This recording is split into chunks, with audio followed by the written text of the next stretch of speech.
This is Jocko podcast number 351 with me, Jocko Willink.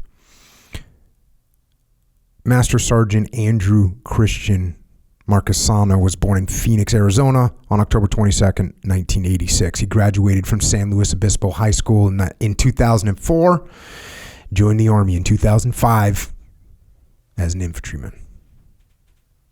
Master Sergeant Marcusano's first assignment was in Fort Bragg, North Carolina, where he served in the 2nd of the 508th 82nd Airborne Division. Rose through the ranks from rifleman to squad leader. While at Fort Bragg, he deployed to Afghanistan in 2007 and 2009. In 2011, he was assigned to Hunter Army Airfield in Georgia. In 2013, Master Sergeant Marcusano was deployed again to Afghanistan. In 2013, he attended Special Forces Assessment and Selection at Fort Bragg, North Carolina.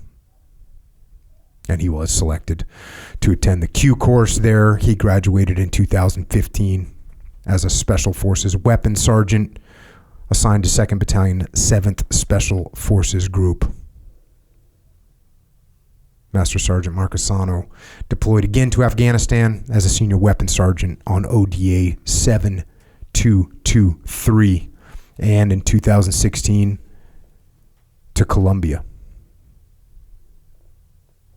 Master Sergeant Marcusano's schools included Basic Airborne Course, Modern Army Combatives Level 1 and 2 Ranger Indoctrination Program, Small Unit Ranger Tactics Course, Warrior Leaders Course, Basic Non-Commissioned Officer Course, Advanced Leaders Course, Ranger Course, SEER, Free Fall Parachutist Course, and the Special Forces Weapons Sergeant Qualifications Course.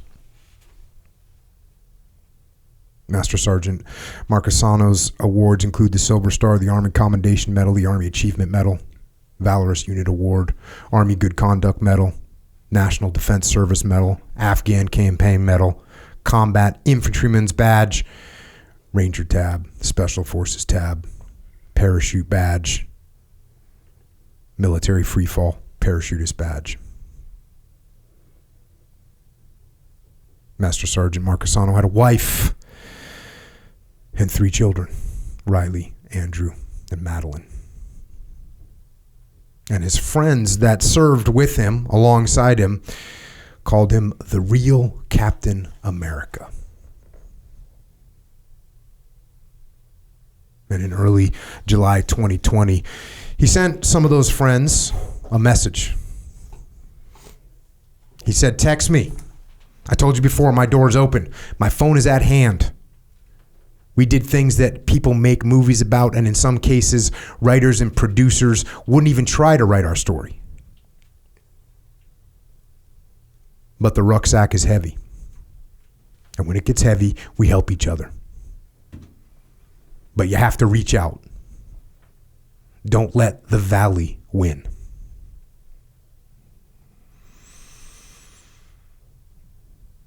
So that's Andrew Marcusano. The kind of guy that we all look up to. Kind of guy that's looking out for us. Kind of guy that we see as strong and unflappable.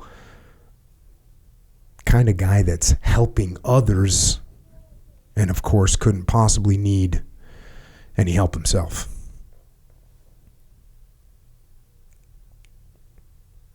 But a few days after sending that message to his friends and comrades on July 6, 2020, Andy Marcusano killed himself.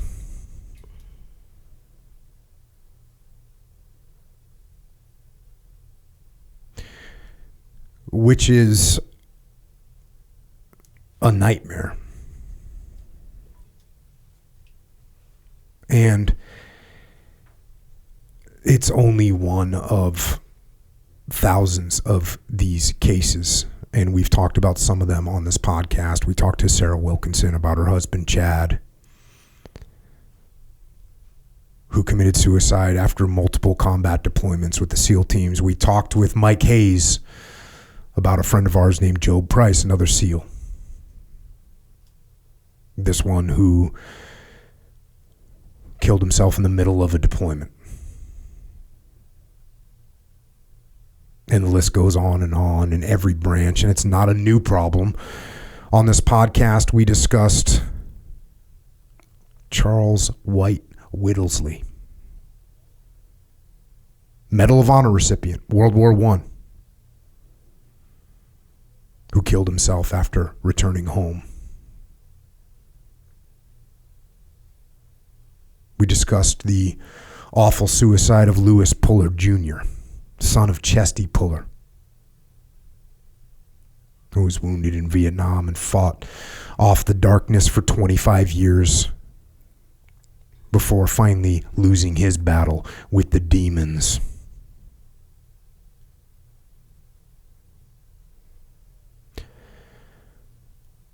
But there are people that overcome.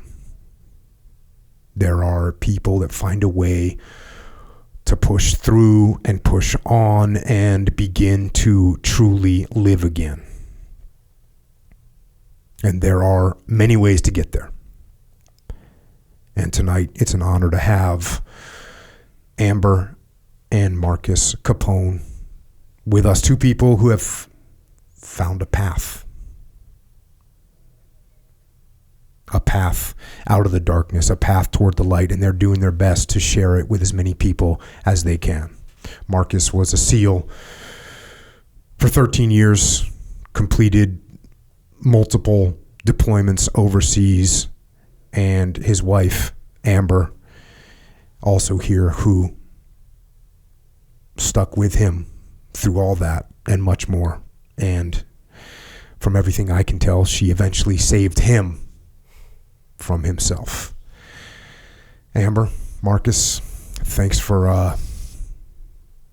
coming on. I know it's a heavy topic, and I know you are in the trenches every day dealing with this and trying to help people out. So thanks for coming on here to share your story and hopefully guide some other people in the right direction. I guess we just start at the beginning. I guess start with Marcus, your childhood. Where'd you grow up? What was that all about? Yeah. Well, first, thanks for that introduction. That was, wow. Just, wow. Yeah. Powerful. You know, one of my most, every single Marine knows who Chesty Puller is. Probably the most iconic Marine of all time. If not, he's definitely in the top 2 or 3. And yet no one knows about his son. Or I shouldn't say no one, very few people know about his son. And I think it's one of the most tragic stories in history about what happened to his son. And Lewis Puller Jr. coming out of Vietnam so severely wounded, but I mean, he kind of got it together eventually and wrote a Pulitzer Prize winning book, which is an incredible book, and it just kind of fell apart at the end.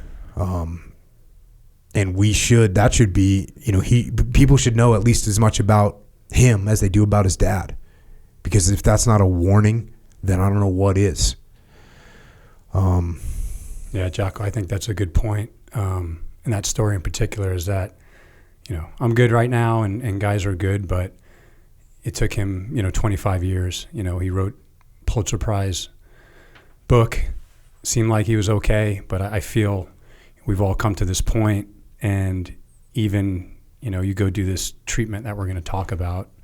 It doesn't mean you're healed forever. You don't go to the gym or go downstairs to work out and think you're going to be a black belt for a day, or you're trying every day, right? And so I think in this healing process, it's, I don't want to call us damaged, but we came to a point where we needed some help to climb out of some darkness. And so I have to work on it every day, literally every day, probably forever. And so I you mentioning that story, I think, is important for people to hear. This is not a one and done. There's not a panacea. This is forever, right? And this is forever. And so we got to work on ourselves every day forever. Otherwise, we don't want to end up, underground too early. So, yeah. So let's talk about how you got here. How you got here, sitting here today. Where'd you grow up? Yeah. So I was born in Queens, New York. Moved to the island when I was Long Island when I was 3, And, I thought I was just like a typical Long Island kid. I played everything. My dad and my grandfather both played college sports, basketball, baseball, football. So I think I had a ball in my hand at, 2 or 3 years old. I was on skis at 3. I was in the water at 4. We had one of the top wrestling programs in New York. And so I was like on a mat at like 7, in most of those places you didn't get to wrestle like junior high or maybe even high school. And so, I was lucky. And I grew up in a beach town in Long Beach, New York. And so, I was always in the water, always on the beach. I was a lifeguard at 16. I thought life was good. And, I know that sounds like a pretty freaking good life. It was at least I thought it was good. Both your dad and your granddad were athletes. You said like, yeah, they were athletes. My grandfather was an all-state basketball player, white dude too, from New York, which is, to play basketball. And I'll brag. I think New York's got some of the best basketball in the world. So, we played in tough leagues. And then my dad was more football and baseball. So he started as a freshman in high school, which was huge in the Catholic High School League. So I went to all boys Catholic High School, where he went, Holy Cross in Flushing. There's a shout out. And so I don't know if I'm cut out for that all boys scenario. Yeah, well, maybe it's why I'm here today. Who knows? Hey, what about like grades and stuff? Were you doing good in school? I was good in school. I was really good up until high school, and I slipped a little bit. So I was like a straight. Were you still in an all boys school in high school? Yeah, high school was all boys. So I went to public grammar and middle school in Long Island, and then I went to all boys Catholic High School back in New York. So I took the train for an hour every day. The football coach at the time would pick me up in Valley Stream. So what year is this? So this is 90. Like what year did you graduate? 94. Okay. Check. Yeah. And so, I would take the train at like 5:50 in the morning. He'd pick me up at 6:30, the coach, and then he'd drive me in the rest of the way. So that was just normal back then. Some people don't understand it now, but the Catholic High School league in everything was good. And I grew up in a town that didn't have a great public high school. And again, I was all about sports. So wherever they had the best sports, I was going. What'd your dad do for a living? He kind of just a bit of a hustler, really. Never finished college. Mensa smart though. Super smart. Was really into the market but just never applied himself. He wound up, I think the last 20 years, he was a bridge operator. So he literally opened and closed a drawbridge in the county, and, he worked for the county and had benefits. The funny thing is, whenever I think my Uncle Shane asked me, what does Marcus's dad do? And I asked you or asked him or something, and he goes, tell him I work for the union. Just leave it at that. Yeah, for the union. Well, he used to tell people he was a bridge engineer. It sounded better than telling them that he was opening and closing a drawbridge. And then on the side, he moonlighted. He drove for people. So he would drive for elected officials. Yeah, and things but like that. who I'm drawing a blank from New York. Maybe some like governor. Yeah. Just a few like kind of. So he had like a Lincoln Town car, and he was getting literally had a square Lincoln Town car that was handed down to me. Yeah, V8 sucked gas. It was awesome. I love that thing. Hey, what about your mom? Was she around? You hit it right on the head. Yeah. Mom worked for a dentist for over 30 years. So she was at the front answering the phone, paying the bills, greeting everyone. So I had free dental growing up, which was nice, right? And what about brothers and sisters? None. You're only child. I was only child. I have a half sister I've never met. Mm-hmm. At least that I can't remember. Well, I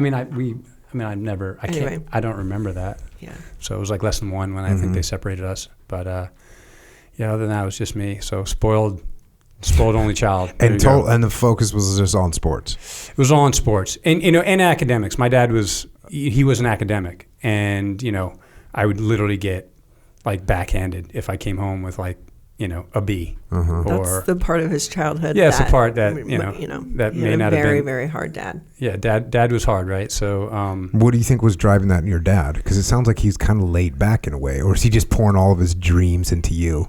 I think that. I think you hit it. I think you hit that on the head. Yeah, my parents went to Woodstock. I mean, they were like hippies, okay. but sort of hippies. Mom used to protest the war.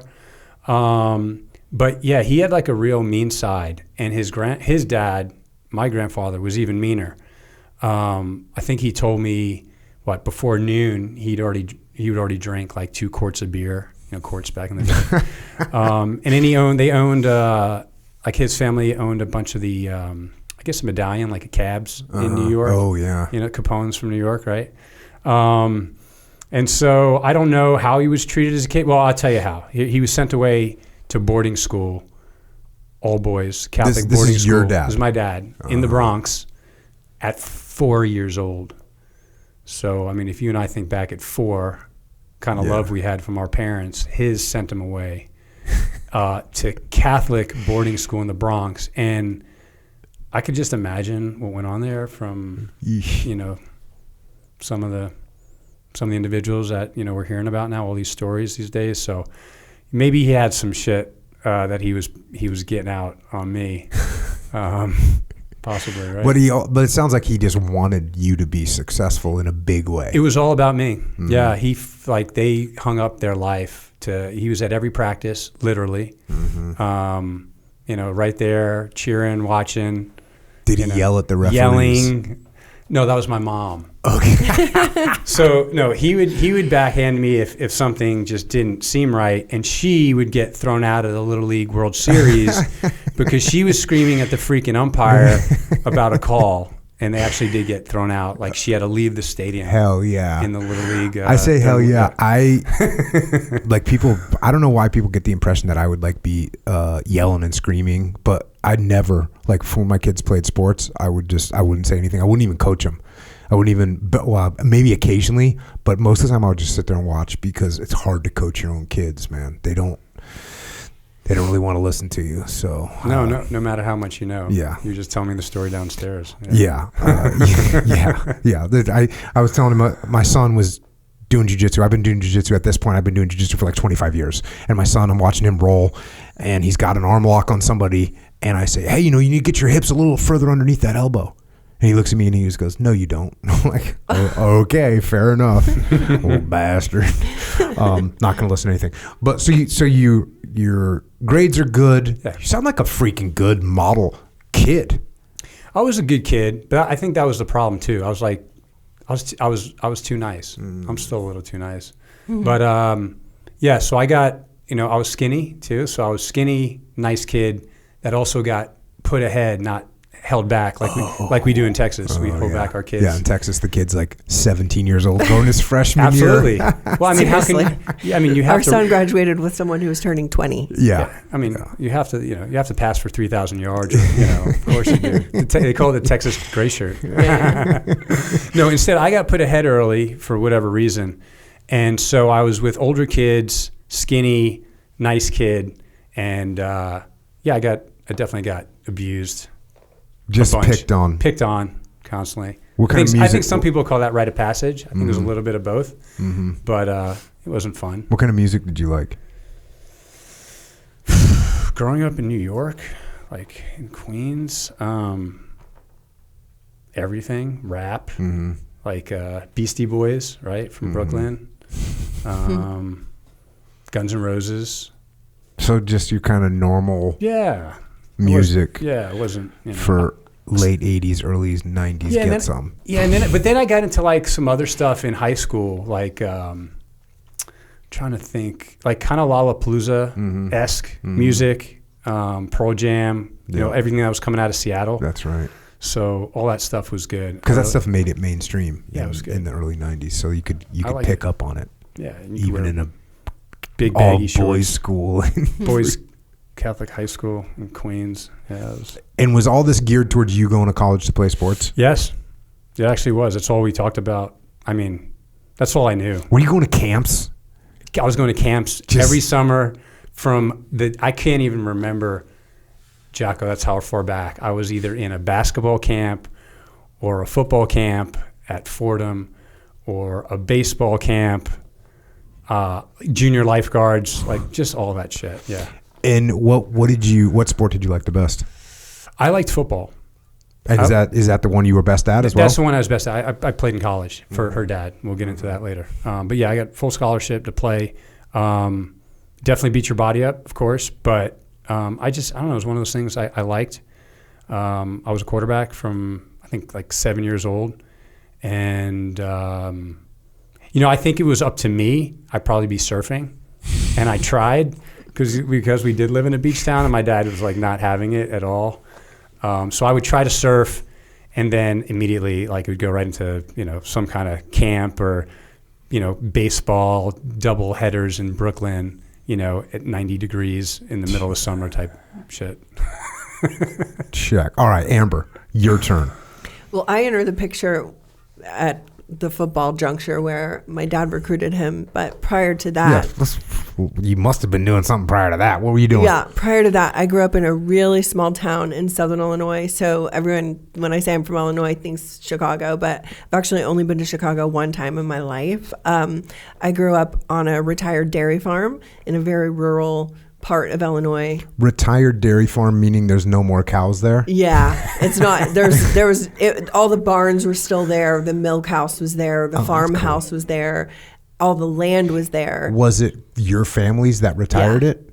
Yes. My great-grandfather, great-great, and great-grandfathers were the milkmen of my county. So, and then they shut it down at some point. Yeah. So they had, I don't even know how many, hundreds of cows. My grandfather worked the farm whenever he was in high school. And then at some point, shortly thereafter, he was like their farm hand. And he ended up going to college and getting married to my grandmother. And I think at some point they retired it after that. And did your dad have to work on the dairy farm at all, or was it already done? That was my mom's dad. My dad's dad owned an excavating business. And yes, my dad and his brothers worked the tractors. So I come from a very hardworking family. Yeah, dairy farmers, that's a hard life, man. Yeah. It's a hard life. But like a really good, wholesome life. Mm-hmm. And I just grew up in a really wholesome family in a really wholesome town. And my dad being a football coach just really always drove me, loved me, but drove me. And like, the one thing he taught me was, don't you ever quit anything. Don't ever quit.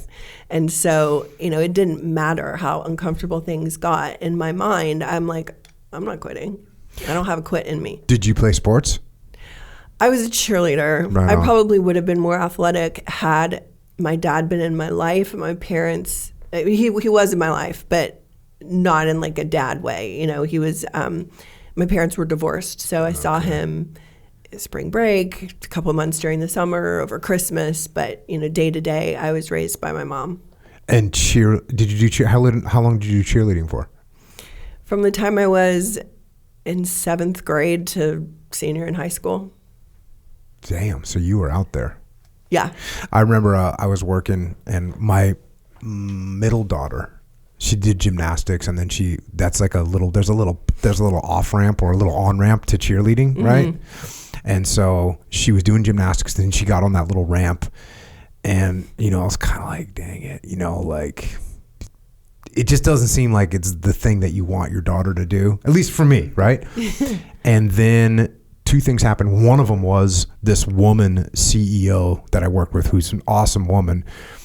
I told her, I was like, yeah, my daughter's doing cheerleading. She's going to do cheerleading. And this woman's like, I did cheerleading and it was awesome. And I was like, really? She goes, yeah, you're out there, you're standing in front of people, you're projecting your voice. And I was like, okay, fair enough. And my daughter only did it for a couple of years. Then she got more committed to wrestling. Yes. Which was awesome.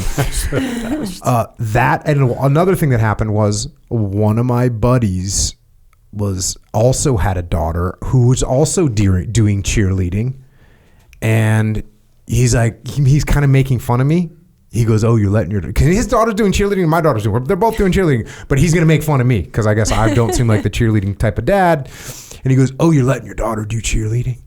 And I go, yeah, I figure I either let her do cheerleading or she comes home with a tattoo on her face when she's like 18, right? Because that's what happens. You pressure your kids, or you steer them, or you prevent them from doing something. They're going to rebel hard against you and they end up on the wrong path. So anyways, she did cheerleading for a little bit. All good. And did you do good in school? Oh yeah, I was pretty much a straight A student. What did you want to do when you grew up? Did you want to go to college? What was the deal? So my parents were both raised in this really small town. They were in the same class together and had this sort of crush on each other since they were in third grade. Dang. All the way through, junior high school, prom king and queen, captain of the football team, captain of the cheerleading team.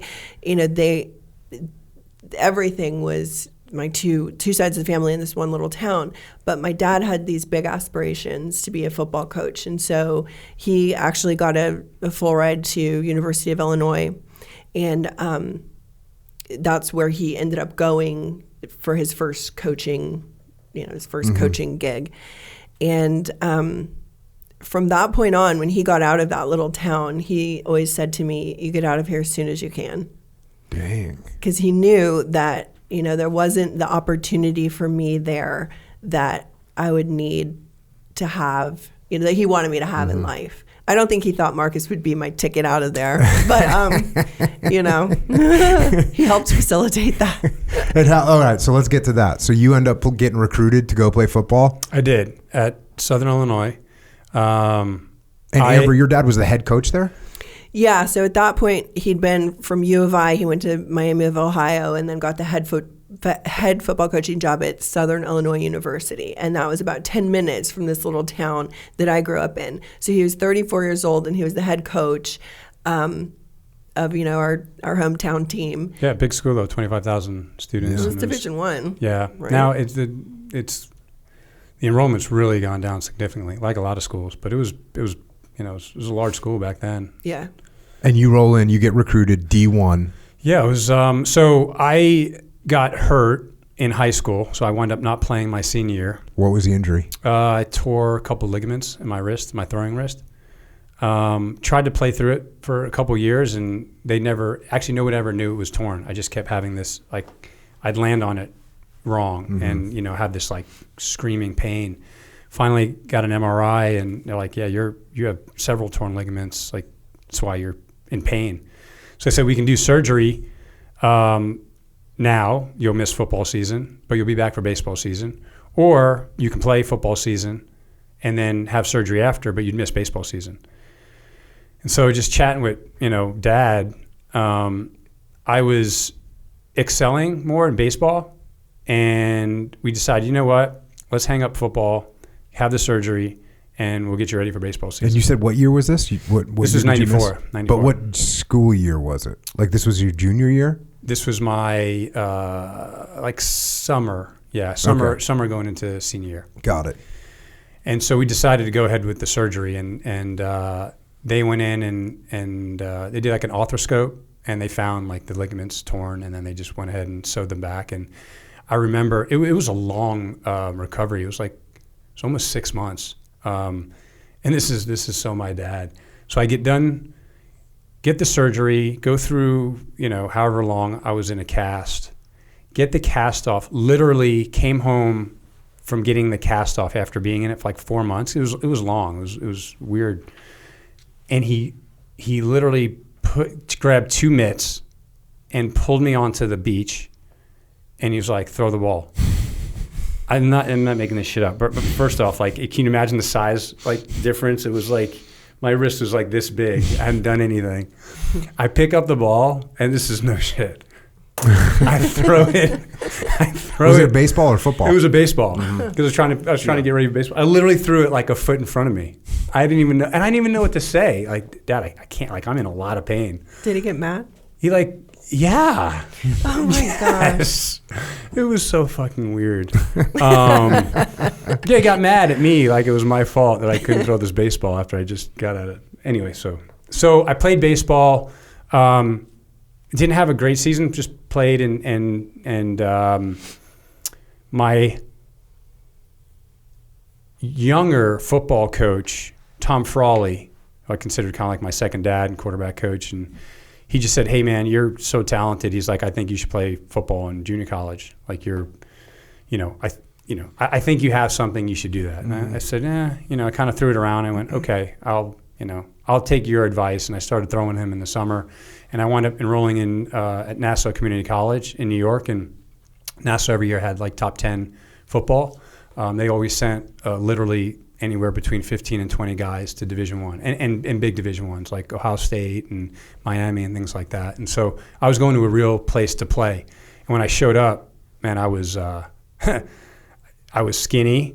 I was 17 going into my freshman year of college. Damn, and you were young. Huh? Yeah, it was. Bro, your dad, for all this pushing, should have held your ass back like Seriously. 2 Right? years, dude. 2. Yeah, you're right. You're so right. So I show up again, 6'4", 180, and this is like a Division I junior college. These guys are fucking massive, from like Brooklyn and the Bronx, and these guys are like straight up meat eaters. And I'm like, man, I don't even know if I belong here. So I hung in as a freshman. You get redshirted. I went to practice every day. I worked hard, and I turned 18 that December of my freshman year, and like in February, I went from 6'4", 180 to like 6'4", 225. Yeah. I was on the program. Getting jacked. And it was good. I was actually, I felt like a human after that. Well, and I didn't know you then, but from what I gather, all that pent-up frustration from the bullies of your childhood, you started taking it out with your increased size. Yeah, we've talked about this. So so with the increased weight and size, yes, Amber is correct. I did. I started getting into a lot of fights, Jocko. Really? Like stupid, like dumb, like all the time, a lot. And it was like... And this is when you're at this community college? Yeah, it just fed me, I think, because of the years of maybe, dad, and then like being skinny, constantly getting harassed. I finally put on some weight, and I would just snap. Every time we went out, didn't matter where, any bar, I was getting in a fight. Yeah, so guaranteed. I was that guy. You drinking now at this age? Yes. Yep. That doesn't subdue fighting either. It doesn't help at all. It doesn't help. I think growing up on Long Island, I actually remember the first time we drank, because it was all my high school buddies freshman year. I believe it was Memorial Day. Mm-hmm. We're like, hey, Memorial Day, we're all going to get together. We're going to go get a couple cases. We're going to go down to the beach. We're going to drink some beer. And I remember saying, how can you put something in your body and it makes you act weird? Like, I don't get it. Like, I honestly did not get it. And we were having this argument. Like, I don't get it. Like, I could drink 10 of these. Like, I'm going to be fine. And I think I remember at some point of that night, like humping the pole, literally. And don't drink. Or if you do, be responsible. This is your freshman year. You're like 12 or 13 or something. Literally 13. Yeah, I think it was 14 at that. Because it was the second part of my freshman year. So did you keep drinking through this? Or was it a thing or not really? Yeah. No, I drank, but I drank on the weekends when we went out. Mm-hmm. So never during the week. Amber still makes fun of me that I was in bed. He had a bedtime, 9 p.m. until he left the house. Through senior year of high school. Like, not even during senior year. Was this mandated by the old man? This is mandated by mom. Okay. But at that point, though, I didn't think for myself at all. I was just like, oh, it's 8:30. I need to get ready and go to bed. The light was on, and my mom's screaming down like, Marcus, shut the light off. Go to bed. You got to get up in the morning and catch the train. Meanwhile, Amber's out at my house in college till like 3 in the morning. But we'll talk. We'll get into that after. So where were we at? Are you thinking through high school? Are you thinking about the military at all? No, not at all. I didn't think much, Jocko. I'm just starting to come into thinking the last couple of years, and you're just totally focused on athletics. That's it. Like that's what you're going to do. That's it. I didn't think the only connection I had to the military. My grandfather had a Purple Heart. It was in the house. I didn't know the difference between a Purple Heart and a Purple Rose, and he mentioned it was from a mortar attack fighting fighting in Northern Africa against the Italians. But he was another guy who evidently got in a lot of fights because I guess the military was a lot different in World War II, where they would pull like your rank away, like when you weren't on the battlefield, if you got in trouble like he did. And then when he came back, I don't know, some weird story that I listened to. It was probably completely wrong coming from my dad. So that's the only like real. Well, and your dad was in the Army. Well, he was I think on, I don't know if he got. Wait, your dad the hippie was in the Army? Yeah, he was an MP. He was a dog handler. That's all I heard about growing up was his ferocious dog that bit everybody. So I'm like, so you're a shitty dog handler. Because we had a few of those guys too, right, Jocko? Did he give you any impression of like, hey, the military's dumb or you shouldn't join it or whatever, anything like that? Absolutely, yeah. He was. He never. I don't think he ever talked about it negatively. Just wasn't there. It just wasn't there. Got it. And I wasn't with a crew of like, first responder families like police and fire. So I just didn't have that. It was more like artists and but nothing negative. Mm-hmm. Nothing ever negative. But really no. I was never. It just wasn't a part of my life. I was raised a patriot. Yeah. Marcus was not. Yeah. I have a letter that I framed that I wrote in 3rd grade on Veterans Day.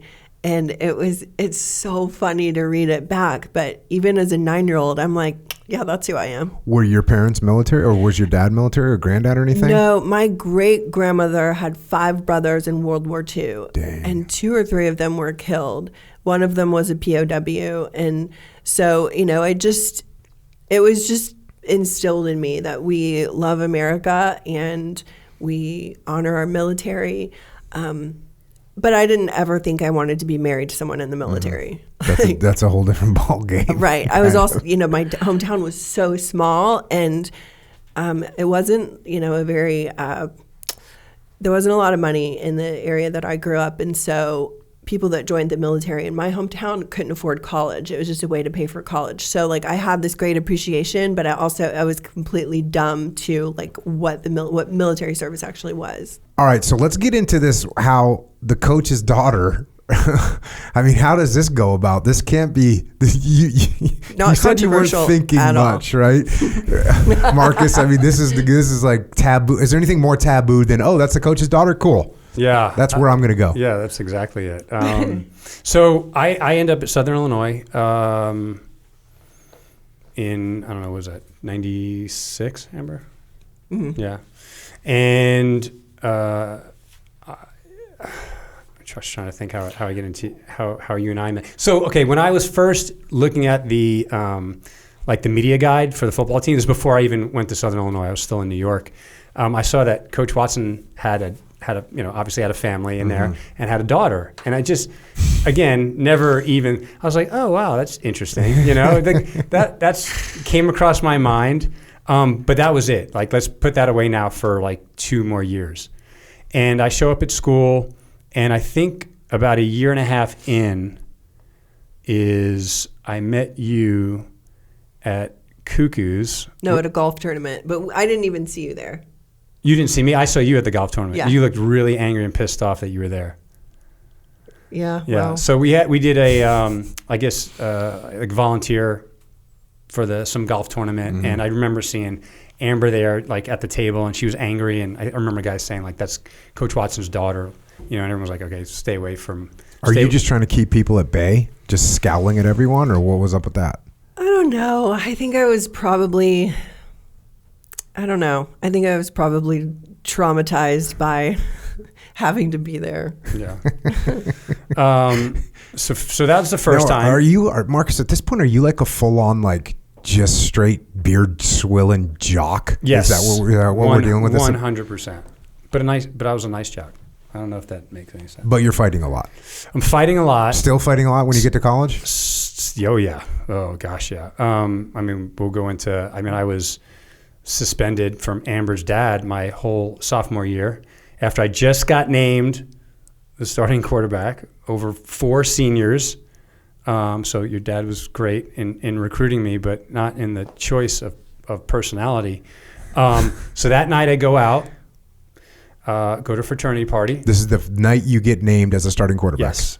So you're Sophomore. freaking stoked. And I'd been hearing about him, and like the whole area had been hearing about him, because you get like this big, good-looking guy from New York, and who's named Marcus Capone, and so I'm like hearing this buzz. But did you meet him yet? When he gets named as the starting quarterback? No, and apparently we'd been at that golf tournament, but I didn't know who he was, and got it. So.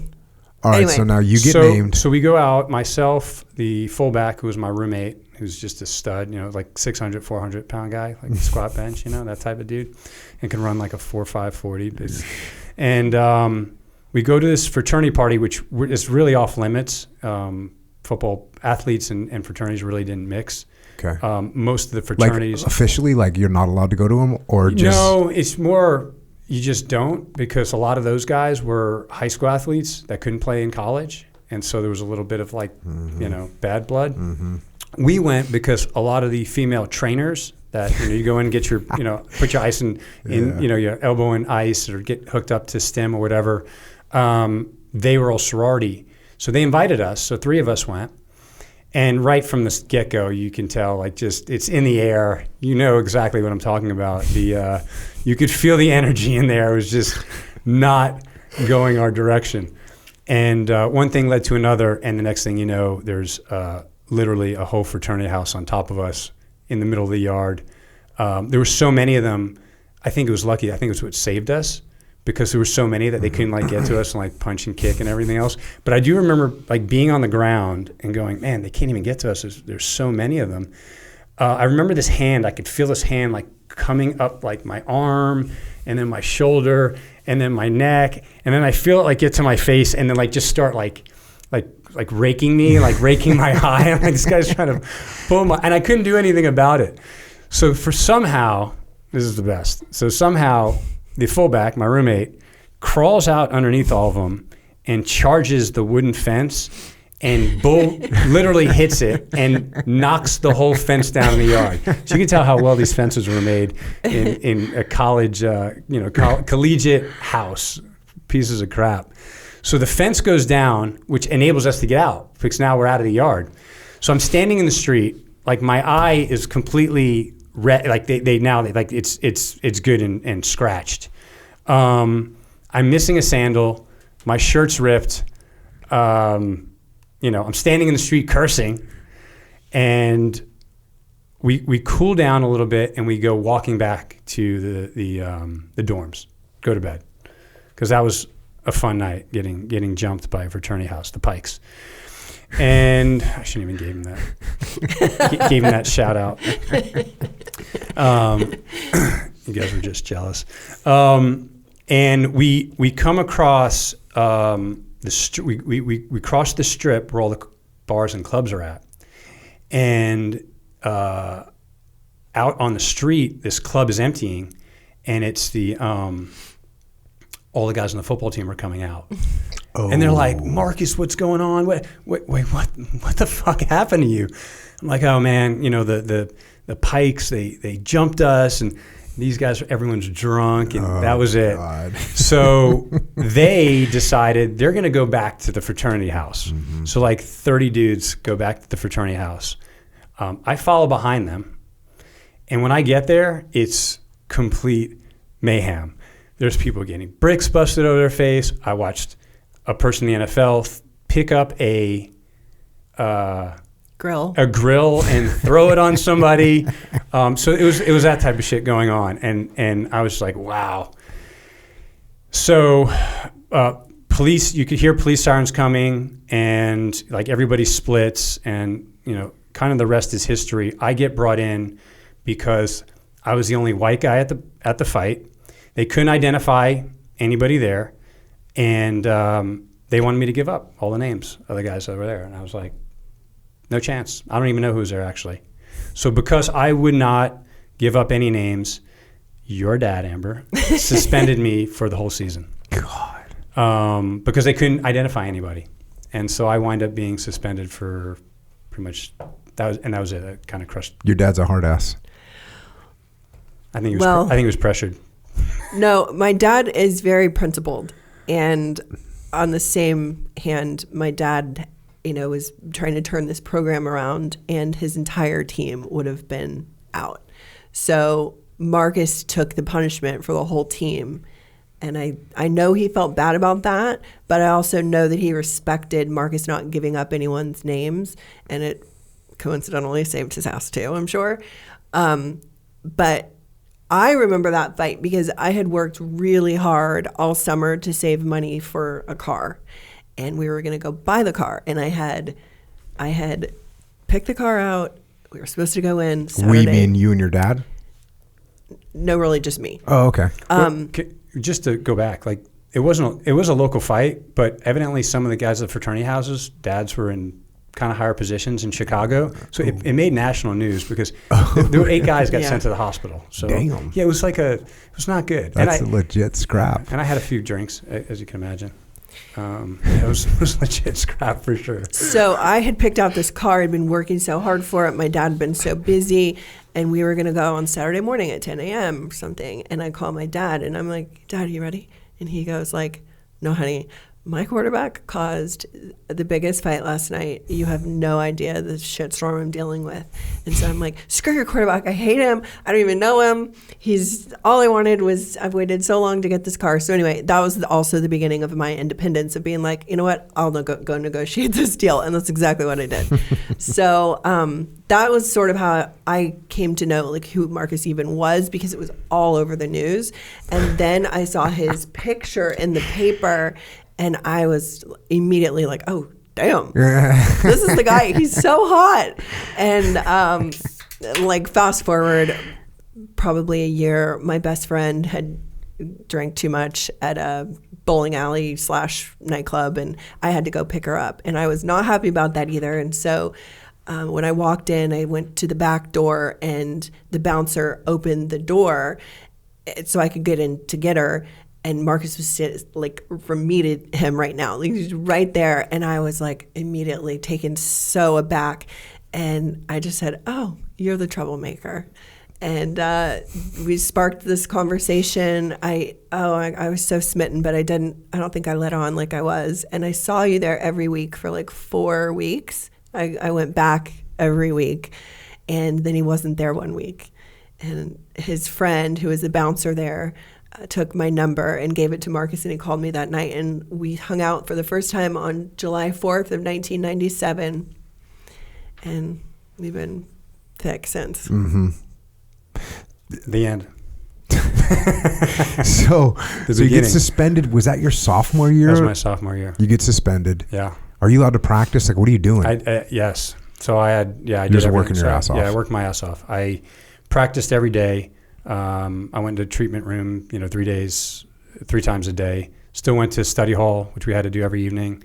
And then I broke down every film. So I'd have to watch hours and hours of every play from every angle of every upcoming game. And then I would write, take notes and like all defensive coverages. And so I learned, I learned, but it was miserable because I couldn't play on. What did you think of my dad? I don't think I've ever asked you this. What what was your relationship with my dad like? It was good. No, we always had a good relationship. I was angry because I didn't get to play. Like, how did he treat you then? He treated me well. Yeah, I was cutting up film for him every day. It seems like there's a little bit of mutual respect. Like he respect the fact that you didn't rat anybody out. They said that too. They all said that because they were like, kind of saved the season, because if any of those, they were all the. The guy, all the starters, right? So, and these were good guys. So they weren't angry. They were just like, you're an idiot. You got caught. 2, what are you doing at the Pike House? That sort of thing. So there was one time when we were dating, but we hadn't been dating for too long, that Marcus came home from practice and said, your dad knows. And I was like, oh, what do you mean my dad knows? But that's after he left and went to Northwestern. Yeah, so we were never dating when my dad was there. Got it. That year that Marcus was breaking down film and whatnot, at the end of that year, my dad took a job at Northwestern. Got it. And so a new coach had come in, and I met you when Coach Q had taken over the team. Yeah, and your dad already left. So, but he did find out, and he called, and he was not happy with her. Yeah, I was 17. Oh, I was She was in still in my high school. senior year of high oh, school. damn. And how old are you at this point? 20. Oh, yeah. That's not a happy dad. I got 3 daughters, man. Yeah. You wouldn't be happy. I have a sophomore at San Diego State. Yeah, I get it. Yeah. She has pepper spray and taser on her at all times. Both.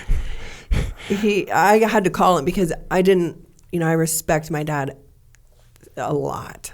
And I wanted to call him and sort of like head this off. And one of Marcus's coaches, who is still friends with him, said like, hey, Coach Watson knows that you're dating his daughter. So I called him and he was like, well, honey, I'm going to tell you this. He said, Marcus is one of the few players that I can say that I truly love. Like, I love that kid. He's like, but he's a womanizer and he will break your heart. And if he breaks your heart, you tell him I will break his neck. Oh, there you go. Right on. Pops coming in hot. He had a temper. He had a real temper. On the field, he had a temper. No, he actually had a temper everywhere. He's an amazing human being, though. So your dad leaves from coaching that job. The next year, now it's your junior year in college. Are you starting as a quarterback? No, they brought in a really good quarterback from Missouri who actually split time at University of Missouri with one of the guys who was up for the Heisman. So, really after the fight, I feel like everything just went downhill after that. So, Were you still on the team? I was still on the team. I was still under still on scholarship. So this guy came in, and we're actually really close to this date. Kent Scornia, he's very successful in Missouri and in St. Louis, and he actually is a donor to vets, and he was always my roommate on the road. But he came in. He was like a true quarterback from the Midwest. Like, this guy could sling the ball all over the place, and I played quarterback more as a linebacker. And that was our difference. So I would put my head down, and he would throw the ball, and slide and things like that. And finally they moved me over to tight end my senior year just because I wasn't going to get on the field with him. But we actually split time first couple games of the season, and I did well. But he wound up like kind of taking command and control, and he was like a true leader, true quarterback. I was a bit of a knucklehead and wanted to get in fights and run linebackers over, and So at what was there a point in your life when you thought you were going to play in the NFL? I mean, from when I was 5, Jocko. Right? Like, that's what I wanted. That's what I wanted to do. I should have rephrased that. There had to be a point in your life when you were going to play in the NFL. When did that dream go out? Like, when did that flame extinguish? That flame extinguished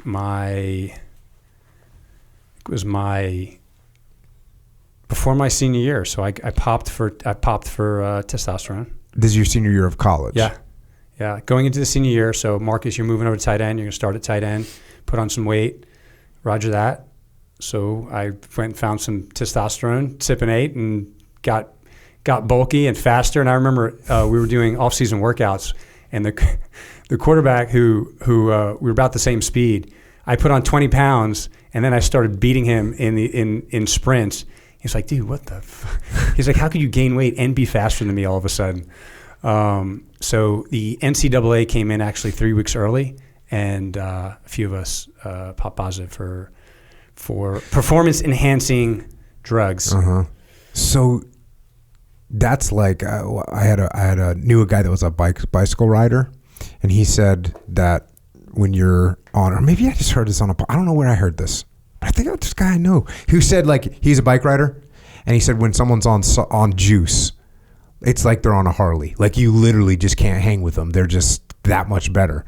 So did you feel like, it sounds like, dude, you put on 20 pounds and you got faster? Oh, you mean I could dunk a basketball just from a straight vertical leap, Damn. It's pretty potent stuff when you're abusing it like that, not when you're like using it for like replacement therapy, where they're trying to keep your levels at around 700 or 800. We're talking about 2,400, 2,000. Your blood levels are through the roof, and but you feel like. Who's your guide during this? Guide? Yeah, it's just bro science. This is straight up better. Bro science. No Google. This is what 3 of my buddies said. Oh yeah, that guy was in the Marine Corps. This guy, took steroids in high school, and yeah, we think it's okay. You'll be fine.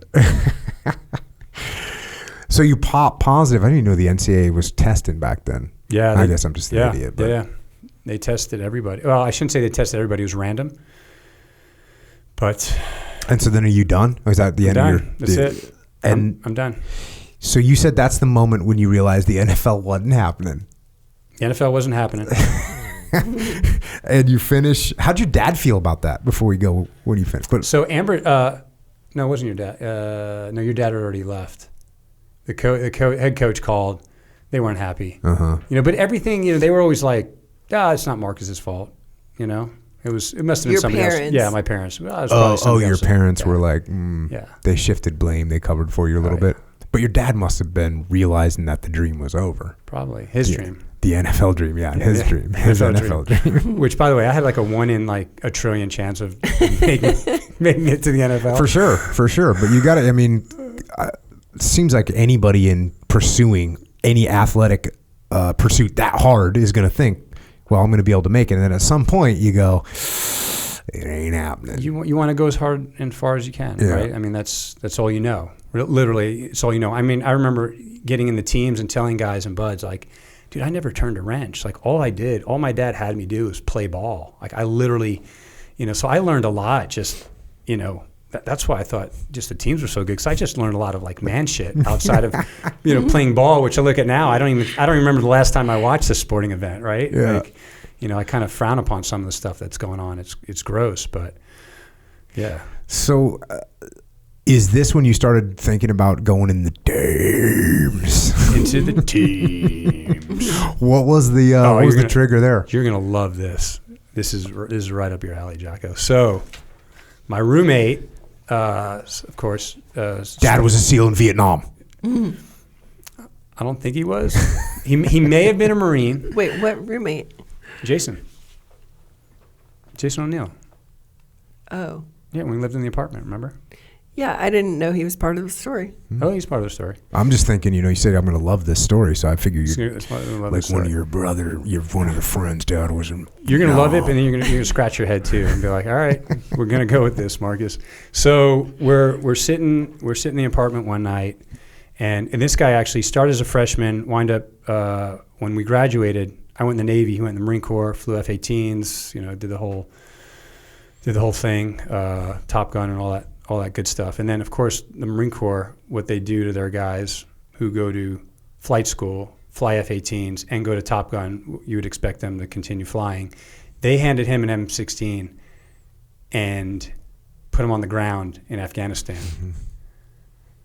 With all that training, I guess as a fact. Yeah, that's what the Marine Corps does. Yeah. And that's one of the best things that they do is because those guys can talk to aircraft better than anybody else. 100%, and he did. But he did complain because he said, man, they spent all this money on training me how to fly. And he's like, I was really good at it. And then I'm on the fucking ground in Afghanistan dodging mortars, which he never, ever signed up to do. So it was just interesting to hear from his perspective. Like, they don't like it, like they want to fly. And now they're stuck calling in CAS. One of my really good friends was the same thing. Marine Corps, F-18, Top Gun instructor, Top Gun senior instructor. And he was a FAC on the ground. He was Anglico team leader in Ramadi with us, just getting after it. Yeah. And it's funny because he taught like all the stuff he did in the Marine Corps. He talks about what he did for this 6-month deployment to Ramadi because it was a lot different than what it was, as I constantly tell him, being in an air-conditioned cockpit, 20,000 feet up in the air. That's right. Yeah. Yeah. So you're right. I mean, those guys, can you imagine what kind of perspective they get on the ground awesome. And then go back up there and go, oh, wait a minute. Like, I know what it was like down there. Yep. That's the Marine Corps. And I've read some great stories about like the Korean War. Those Marine Corps pilots that would go and deploy, they like the Marines. Everyone loved them because they can just talk to those pilots the way they need to be talked to. So I mean, and look, we have the JTACs. There's JTACs are awesome too, but in the Marine Corps, it's just with the way they do it, and it's pretty freaking cool. So this guy is your roommate? So my roommate. So I come home, we throw on the TV, and on comes this movie. And I'm looking at it, and it's got people running around, and I think you're talking about Sean. no, I'm not. Okay. No, you are incorrect. just don't remember Amber's you- incorrect 2 times out of 100. I always tell her she's always 98% right. I just don't ever remember you living with him. Yeah, we lived together, remember, for like 6 months. I don't remember that. All right. No, Okay, it's sorry. fine. It's okay. Go ahead. It's all good. I love you. And they so here, G.I. Jane. So G.I. Jane comes on. I'm just gonna get to the point. All right. G.I. Jane comes on TV, and I'm like, what is this? And they start talking about these units and this and that. And when you were talking about exposure to the military, I had none. So if I had exposure, I could have maybe called this out right away. This was it. This was my military. I'm like, I want to do that. Like, this looks hard. They said these are the best of the best, right? Because they talk about it in there. Not Demi Moore, but the rest of it. So that's what actually just told me that there's a unit out there that's special and supposed to be the toughest training in the world. And that's what piqued my initial interest to start to look into it and go, let me just look into what this is. And so, then I read the first book, because back then it was, there was nothing online about the teams. So I literally read every book from Vietnam. I mean, everything. Right. And the more I read, the more I got like focused and the more hungry and and then nothing else mattered. Do you start training at this point? I did. You also met someone who was at SIU and he was a SEAL, right? Yeah. Oh God, I forgot his name. He died in a car accident. Yeah, Team 4. Yeah. I remember. I know you're talking about. Mm-hmm. Yeah, I thought he was like Will Buchel. Will Buchel. There you go, Will Buchel. And so imagine you're in college. You know how it is. You want to be a team guy, or in high school, and then you find out that there's a guy that was a team guy. So he slit people's throats. He was behind enemy lines, and so every time I saw this guy, I was in awe. And of course, then when I got the team, they're like, "Oh, that shit." No, I'm just kidding. I'm joking. I'm totally kidding. He actually had a decent reputation, but yeah, I looked up to this kid, and I was just hungry after that, Jocko. It was. Nothing mattered. I called my parents. I told them what I wanted to do, and they thought I was crazy. Amber thought I was crazy. But as you know, once you get on that path, nothing else matters. Mm-hmm. And it's nothing but focus and discipline, and that's it. What did you do? Were you dropping weight? I stopped lifting. That's what I did. So all I knew was sport lifting, heavy weights. I completely stopped lifting, and all I did was body weight workouts. Mm-hmm. So the typical Stu Smith, I think I had maybe the book, push-ups, pull-ups, sit-ups, dips. Nobody taught me how to do any of these, by the way. Nobody taught me how to even jog to, I didn't know anything. I never jogged, just went out and ran 6 miles. Everything was 40-yard sprints, or maybe hundreds, but that was it. And so I thought I was jogging at a good pace until I ran with Sean Toll, who was in the Army for a long time. I went for a run with him. And were you jogging slower or I was jogging fast? slower. Oh, okay. I was this is good. I'm working out. This is jogging. This is jogging. And he crushed me. I could barely keep up with him. And he's like, I'm not even running at a hard pace. I went, holy shit, this is so he kind of brought me up to another level that I just didn't know about. Mm-hmm. So then I started, jogging faster. And so this is what you're doing your senior year this is my senior of year. college. Senior year of college. And it was the summer before your senior year that you decided to do this. He came to me and said he wanted to be a SEAL. And of course, there was no 9/11. I didn't know what a SEAL was. I really didn't know the difference between the Army and the Navy. Mm-hmm. Although I knew I was patriotic, but then I also thought that maybe the military wasn't for me based on what I knew about kids from my hometown that went in it. And so I thought, this is a great jumping off point, because Marcus was so captivating and so cute and such kind of a check in the box for me to be I dated the SIU quarterback. I don't expect that we'll stay together. I thought maybe we'd date for the summer, whatever. And we'd been together at that point for 2.5 years. And I met him at 17. So, in my mind, no other guy had ever existed, because he was everything to me. But at the same time, I knew that I was young, and I was very independent. And I was raised an only child. I have 2 half brothers who I love like brothers. And I consider them brothers, but I was raised an only child. And so I wanted to be independent. I wanted to graduate and move to maybe Chicago or St. Louis. At some point I even thought maybe I'll move to LA or New York. I just wanted to be.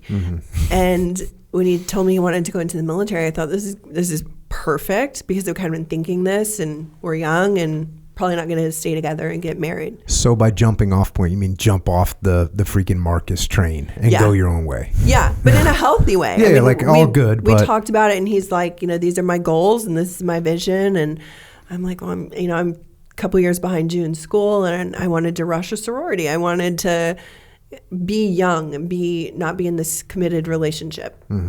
And so we had super amicably decided to break up. So you break up, and this is when did you talk to a recruiter? So that's what I was going to talk about next. So I did. I just went on the Strip, same place where I ran into the guys coming out of the club. There was recruiting. There was a Marine Corps Navy recruiting station there, and I went to talk to the Navy recruiter, and he was I think he was a diver, combat diver, and he was really cool, really cool. And he just said, "Hey," he's like, "You're at school here, right?" And I said, "Yeah." He said, "Well, you can be an officer." And I was like, "What's that?" I literally said, "What's that?" Fucking knucklehead, right? He's like, "Well, you go to college, you get your degree, and you could become an officer in the military. Most people that are enlisted, don't go to college, and they enlist," and kind of explained it. I said, "Oh, okay. Well, that sounds cool. Let's do that." And so he handed me off to St. Louis, which was running, I guess, I think they managed the individuals. The officer recruitment. And again, I didn't I had no mentors, as you know, a lot of the officers that go in either go to the academy or they have, congressmen, they have a better network. I just didn't know anybody. And so I was training on my own. And then the day I had to, he drove the officer recruiter drove down from St. Louis and met me at the university to take my PRT, COPRT test.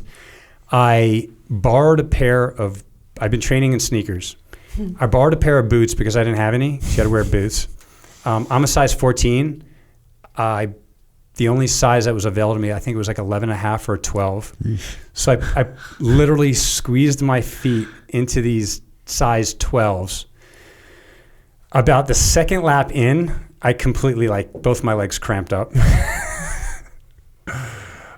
Finished the run, start doing push-ups, and I'm doing what do they call them?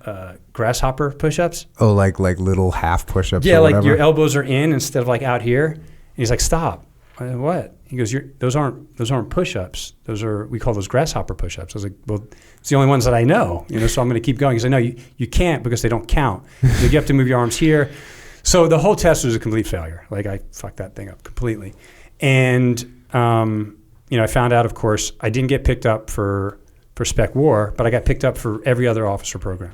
So you come in, go to Nuke, you go to whatever, SWO, but you can't go to Buds, and you can transfer after 2 years. And I went, yeah, but the reason, just the only time I actually thought a little bit, and the only reason I'm going in the military is to be a team guy, and so I just told him no, I want to go to Buds, and he said, well, you can just go back to the recruiter and you can enlist. And I said, great. Can you give me a ride? Yeah, give me a ride. We shook hands. I took my my little packet that I already started building, my record, and went back to the recruiter, and I think I enlisted right there, signed MEPS. I think it was MEPS or early MEPS. I think it was DEPS. Delayed entry. Yes, that was it. And then MEPS is where it actually MEPS happens. you go to. Yeah, exactly. That's a place. Yeah, you're right. So how long was it when you enlisted? How long did you have to wait before you could leave? It was quick, and we can get in that story. But from when I talked to the recruiter, I think it was about 6 months. So I was, I'd show up every month, and they'd have little gatherings or whatever. But I was still training, starting to get a little bit indoctrinated into the military. So were you guys split up when you actually signed the papers? No. We were actually living together. Oh, dang. And I don't remember that now. I'm just kidding. And yeah, you were just training and getting ready, and we knew that, you know, the end was coming, but we were still together. Okay. And then you signed the papers, and now you got your date. Hey, you're going to leave on this date. I'm gonna leave on this date. What's that? June 15th, 2000, and I don't know, when did you tell me? You were also finishing, he had his last semester in school, Yeah, which so ended in December, and then you did your Well, internship. then I did my internship. I did my internship for 4 months at the Breakers Resort in Palm Beach, Florida. What is it? It wasn't a terrible internship. It was like resort management. Like, I basically got paid to be a cabana boy and like get tips. I mean, literally. And then 2 weeks run the children's like kid program. It was crazy. And that's what you did from December until April. Enlisted. Yeah, April? Yep. Until April. Came back, graduated, didn't walk. I didn't really care about like walking across the stage. To me, that wasn't. We're missing a huge chunk of that. Don't go too far into the story. Where do you want me to stop? Because, well, in May 2000. Okay, go ahead. So in the summertime, July, August, school starting is when we decided this will be our last semester together. I knew he was going to leave at the end of the semester. I also had an aunt who was dying of breast cancer. And I was working full time. I had 18 credit hours. I was working 30 hours a week. My aunt was dying. And so for a couple of months, I was thinking like, I'm not sure I feel quite right. But I just kept delaying what I would soon realize was the inevitable, which was taking a pregnancy test. Oh. And I finally took this test in October, and I had been pregnant since August. So I was about 12 weeks pregnant with our son when I found out, and he was set to leave in 2 months in December. Set to leave for the Navy. For his internship. For the internship. Followed by the Navy. Okay, Yep. So got it. Yep. Now I'm tracking. Yep. Hey, I'm still trying to track the story. So it's a long time ago. So It was a whirlwind. And what did you do? I mean, so Freaked out. Completely freaked out. And Marcus was so supportive. Initially, he's like, this is going to be fine. Like, we're going to be parents. It's going to be fine. And here he is, like, all these dreams and plans, and I was the one freaking out. And then he told his parents, and they freaked out. And when they freaked out, he freaked out. When he freaked out, I really freaked out. There's a lot of freaking out There going was on, a as you lot can of hear. freaking out. Freaking out shit rolls downhill, obviously. Well, I just thought, like, my life is over. It's I was so excited about this new beginning, and it's over. And I now see that is the beginning. Mm-hmm. That's the beginning of everything. Thank God. Mm-hmm. Wow. So you find out in October, then in December you're going to be a cabana boy in Florida. That's right, cabana boy. But meanwhile, you're an expecting dad. Right. At the same time. Right, at 22 years old. And you're already know you're going to join the Navy? Yes. 23. And then what's the call then? So the call is I go do my internship because you got to do it to graduate or whatever. I got to do it to graduate. Amber stays back. Did you go to school in the spring? Oh yeah. You did. Okay. So Amber's pregnant. She's going to school in the spring. I'm in Palm Beach, Florida, working as a cabana boy and snorkeling in the evenings on the and training. You ran to. I trained my ass off down there. No, I did. But you're working 17 jobs or whatever with 18 credit hours. You're just like. I think I took 15 in the spring, but yeah, I was working full time and going to school. I was 9 months pregnant, taking finals. It was. Amber worked forever. Like from the day I met her, she was always working like nonstop, and it hasn't stopped. It's the reason we're still here. Yeah, she worked her ass off. She really did. She's a grinder. And then how did this whole scenario impact your decision to go in the Navy? It really didn't. Like this is what I want to do. At 23, I didn't even think about what it was like to start a family. But then again, what were we supposed to do? I was supposed to graduate and then get a job, well, here's your job. Yeah. I mean, here's your job. How are you making money? Again, my dad handed me a ball when I was 3. I didn't know. I was scared to death, honestly. I remember saying, I'm supposed to put on a shirt and tie now and go step off in the private sector and get a job, doing what and making what to support the family. Like, I was scared to death too then, once I started really thinking about it. But did the Navy seem like the viable option the Navy have a family? Yeah, the Navy seemed, at that time, comfortable, Yeah, it's like paycheck, healthcare. Housing, healthcare, yeah. Right. And I think that's some of the probably advice I got from individuals. I don't remember. I mean, I think maybe I talked to a few, just said, hey, she'll be taken care of. You'll be taken care of. You make a few $100 more if you're married. Whoa. And at that time, when you don't have any money, and I don't think anybody, my parents are definitely not supporting us. And I mean, Amber's family, of course, would have, but I don't think we were thinking about that. No. So you end up getting married prior to leaving? Yeah, well, we spent most of my pregnancy apart, and not just because he was in Florida. It's because, we had this whole like existential crisis where we didn't know how to make this new curveball fit. And there were several months when I thought, I'm just going to raise this baby. I absolutely thought about ending the pregnancy, and I couldn't. There was no way I could. And I thought, I don't care what this means. I don't care how hard this is. I'm just going to figure it out. And, even if that meant doing it by myself. And Marcus was in the kids area, like he had alluded to earlier. And we had picked our son's name before he left. And at the time, no one was naming their kid Caden. It was like he wanted to name him Cadence, I think we saw in a baby name book. And he's like, oh, it's like the quarterback calling Cadence. He's like, but it sounds like a girl's name, so let's shorten it. And there was this little baby that came in when he was at the Breakers named Caden. And we'd never heard that name before. And so he called me that night and he was like, I can't do this anymore. Let's figure this out. And so that's what we did. And we named Caden. We named him Caden. of battle, of war. That was the Ready for battle. Ready for battle. That was the meaning. So I thought it was a cool name. Check. Why not? I mean, I tried to call him like Nico. Nico, Vito, and Major were his three names of choice, but I wasn't going for that. So yeah, Caden was born in May of 2000. Marcus came back, proposed. We got married in June of 2000, and then 6 days later, he left for boot camp. Typical story, just like most Americans, right?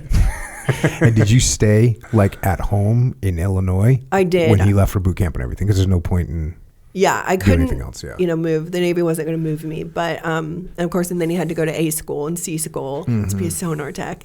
And so when he was finished with C school and he was getting ready for Bud's indoc, I was able to move out. Caden was 9 months old at the time, so I was 21.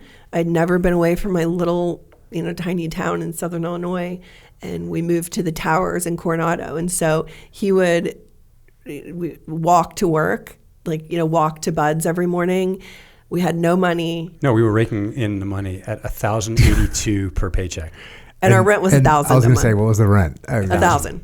So we got a little bit of help from mom and dad. A little bit. Not really. Not Actually, really. Nothing. Not really. No, we didn't. You're right. We just racked up a lot of credit card bills. And now you're rolling into Buds. Rolling into Buds. How's your preparation? Are you good? I'm good. Yeah, really good. And you joined in May, June, July. So when September 11th, when is that? What's your career? Where are you at? Yeah. When September 11th happens. Were you in A school? Or? We'll get into it. No, I was in third phase. Oh, damn. Yeah. Before we get to that, Laura, let's start with first phase. I mean, how's that going? Your First phase was good. So I showed up 175, started. Wait, 175 pounds? No. I'm sorry. The number of people in the students. class. Yeah. Got it. So I show up and I look around, and there's that's a lot of people. 175 is a lot. Yep. And all I keep hearing is, 1 in 4 are going to make it, like 25%.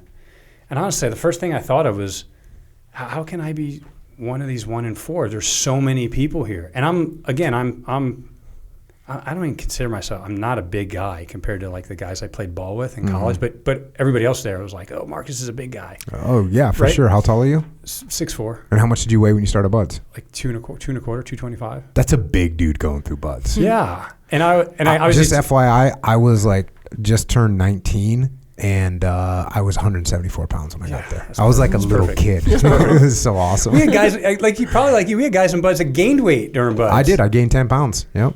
I gained 10 pounds. I think I But lost. like if you were what, 23, 24? I was 23. Yeah. So you're like a man. I was a man-ish. Well, I was not really. Well, I was like physically you were pretty close. but I think you were 24 that'd when be you started questionable to the buds. instructors if we were men, right? Was that? I think you were 24 when you started buds. Was I?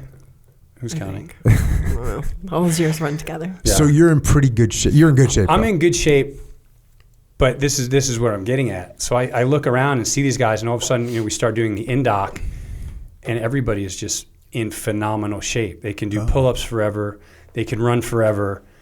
I'm still a little heavy, so for me, pull-ups, I can do them, but I can't do, like, I was watching guys do like 20, 30, 40, 50 at one time. Or run our class. I swear we had at least 10 individuals, Mike Murphy, Nelson Sanchez. These guys were running sub 24-minute 4-mile time runs. God. Murph and Sanchez would always be like That's neck insane. and neck. It was insane, right? And I was, this was cool about the runs. I never, I was in the goon squad literally one day, one time. Never failed 4-mile time run and never got gooned except the one time. So like for me, the running, I did it and I got ahead of the goon squad, but it was miserable. It was What class were you in? 236. 236. Check. Yeah. And so third phase, Jocko. So we're in third phase. We'll go back to first phase. Yeah. I was in good shape, but again, I look around and see 175 guys, and I was nervous. And then after I started seeing guys work out, and then guys literally doing splits, I'm like, man, am I in the right place? Like these are there's some freaks here, like Olympic swimmers and all these crazy individuals. And then, as you know, class starts. And It's the loudest, wild. it is wild. It's and the wild. loudest screamers, all of a sudden, you're like, hey, where's so-and-so? He talked a lot of shit. You can't even comprehend it. Like we were talking before we started recording. It's like you and I have survivor's bias, meaning every friend I have 100% made it through buds. So as far as I know, the freaking pass rate for buds is 100%. Like everyone made it. Everyone I know made it. But yeah, the wild thing is the people that, like you said, like Olympic swimmers and Olympic this and D1 this and D1 track guys and D1 football players and everything. And they all just quit. It's insane. Yeah, they all go away pretty quickly. Was there anything in Hell Week that like tripped you up, or were you just like, hell yeah? No, The reason I say hell yeah for me is because I like sucked at everything. Well, I didn't suck. I was okay at everything, but I had to put out really hard to pass runs. I had to put out really hard to pass the O-Cars. I had to put out really hard to pass the swims. And look, everyone's putting out. Yep. But I had to put out really hard to pass the evolutions. But in Hell Week, it's not pass fail. It's just keep going. Just do. There's anything I'm okay at, it's like, oh, I can keep going. Right. I will keep going. Right. And so for me, Hell Week was almost like a break because you just had to keep going, which I was good at. Everything else, like I failed a 4-mile timed run. I paced myself. I was an idiot. Yeah, I mean, I wasn't fast enough to pace. I just needed to sprint. I failed to swim, and again, like a bunch of people failed to swim, and I was one of them. So that sucked. I don't know if I failed in an obstacle course. I probably did, but so I was kind of middle of the pack, but it was because I was putting out hard. So for me, Hell Week was like cool, and a bunch of people quit. And I was like, damn, are you dumb? Yeah. Like. Yeah, and a lot of those individuals were up front, right? Oh, yeah. Yeah. It's insane. Yeah. We had some pipe hitters, some like legit good, I shouldn't say pipe hitters because they're not. They're good athletes, right? They're good athletes.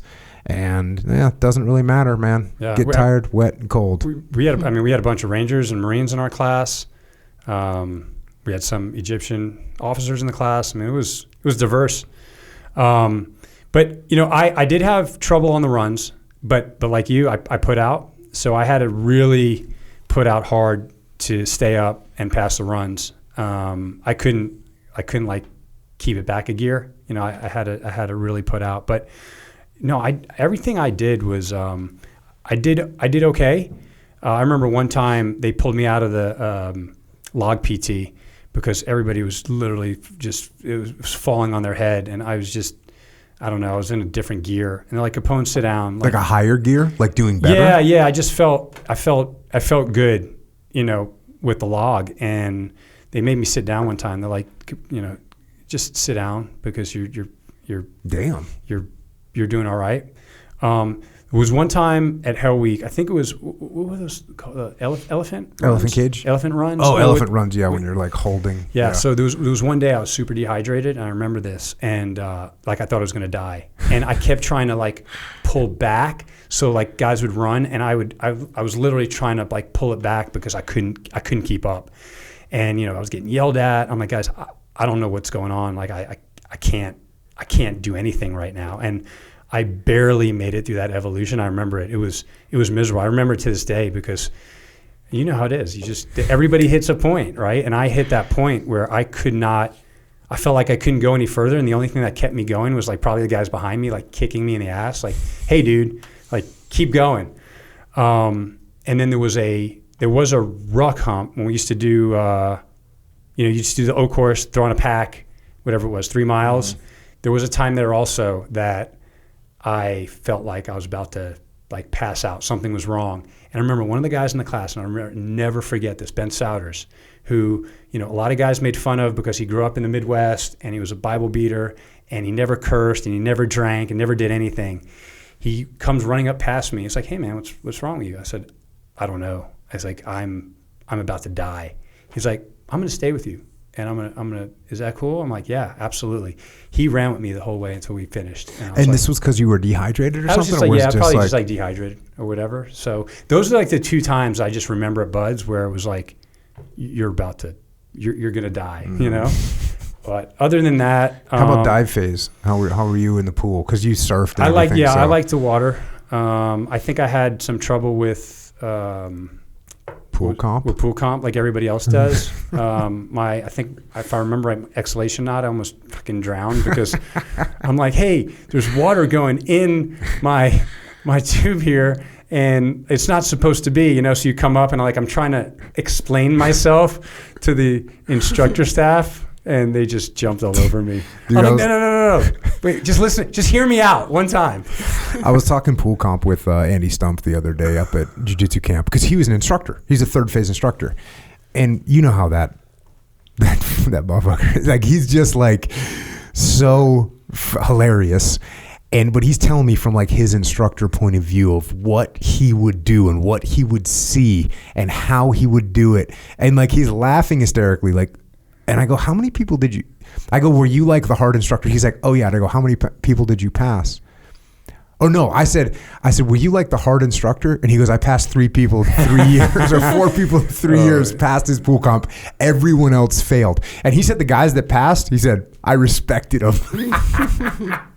Because, you know, he put them through hell. Yeah. Andy, we did Andy's podcast, and Andy put me through jump training when I was on the East Coast. Yeah, and God, he was, you know, and he knows this. He was such a dick to all of us, except if you were in his circle, you know. But it was cool to see him up in Montana, and it was great. Just what he's got going on now. And he was awesome. He's one of the best, you know, obviously one of the most talented jumpers that got to. And one of the most talented wise asses. Like, he really is. Just so good. But yeah, you got to have him debrief you on his experience as I think he was a freaking dive instructor or a 2nd phase instructor for like a couple years. Oh man. So he was telling me about how like he'd watched the kids' hands, and when their hands would go into this like involuntary claw like motion, and he goes, yeah, that's when I knew I'd had him. It's like, good God, I cannot imagine him having more fun torturing people, but I guess he's doing it. And then you're in, so then you get to 3rd phase. Third phase, I couldn't wait for. I think like most guys, and 3rd phase was great. The only problems I had there out on the island, we made a really shitty hide site for like, you know, your day that you were supposed to take hours to do it. It was so pathetic, Jocko, that one of the instructors came out. I don't want to say his name, but he lost his shit. He lost his shit so bad that I think if some type of brass was there, they might have thrown him in jail. He flipped out on us. He took one of the students, like just threw him every which direction. I think put his boot in the guy's chest and like kicked him a mile. You know, it was one of those things. We were scared to death, and then we worked on that hide for another 4 hours to make sure it was tight. But because of that, we had to sleep on the beach. It was at Camp Stupid. Uh-huh. So I got to sleep at Camp Stupid, which you really don't sleep because I was trying to sleep on the ice with those ice plants, and the ice plants had nothing but some kind of nasty bug that was just biting us all night. So we didn't get any sleep. Some kind of sand flea scenario. It was bad. So so that was my my third phase experience. And well, also the towers came down. Well, then the towers came down. So we're up at we're training out east, you know, in the desert, and instructor comes out from the house there and says, "Hey, the U.S. is being attacked. World Trade Center just got hit by an airplane." And we all looked at each other and we're like, "Man, can these fucking guys just leave us alone? Like, we're in third phase. This is a conversation. We're about to graduate, and they're still messing with us. Like, what did we do wrong? Like, we had a shitty second phase. I shouldn't talk about that. We had a really shitty second phase, but what made your second phase so shitty? It's just what I actually did. Me and I'm gonna name him. Me and Jeff Boss. So he and I are swim buddying it to the bathroom, and we go running out. And our proctor was a guy by the name of Favero, super laid back SDV guy. I don't know. Like probably we were told the only instructor that you can't piss off. Like it's impossible to piss him off. We somehow figured out how to do that because we were running to the bathroom. We didn't see him, and he called us evidently like 3 times, and we didn't answer. And he fucking flipped his lid. Because of that, and because the cadre was like, yeah, he doesn't ever flip out. Like, we've seen him for like 15 years. They made us spin the wheel of misfortune every day this was the first day of Psychedelics. Ooh. They made it every day. Just you and your swim buddy? No, the whole class. Oh, God. Which is even better, right? So we made a lot of friends after that. So the wheel of misfortune, I've talked to classes like before and after us. They're like, oh, we spun it like twice. I'm like, twice a week? Or they're like, no, the whole phase. I'm like, we spun it every single day we got back from our dive. So we'd get back from our dive, didn't matter, 1 o'clock, midnight, it didn't matter. Put all your stuff away, get back on the grinder, spin the wheel of misfortune. 208 counts, go. So we did that every day for second phase, which I was told like never happens. And it was just like a miserable second phase because we had to do, more PT for like an extra hour or whatever. So it sucked.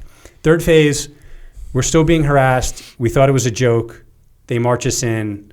We watch it on TV for 30 seconds. We march back out to the grinder. And we just didn't have any idea what was about to happen. But the cadre, their demeanor was completely different. I'm getting chills, talking about it. But you can tell, like, they knew what was about to happen. And I remember them, like, having this, like, hatred and just, like, we're about to go to war, guys. And we're just like, no, we're out here. We're in buds. We're on the beach. We're working out. And the demeanor from the class, which is all we want to do is get through buds. This sucks. From their demeanor, which was like, we're going to war. Like, this is what's happening. And it was totally different. And from that day forward, from the last part of third phase, like, they were serious. It wasn't more of this like joking crew of cadre. Like, they were like, this was real. Mm-hmm. This was not the shit, that in all honesty, that some people signed up for. I mean, there was right after that, there was a few guys from SQT, and one in particular I remember quit in SQT. It was like, I didn't sign up to go to war. I went to college and whatever. So I think some people, this was like obviously a big reality check. For us, I don't think we knew any different because we were just trying to get through buds. Mm-hmm. So damn. So Amber, this whole time your new husband is coming home freaking with the shit beat out of him, and he's working crazy hours and all this. Like, what's your impression of this whole scenario before September 11th? I really, Jocko, thought we just have to get to the end of buds. I literally thought after the 6 months of training, things are going to really even out. Of course. Oops. I mean, even minus 9/11, that, nothing could have been further from the truth. But in my mind, that was like at least something that was an end goal. And so all of the late nights and ice baths and I just need to stay on the couch all weekend. Like, that to me was going to come to an end and life was going to be normal again. It was also some of the sweetest times because he was so spent, and I look back at photos of our 1-year-old climbing all over him, and he's got both knees, wrapped with ice, and he's trying to be a dad, and we've got pictures at the zoo, and I can see how beat down he was being a bud student and trying to be a dad.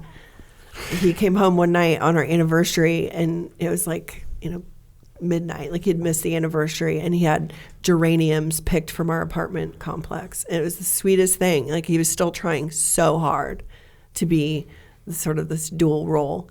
And after 9/11, like, it's like cadre, I mean, he completely changed. And what about, did you realize what an impact September 11th was going to have from the perspective of when I was going in the SEAL teams, and it was 1991. I thought I was going to Vietnam. I thought I was going to the Vietnam War. Like, I thought there's SEALs just sneaking around the world, just killing people, and that's what I was going to be doing. So I just thought that's the way the SEAL teams was. That's what you did. Then I got to the SEAL teams, and it wasn't like that in the 90s. It was not like that at all.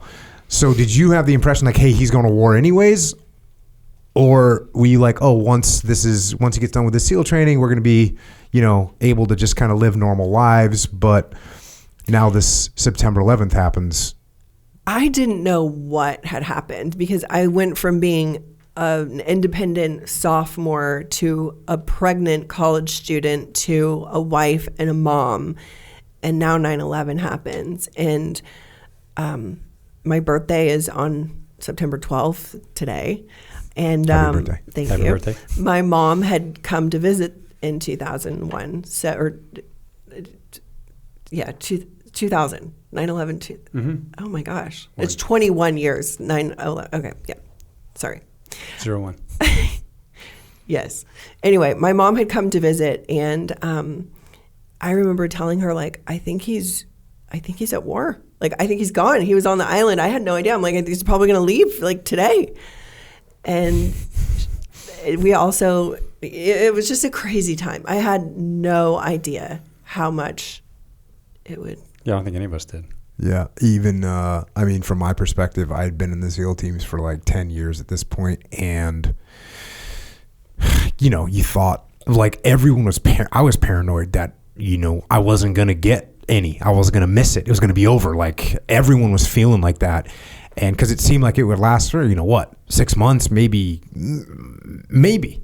I was about to say maybe a year, but I don't think anyone thought, oh, this is going to go on for a full year. Like, we would do some strikes, we would do some hits, take out some targets, and then that would be that.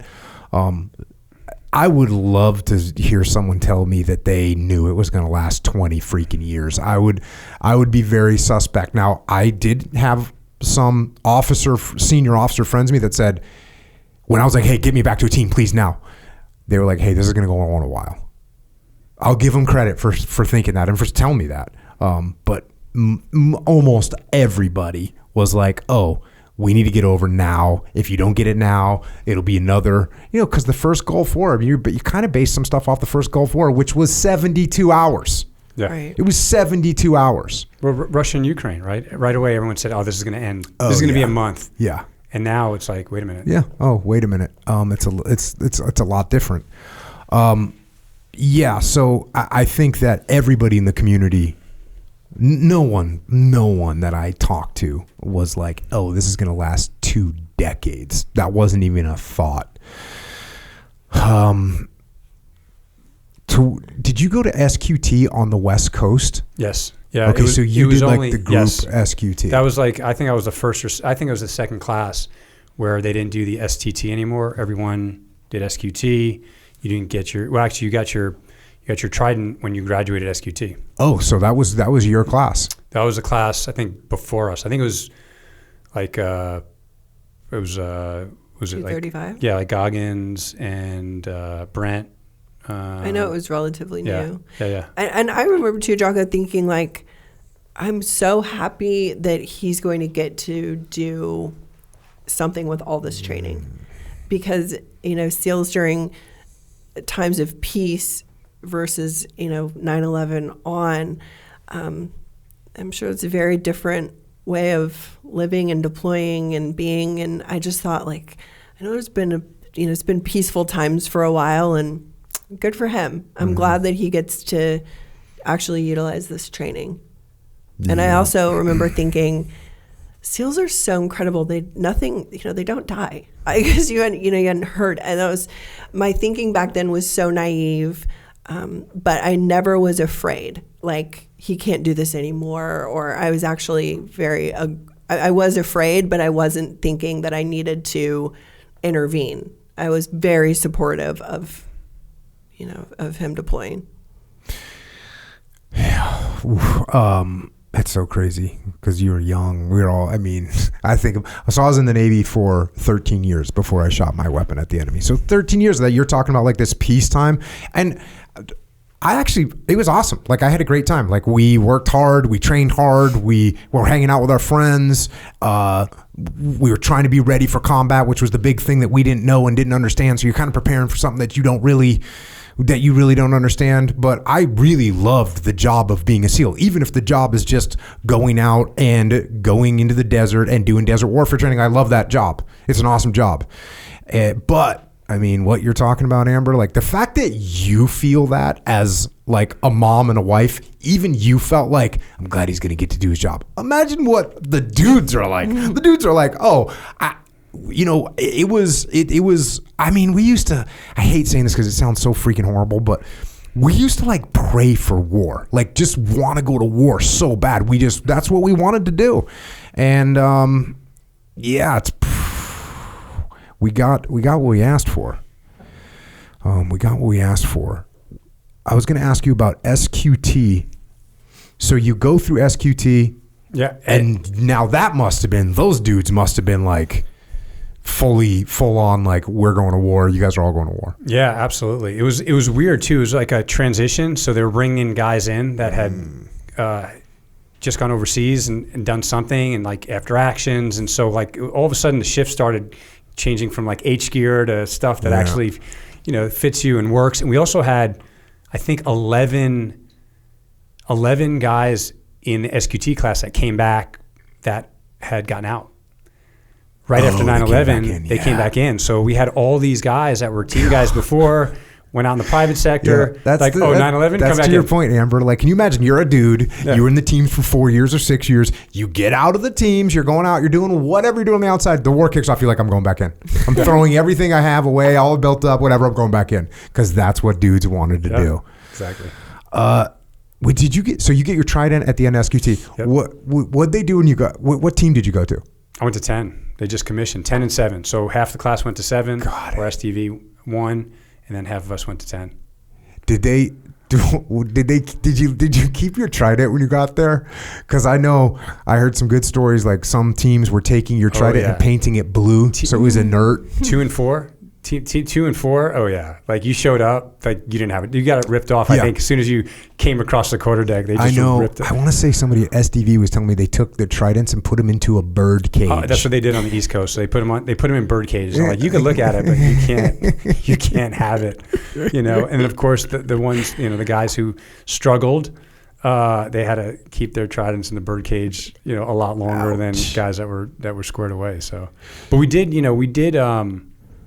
did get beat into our chest from the instructor staff at SQT, while all the families were there and stuff. So that was, at least we felt like it was something there, but maybe not so much compared to how it used to be. Compared to how it used to be back in the day. Yeah, it was cool. I checked into the team and we went through something called SEAL tactical training at the team, and then you did a board with like the senior people in each department. But man, the training that the guys get now, the training that you got, this like centralized training with all the experience, all consolidated, it's awesome. Like there's no doubt. I think they're coming out of, I don't know if they might be coming out of Buds now, not just SQT. I think Buds with like 4 weeks of CQC training. Yeah, it's, you know, compared to like you wouldn't even see it until you're at a team, you know, 6 months down the road that you went to Shaw's for 2 weeks. You know. Yeah, and the thing is, like when you were talking about guys coming back from like combat deployments and getting in there, and that's cool, right? That's awesome. But imagine like it turned into, hey, these guys were in sustained combat operations for years.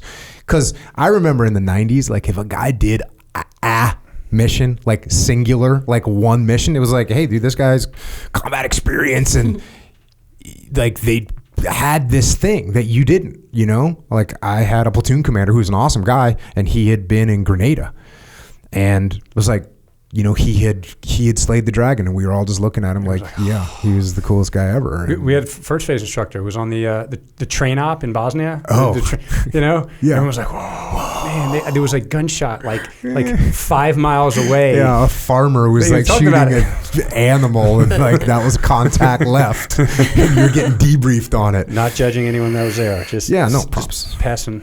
You did pass and gouge. You did what you were what the country asked you to do. So you get into you show up at the team now. You go right into a platoon. Is that the right way into a platoon? Down? Yeah. What's your job? Do you just get handed a 60 or what? How did you guess? You didn't think I'd be like the comms guy, or I got handed a 60 just because I couldn't wait. I was like, give me 2, please. I couldn't wait to be a 60 on it, actually. Did you get a Mark 48 or did you get a 60? I got a 60. Sweet. Yeah. By the way, Marcus had never shot a weapon before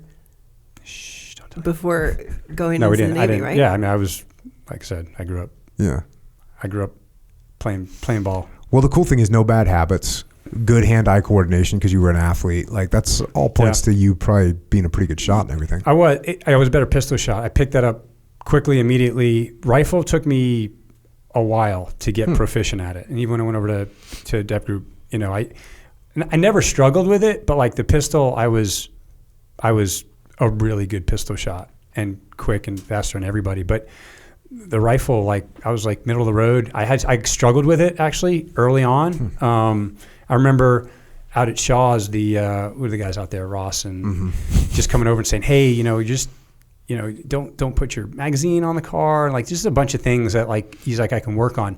But as soon as he worked like with me, you know, I went from being pretty like not good to excelling. But it took me a while, and I tell people, I was like, no, I actually had to like really focus and practice and like stay late, or, you know, go out to the range in the evening when guys were like hanging it up, because there was just something not right about not being proficient at it. Right?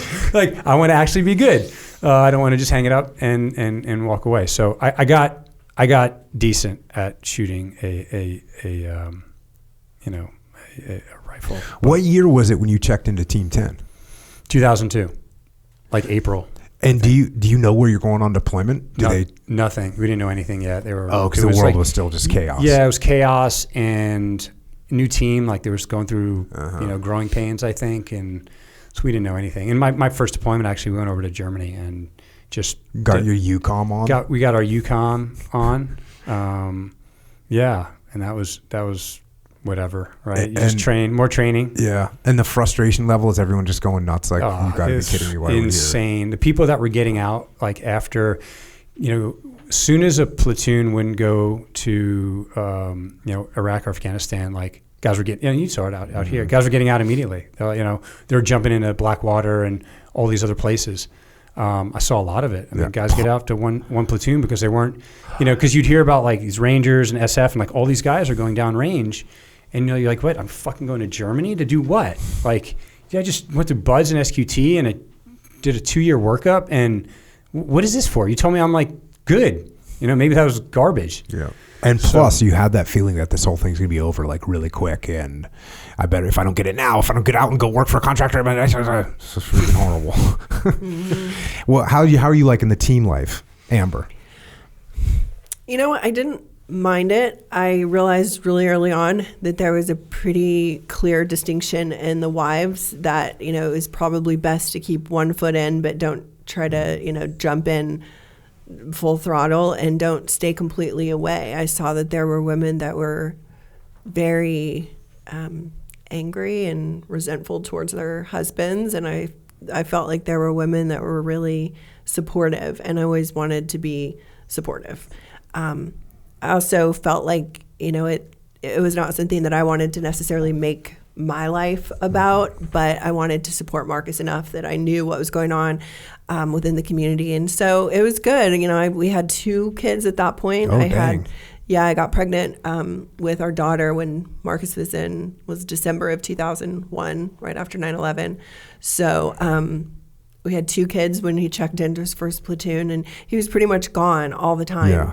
So wait, no. I was at lead climber when you were like 9. I was overdue. You got home on my due date, and then I ended up being 5 days overdue. But he was at lead climber, and I'm like, can you tell them that you're having a baby? And he's like, no, I can't. She's literally ready to burst, and he's I'm like I'm 5 hours guy. away. It's just like, it's such a, the way. It's the way. It's the way. I'm like, oh, if you're deployed, that's one thing, but you're in West Virginia. I'm in Virginia. Yeah. He had, no cell phone. There was one cell phone. Yeah. No, a pay phone you walk to. And he would call and be like, have you had the baby yet? So he got home on my due date, but I ended up being a little overdue. And he was just gone all the time. It was really actually hard. I was an only child, so there was part of me that really, I was raised an only child, so it was part of me that did love that independence and didn't need him around. But it did get lonely, and I was now with 2 little kids away, and I was meeting wives, but it was, there was a lot of like, I don't know, what schools has your husband been to? What's your husband's rank? And I've never played that sort of like living through, getting validity through your husband's career. Marcus was always like, my reputation means a lot to me. And so don't ever do anything that would embarrass me in the community. Like, don't risk my reputation. And I really respected that. Yeah. Yeah. My wife was due with our first kid, and my XO, who's a prior enlisted guy, who's an awesome guy. This is at SEAL Team 2. He's like, so when's your baby due? And I was like, like September or something. And he's like, when are you supposed to go on deployment? I'm like, August something. He's like, you're not going. I was like, yeah, sir, no, I'm going on deployment. He's like, yeah, you're not. And I was like, sir, I'm definitely going on deployment. Like, I'm definitely going. He's like, you are definitely not going. And so he literally said, hey, you can go on deployment as soon as she has that baby. And that's what I did. Aww. And I missed about a week and a half of deployment. She had the baby, and I left the next day, which was probably, at least I was there. But the attitude from me was just like, no, it's like, first baby, whatever. Like, I'm going on deployment. That's just the way it is. Yeah. So like for you to be like, no, I'm not coming home. I'm at a school right now, and I'm not coming home. That's the way it is. Like, it's just the normal thing. And then I remember I told my wife, God bless her. She called me at work, and I forget what was going on, but she called me at work, and my chief was like, hey, Jocko, your wife's on the phone. And I remember I pick up the phone and I go, what? And you could tell she was like so apologetic, because it's this, I probably put the same freaking psycho pressure on my wife that Marcus put on you of like, don't freaking mess, don't embarrass me. Yeah. And so I was like, what? And she's like, blah, blah. And I go, okay. And that was it, like hung up, like a total jerk. Like I'm a total savage. So I'm sorry, darling, about that. But what I'm saying is like, that's just the normal thing. Like you're in the team, you all about the team, everything's the team's, and it sucks to be married to those dudes, I think, in a lot of way. It does. But there was also this shared sort of like aggression, if you will, for lack of a better term, that I understood that he needed to be so focused, and I was just pissed after the attacks of 9/11, and I just thought like, yeah, get over there and like do whatever you do. But hell yeah, do it, go do it. Just I don't want to know about it, but go do it. Like I knew that the teams always came first, and I accepted that because I knew that it was a short period of our lives, and it needed to be done. So your first deployment, you go to go to Germany. You're sitting over there. So why the hell are we doing this? You get back and then roll into another platoon. Are you going to be a 60 gunner again? What's up? Absolutely. So I asked for it. But I think at that time I was carrying a 48, 46. Got to the Mark 48. Nice. 46 too. Yeah. So that was good. That was my task unit was Red Wings. So we worked up together. We flipped a coin. McGreevy's platoon basically got to go to Afghanistan first. We go to Germany first. Oh, this is when we were ripping out like halfway through to get guys more exposure. Yep. So literally over a coin toss, and so those guys went down range, and we went to Germany, and then the rest is kind of history. And once the helo went down, we actually deployed a week later because they were a wreck. I mean, half the platoon was gone, and the other guys were not good. How did you guys get word? What are you guys doing in Germany? It was terrible how we got word. We actually got word from them. So here we are. We're forward deployed in Germany, an actual unit, and we got to find out from our spouses that there's guys in full military dress showing up at people's doors. Ooh. Like that's how we found out. So that was a rough couple days. It went on though. I mean, the communication wasn't a whole lot better back in Virginia Beach because they were still searching for Marcus Luttrell, and that went on for almost a week. Yeah. And no one knew if their husband was on the helicopter or not, and the ones that survived weren't allowed to call home, and so it was literally pins and needles, and they weren't hearing much more. But then when the knocks started coming, they were finding out.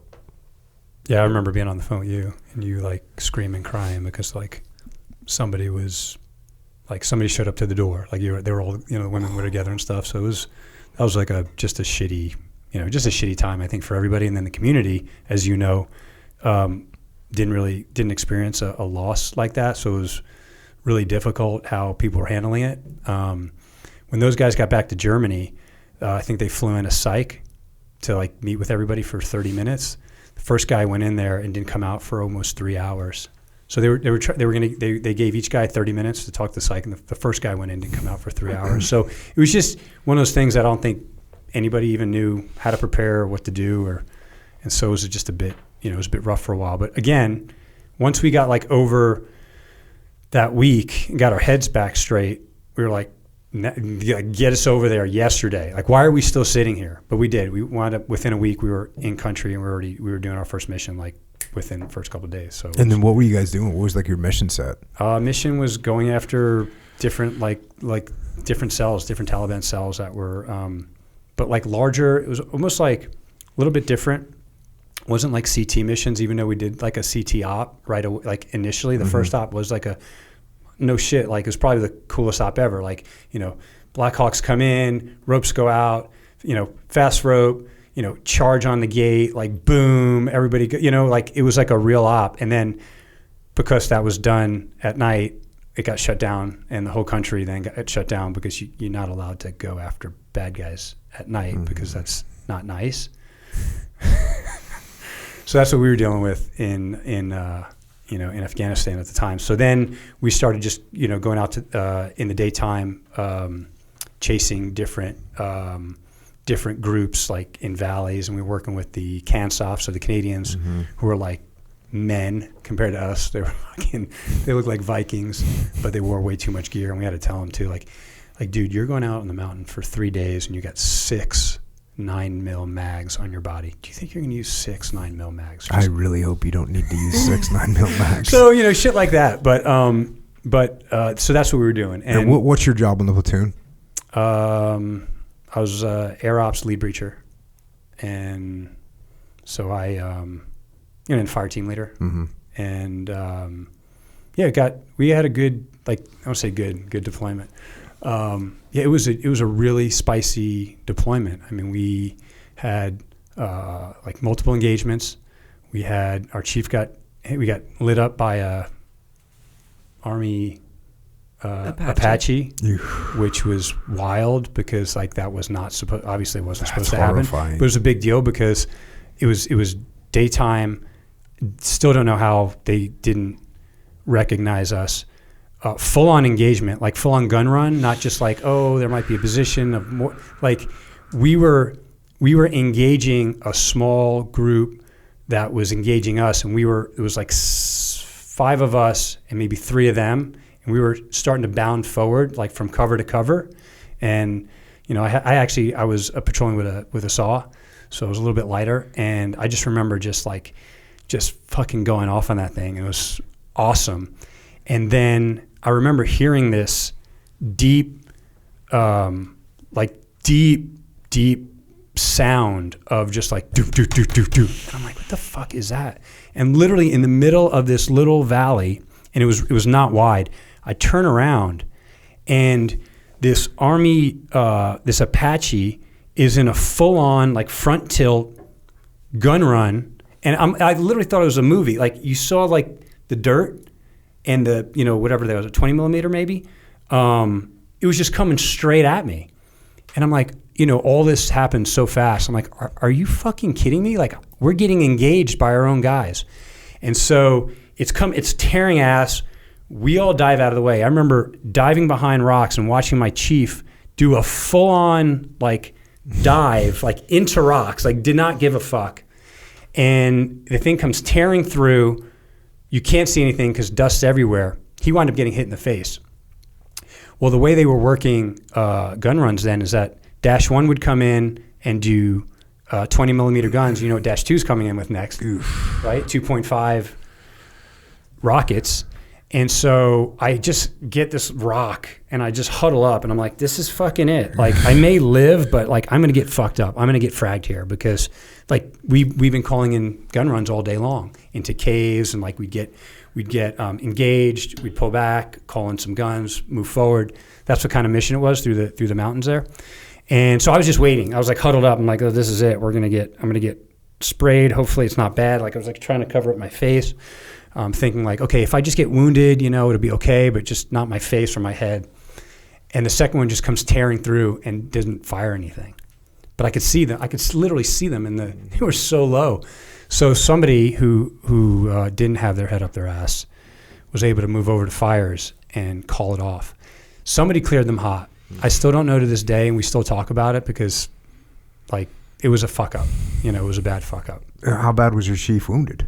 His whole face was like you couldn't, it wasn't bad, like, but it was like, if you took a picture, almost unrecognizable because I guess the frag going that fast was so fast, it just kind of blew his face up and he was like spitting blood a little bit, but he honestly was fine. Yeah, totally. Like, let's be real. Yeah. Oh, 100%. God. Like, you know, looking back, you're like, but yeah, that was a big deal. I just remember, I think when we got back, and again, I was I think E5 at the time, maybe E6, you know, so I was tucked away, but I think the leadership got in the ass of that unit, you know, over at Siege Sodif. You know, just like what happened there? You know, who called first off? Who cleared them hot? You know, we were on the offensive. It was a total mess. When I was a young radioman, I was standing out in the desert in Fallon, Nevada, trying to call in for an extract from a 2 helicopters, and I'm sitting there and I'm looking. They're like maybe a couple 100 feet at altitude, and I'm just standing there making comms with them like, hey, you know, we're ready for extract, and they couldn't see me, and I was like, this is crazy. I started like waving my arms. They still can't see me, and finally, you know, I'm getting a bearing, and I'm like, hey, I'm right over here to your southwest, and they just can't see me, and finally I like pop a smoke, and I mark you identify, blah blah blah, but it showed me that when you're in the air, like things just look so totally different. And they can't see shit, and they're moving freaking 150 miles an hour, and they get told like, you're cleared hot. Guess what? They're gonna freaking shoot, man. Because a lot of times they're saving your ass. They're saving someone's ass too. Yeah. And you know, those you know, all the blue on blue that was happening just everywhere. And again, it's not, you know, of course it's not nefarious. It happens just like that. Yeah. But we had, as I'm sure you know you did, we were in day panels, and I popped out immediately, And they were like, are you fucking kidding me, guys? Like, we can't see a day panel that's cut up out of your shoulder. So like the lesson learned that day forward was like, no, you got to carry a full day panel and like bust it out. And you know, because that's the only thing they said, that's the only thing we can see. There's no way we can see that little thing on your shoulder. You know? So incredible lessons learned. Yeah. And so that deployment wraps up. But God, I mean, you lost freaking so many guys from your task unit. Good guys. Yeah, a couple of buds mates, and it was wild. I mean, matter of fact, right before we deployed, right after the helo, well, not right after the helo went down, but Marcus flew back to Germany, and they were like, hey, you and so get up to, I forgot it was Ramstein, like go meet him. Like he's fucked right now. So we got in a car, went up there, met him like once I think they'd cleaned him up once he got out of like the ER or whatever, but he was covered in, he was nasty looking. He was like, it looked like all the wounds he had were just healing. So like his face was covered in shit. All his arms and legs were like covered in, like he looked horrible, but he was like super excited to see us because he was, he thought he was going to get his head cut off. I was the admiral's aide, and I was just about done with that job. So I'd come back from Iraq, and I became the admiral's aide. And so when that was happening, I was tracking what was happening, and I remember they're they're telling the admiral, "Hey, it seems like there's a guy that's alive." And I was, like I said, I was a radio man, so I was like, bro, they have his radio. Like this isn't, I didn't say this verbally, but I was thinking to myself, man, they have his radio and they've turned his radio on and they turned on the transponder or whatever. You know, how is a guy alive right now? It didn't make any sense. And then by the next day, it was like, no, they actually have comms. And I remember thinking, this is a freaking miracle. If this guy's alive for real. And the weird thing was I had met the Luttrell boys at a West Coast reunion. I just saw them, but I remember because they were big, giant monster guys, and they're twins, right? Which is, they just stand out. Corn-fed Texas, Texas bros. And I remember seeing them and being like, damn, that's freaking legit. You got your twin brother and you're both in the team. Like, how cool is that? And then sure enough, as I put the piece together, I was like, oh shit, it's that guy. It's one of those two guys. And man, that was horrible scenario. I remember thinking at that time, A, this is definitely going to be made into a film because the story was just unbelievable. And B, oh shit, like, bad things can happen to team guys. Like, you'd heard of like a death or two, a training accident, or, someone died overseas. But until that helicopter went down, I sort of thought team guys were invincible. And for the first time, I remember thinking like, oh shit, this might not end well. And, you see so many of your girlfriends suddenly become widows, and got real really quick. So what'd you do when you got home from that deployment? We had a huge party. We had a big party, invited everybody, including the CO. And I think to this day, we still talk about that. Amber bought me a kegerator. She was kind of celebrating us coming back. And, a few people were not happy at that because of the, because of the helo coming down and guys didn't come home. And those were all our like brothers and friends and sisters. And we, Amber's thought was, hey, I just want to celebrate like that guys came back, and so we threw a party, and she bought me a kegerator, I think from Costco, and that was really cool because I had just all of a sudden I gained like 100 friends overnight. Like guys would just stop by and be like, "Hey, I'm just grabbing a beer out of your kegerator." But I think that night Amber had the CO's. Stop! Don't even say it. No, it's great. She had she had the CO's wife doing a kegerator, but had her like legs up in the air. She got thrown into that in her defense. It was great, but it's still a good story. I think it was E5 at the time. She's great, and he's great, and they're the greatest. They're amazing. What about career? What are you doing now? What's your next move? From there? Yeah. So come back from my second deployment. I'd already screened for Dev Group after my first, and they just said, hey, we're not taking anybody after one platoon. So go, you're good. Go do one deployment and come back, and you'll be in that next class. I was in 06. And you roll into that selection. How was that? It was good. Again, just full focus. To my surprise, guys didn't practice, but like I just wanted to be there. Like I wanted to be just. And when I found out about that place, I was like, yeah, that's exactly what I want to do. So I trained and worked hard, and I had a good CQC block, and like I was saying, I was the top like pistol shooter, and with the rifle, that's where I was like struggling with the rifle. And I went from like, they post your scores every day, your time. There's no hiding. Like when you shoot, like you show up and you're like, oh, Marcus, 57 out of 60. Like what? And everyone's like, oh, look at shitbag. Like if you don't move up, you're out of here, right? And so I wasn't liking the pistol. Pistol was at the top, but the rifle, the initial week, I was really close to the bottom. And I'm like, dude, this is not like, I can't. That's so weird. I can't. It was weird. And then to be good at pistol and not good at rifle is just weird. It's weird. Was there something that didn't click in your head, and then something finally made it click? Jocko, I'm still trying to figure out what's fucking in my head. So. I don't know. I wish I could say, but I managed to crawl my way back into the top 10 just by like sheer, have to, and you would respect that. Like I had to get good, and I got a lot better. So, but no, I did really well. I finished that and kind of finished green team, and they kind of do a ranking, and you're not supposed to know, but I guess I was chosen first, and I went over to squadron, hung out with got to work for our bro that I talked about earlier. I don't know if you care if we say his name on here or what, but I say don't say his name. Okay, there you go. But yeah, it was everything that I thought, probably actually more. And a lot of stuff that I didn't expect, for sure. And probably Amber will tell you, like, life just got weird after that. So now you start knocking out deployments. Yeah. What's the cycle that you're running every there? year? So we were deploying every year, sometimes it's different twice. now, but at the time it was 6 on and then 3, 6 on. It was 3. Yeah, 3 month deployment, 3 gone. Six back. Yep. 3 gone. 3 training. Yep. 3 on standby. 3 gone. Yep. 3 training. And then on standby, flyaways. Mm-hmm.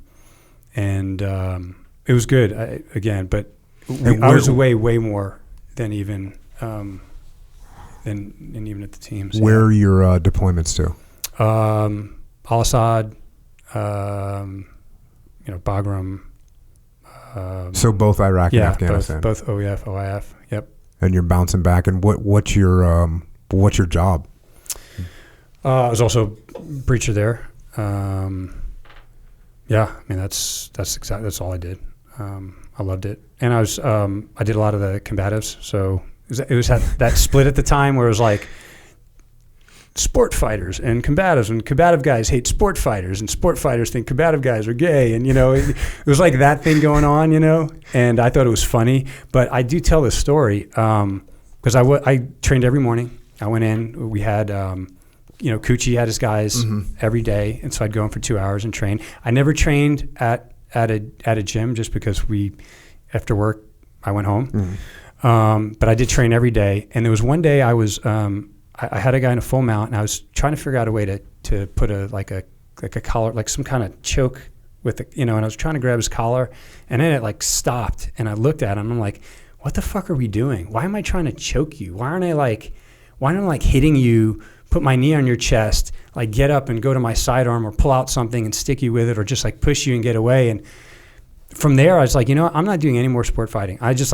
want to know how to just pound, or gouge your eye out, or just stick you in the gut with a knife and just get the fuck out of here. And then I started more moving into the camp of the combative side of the house. And then of course you had people saying, well, no, if you're a better sport fighter, that'll transition. It's like the skydivers. Mm-hmm.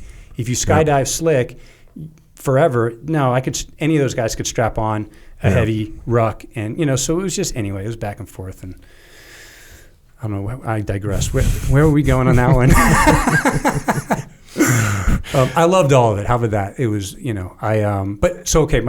you asked me what I was doing. I was a breacher, and I did a lot of combative stuff. And I climbed and Amber, what's life like for you now? Now he's gone even more. I was way more settled. So that's actually when I met, around that time is when I met Sarah Wilkinson. And our life was very centered around the command and, other command members, command families. We all sort of, worked out together, hung out together, weekends together, with the kids, sports and pool parties and birthdays. And, it was very tight knit.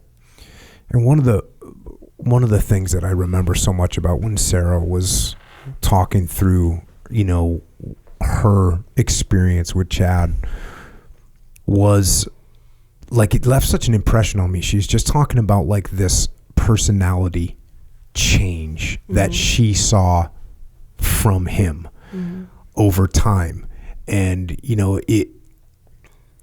were you seeing that kind of thing from Marcus at this point? Were you seeing, was he getting withdrawn? Was he, short fused? Was he, it sounded like what Chad was doing was more like the withdrawn thing. And, she was like, look, he wasn't like the most talkative guy in the world, but all of a sudden, like, she noticed that he was different. Yeah. And Amber, before you even go, like, and so I worked with Chad. He was one of my recce guys, and I never, like, he was smiling, happy, joking.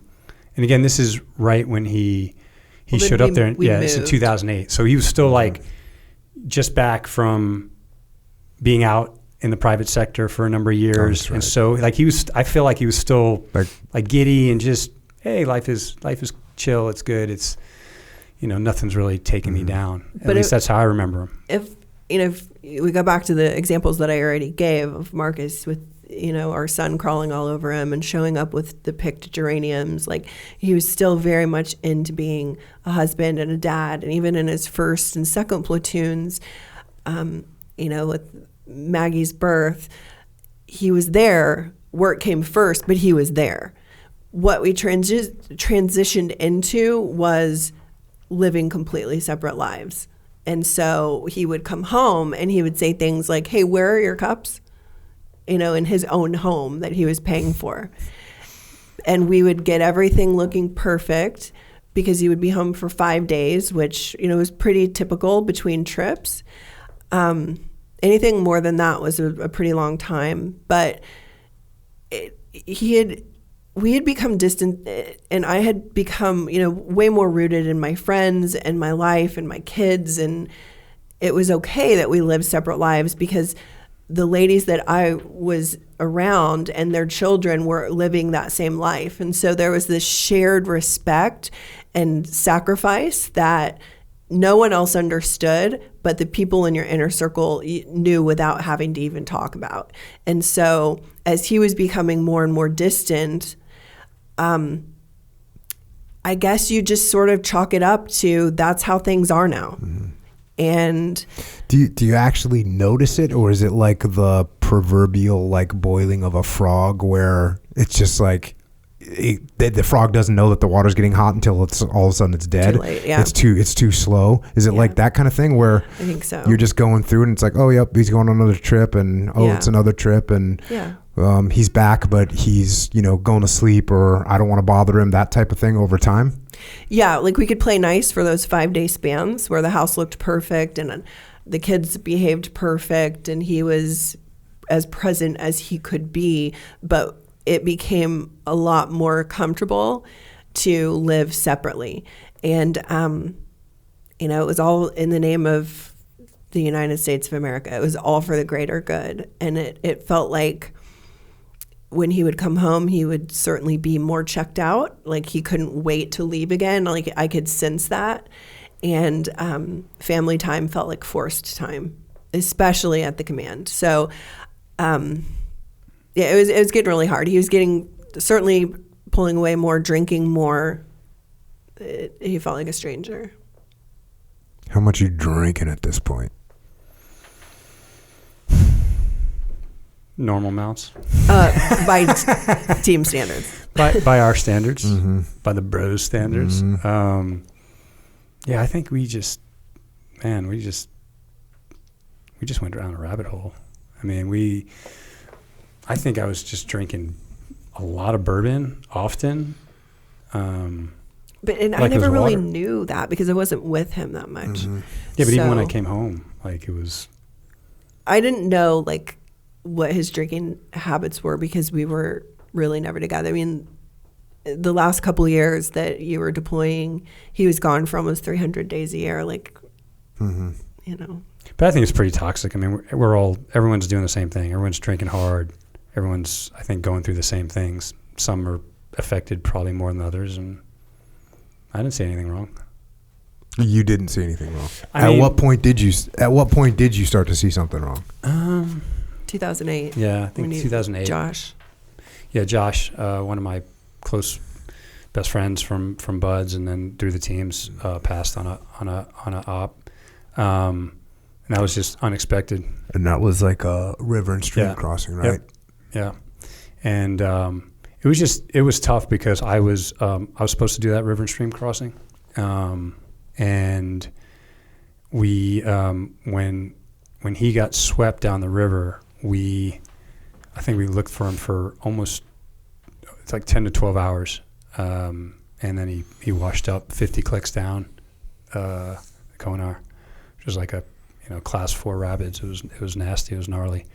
So just seeing him kind of get pulled out of the water is like really, it's not good.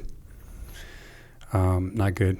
And myself and another individual took his body back to his family in North Carolina, and we stayed there a week. And then we were there is when Jason and Dusty got killed, like a couple days later, on an op, direct fire. Both of them got shot, and of course we were supposed to be on that op.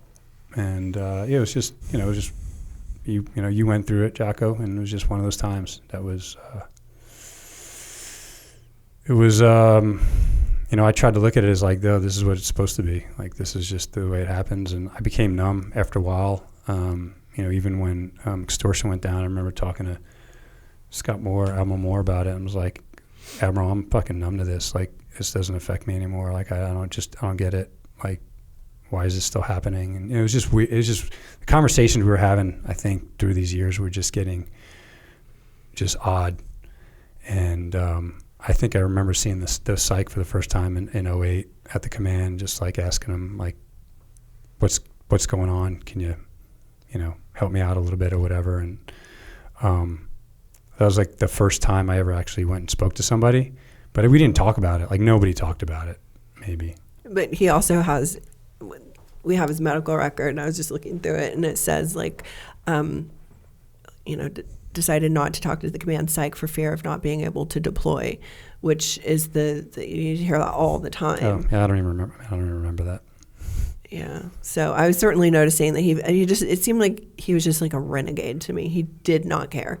And those deployments were so insane. It's like someone was dying every deployment, and so it felt like Russian roulette. And I just, between Josh in 2008, and then there were, other deaths that weren't so close to us, and then Adam Brown dying in 2010, who we were very, very close with Adam and his family, and our kids' best friends at the time. I was just like, this is nuts. We can't do this anymore. Yeah, and so it got to a point where I just felt like I had to do something different. I wasn't like fully checked in. And again, talking to the Admiral, he's like, you should go to OCS. He's like, you should be an officer. I'm like, I need a break right now, bad. He's like, no, you should go to OCS. You're going to be a good officer. And so I went to OCS for like 2 days. Oh, yeah. Wait, didn't you have to put like a package together? Oh, yeah. And everything? I did fucking all this shit. Did you He even passed up being promoted to chief so someone else could have it because he thought he was going to become an officer. I went in and talked to the CMC at the time, said, don't make me a chief. I said, make so-and-so a chief because I'm going to go to OCS. Like, why would you make me a chief? And I'm like, you're going to take it away from somebody. So they made him chief and I went to OCS. So you knew what you were getting into with this? No. Obviously I didn't. No, I didn't. Honestly, I didn't. I was not, I wasn't thinking clearly. Let me ask you this: when you went and talked to the psychologist, Yeah. What do you say? What do they say? They have like they have their standard list of like SOP, like how's your home life? How is your family? Mm-hmm. You're like, oh, my wife is great. My kids are great. It's fine. Like, are you drinking? Yeah, a little bit. But normally what the guys are doing, nothing. Like it's very vanilla, right? It's very templated, and I think, obviously we'll talk about the route that I went eventually when I separated, but I think that's the problem. Is like they go to school and they try to solve a problem in this box that they're taught, but everybody's different. Like, you're different than me and I'm different from her. Like, they can't use a standardized template to, I think. It's also like a check in the box. Like, it's actually called the 30-minute checkup from a neck up, right? Oh, is it? Oh, wait, is this like like they say, hey, did you get ordered to go do this? This is part of the standard operating procedure. Okay, you're back from 3 deployments. You got to go check in with the psych. Is that what? I don't. And then you give the answers, that you think will probably get them off your back. Yeah. Let me figure out what I have to say. Yeah. So they're not. Wife is fine. Kids are great. I'm ready to deploy. Yeah, I'm good. And so is that what you did? Or did you Life go is in there? good. Because you said you were starting to feel it a little bit. Did you expose that at all when you talked to this doctor? Not really? I don't think so. I don't even remember. I'm not sure. I just remember him telling me, Marcus, you guys aren't crazy. He's like, but your wives, he's like, they're freaking nuts. Well, it is crazy to stay married to I mean, like, I literally, like, of all the conversations, that's what I remember. He's like, Marcus, I don't think you guys are crazy. He's like, but I do think your wives are crazy. I'm like, all right, doc, whatever you say, I'm on board. So that's kind of crazy that you went in there, you're feeling like something's not right, but you still get like an up check to go to OCS, by the way. It was, the reason I went to OCS is because I believed in the Admiral. I believed in my skipper. Like, that's the only thing. Like, and I don't want to let him down at all. Mm-hmm. And he's all fired up. So fired up. He's all fired up. He's like, hell yeah. He's always fired up. I love him. Yeah, for sure. And so he tells you, no, you're going to be a great officer. He sends you to OCS, and you're like, roger. I'm like, roger that. It made sense on paper. For sure. But it's like, we need a change. He wants to go to the West Coast. But I remember telling my close friends, like no. Like, my very close friends was like, I can't. At the airport. I can't do this right now. Like, I'm not good. He's like, no, bro, you got to go. Like, you're going to regret this. I'm like, no, you don't understand. Like, I can't. Like, I'm not good. He's like, Marcus, you got to get on that plane. What did you mean by not good? Like, I was not into it anymore. Like, I was not mentally, like, focused or determined or, like, driven or, like, any of it. Like, I just didn't want to be there. Mm-hmm. Were you seeing this, Amber? I was, but I was also in a complete tailspin because we needed a change of scenery. I just needed like a calm in the storm to reassess. Because you can like survive, like a tornado, for example. It's much easier to survive than it is to like survey the damage. I was in complete survival mode. And so it seemed like, okay, well, this is something that could get me to the other side to survey the damage. That's a good metaphor. So you're like in the storm shelter. There's this mayhem going. You're okay in the shelter, but you know at some point you got to get out of this thing and you got to get somewhere safe. Yeah. And then once the storm is over, like, you think about like any natural disaster. We lived on the East Coast, hurricanes, like preparing and surviving the hurricane isn't the hard part. The hard part is cleaning up all the mess on the other side. And so I knew we needed to get to a place where we could start cleaning up the mess, but you're in such survival mode that you don't even know what that looks like. And so for me, OCS sort of like checked that box. It was a different change of scenery, and in my mind, Marcus always needed a goal. Mm-hmm. His goal was to get a scholarship, to become a SEAL, to get to the command. This was just the natural next goal. I didn't know that he was so depleted mentally that he didn't have the willpower to care about the goal. And it was the first time that I had ever seen him not care about a goal. That's what I was going to ask you, because you're describing a mess, right? But at the same time, you're both also kind of like, the kids are doing good. We're doing everything. No, we're doing everything. Like, so was there some everything. Like the reason I'm asking you this question or this line of questioning is because if someone is a wife and they're looking at their husband, what are they looking for, and how do they go, oh, you know what? I know what this is. I understand what's happening. There's a loss of motivation. Did you see behaviors? Was there anything that you said, Marcus is not in a good spot right now? Yeah. I mean, I just felt like he was reckless. I felt like he was a complete renegade. He just didn't care. And so for me, OCS was a way to dial it back in, give him some direction and focus, because like, I mean, he didn't cut his hair for 9 months. He was drinking and then like the RSO the next day, like drinking till 4 a.m. then the RSO at 8. Like to me, it was just sort of like very atypical behavior for him. Maybe not necessarily of the teams, but he was so laser focused that the sudden sort of renegade attitude was definitely alarming. At the same time, I never saw him. Mm-hmm. So it was probably 10 times worse than I knew. Mm-hmm. OCS, 2 days. OCS. You want to hear all about it? OCS is, because I went to OCS. I know. Yeah, and I can't imagine. He'd come back from deployment like literally a week or two prior. I fucking hated it. I showed up and, you know, you have all the Marines and they're yelling and shit, and you have like a rack like this, and they're like, "Who the fuck is this guy?" And I honestly, I lasted a day and a half. I remember sitting. First off, I was getting migraines. They got me ibuprofen 6 hours after I was fucking hurting, and then I remember sitting on the floor. My back was killing me. I had all types of like shit going on with my L4 and L5. And I'm like trying to read the, was it 11 General Orders of the Century? Like I'm trying to memorize them. And I remember taking the book and throwing it across the room. And I'm like, "Hey, who's in charge here?" Like in a very nice way. Oh, Lieutenant Sarge, like, "Can I speak to him, please?" Yeah, sure.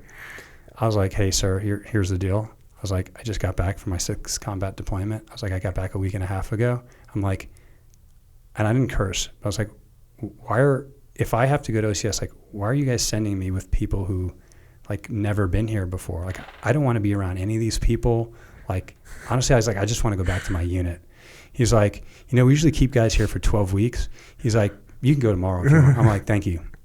And I did that. Dude, that's insane. Oh, I was like, what am I doing? I'm like, I'm learning how to fold my underwear again? Are you kidding me? And I remember going back and telling Admiral, I was like, "Hey," I was like, "if you want good people to like stay in, you guys got to figure out this OCS thing after guys are going over to seas to war for 10 or 15 years. Like, come on. Like, that's just, you're going to get more people like me that are like, fuck this." Or they hear about what OCS is, and instead of going through the whole process of sending their packet in, they're just going to hear about it and go, "There's no chance." Because that's what I've told. I talked to a bunch of people when I got back. They were like, "Oh yeah, you didn't know that?" They're like, "That's why I didn't go." I was like, "How can you go deal with that for another 12 weeks after all the other shit?" They're like, they go, "But there's this workaround. And if you become it's like if you go on reserve, you go to like a fork and knife school for 4 weeks, you get pinned, and then you go back on active duty." Yeah. Like they decided to tell me that. Like, out. Yeah, they figured something out. But he honestly, like, he knew. Intuitively, you knew you shouldn't have gone. There was no chance. He called from the airport. He called me and he called his best friend. And I think I said, like, "You've got to listen to your gut." And he just ended up pushing through and getting on the plane and going. But the day I showed up, I'm like, what am I doing here? Yeah, this is like fucking the last place I want to be. Boot camp welcome, like, so ridiculous. Yeah, it was good. So they sent you right back to the command. Yeah, well, they usually keep people out processed. They keep people in holding cell for like 12 or 13 weeks at OCS, and yeah, they let me go like the next day. And what did the command say? What like the detailer say? They were just like, what? Because that's bizarre, dude. Like, get a bill to. It's hard to get a bill to OCS. I know. I did have to apologize to the Admiral. He's like, "Hey," I'm like, "I know." I was like, "I know." But he was. I also think he was on the committee that selected you. Yeah. Well, I'm sure he had a lot of pull, whatever his position was. Well, yeah, for sure. But in hindsight, it's like, whoever thought that was a good idea. Anyway, but yeah, so I went back and they were like, "Hey, what do you need to do?" I said, there's someone out there right now going, "See, OCS is so hard. It's so much harder. This guy quit." Yes, that's it. I quit. Yeah, so I just told him, I said, "Hey, I just need a break." Because wherever that is, I said, I was thinking maybe go out to the West Coast and just forget about stuff. And they're like, yeah, that's fine. Go do it. So that's what we did. So I went out to, went to the center and wanted to teach tactics. And they threw me in first phase, which is like the worst place they could have put me. And it was not good. Like and as you know, all the guys there are awesome. Like good dudes, all of them been overseas, hard-nosed dudes, like great workers. I didn't want to be around anybody. I was like, I don't want to make friends with anybody. They probably thought I was like standoffish because like I didn't want to hang out with anybody.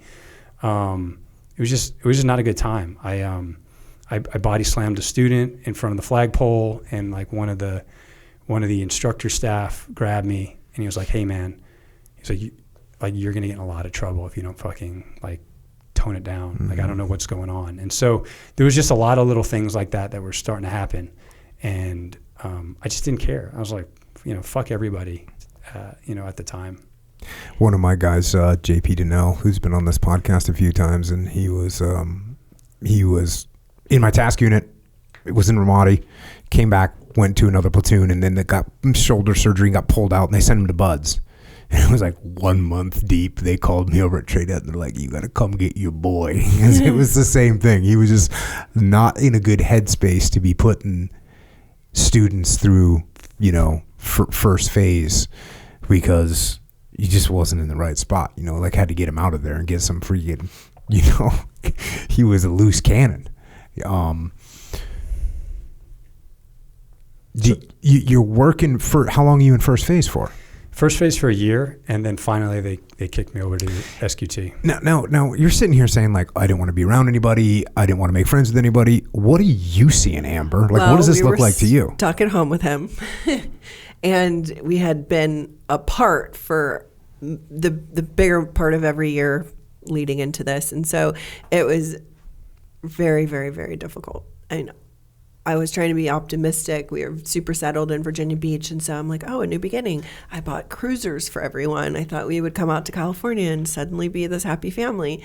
And when we got here, everything just completely hit the fan because I didn't have my community anymore. I mean, started every single morning at Sarah Wilkinson's gym, CrossFit Odyssey at the time. It's this core group of girls, and my kids had their friends. We had an amazing neighborhood, a great house. And suddenly we're in California, we don't know anyone, and now Marcus is home, and the kids, like our son in particular, had this sort of idea of who Marcus was in his mind. He was sort of like this myth of a dad, and, he really didn't know him. And I think that the dad that he got delivered back was nothing like the dad that he had created in his mind at the time. And so he started acting out like everything was going bad.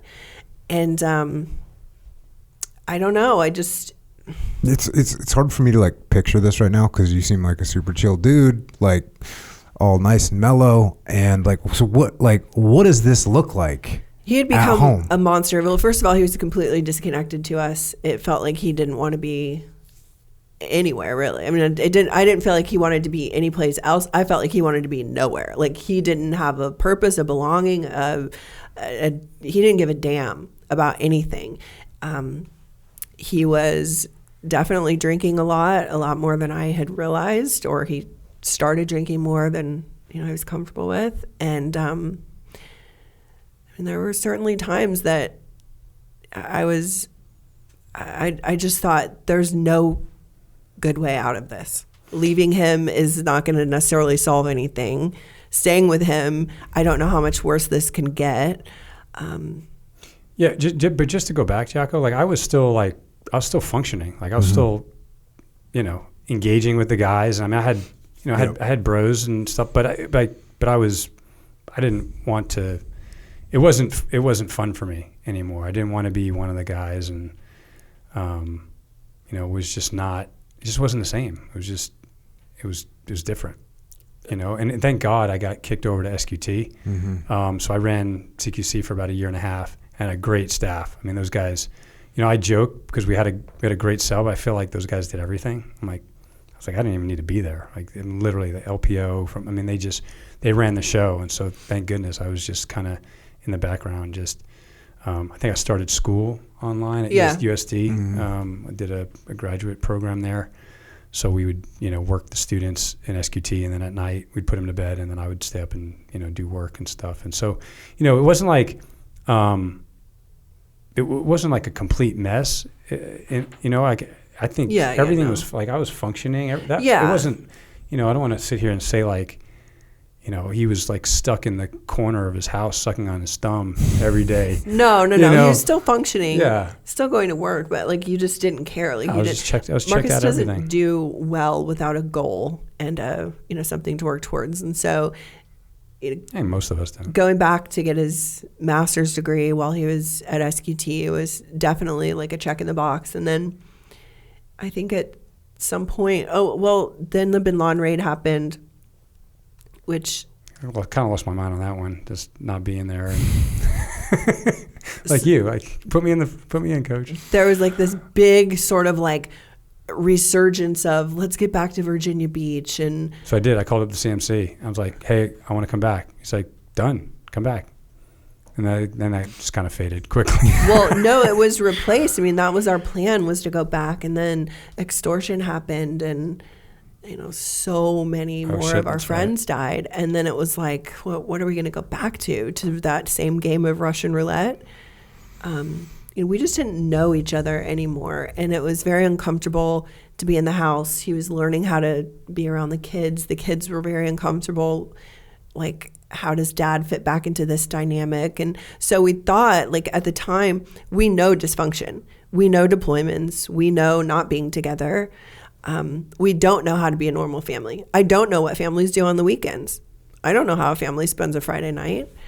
But I know how to be a single mom. And so rushing back into that dysfunction was the safest thing at the time, which was replaced by a big fat reality slap of, extortion just happened. We're going to go back to the Russian roulette. Do we really want to do that? And so at that point, he decided, let me just get out of the military altogether. No, you missed a whole bunch. Oh. My turn. You missed something. What? That's when I went to speak to OIC from SQT. And I was like, hey, I'm not, there's something not right. Like, I'm not doing well. And he's like, why don't you go speak to the I don't know if it was a West Coast Dive medical officer or whatever they call. So I went over there, and it was the psych, and I just started telling him about what's going on. And he said, Marcus, he's like, first off, you're definitely not the only one that's come in here. He's like, matter of fact, he goes, I can't even count the number of guys that have come in here now over the last couple months. And they have literally given me the same exact story. And he goes, I don't know what it is, but he's like, you guys are all experiencing the same exact thing. And he said, so this is what I'm going to do. And I think I got prescribed an SSRI or SNRI first time. And I guess that was supposed to stabilize mood. And then I got sent to NICO, and I came back with like 4 more medications from the NICO, the NICO clinic out in, which I thought was actually a pretty good place. But they do a lot of checking and giving you drugs, and they don't do a whole lot of, in my opinion, healing. When you go and you tell this doctor something's not right, how do you describe something's not right? Like, what does that sound like? Again, I'm looking at this from a perspective of how can we help? That's a first responder, a firefighter, a police officer, or somebody in the military. That's what are you tracking that they should be paying attention to? I think one of the biggest is lack of motivation, or like lack of purpose. You feel like nothing matters anymore at all. Like, what am I doing this for? Like, I don't even care.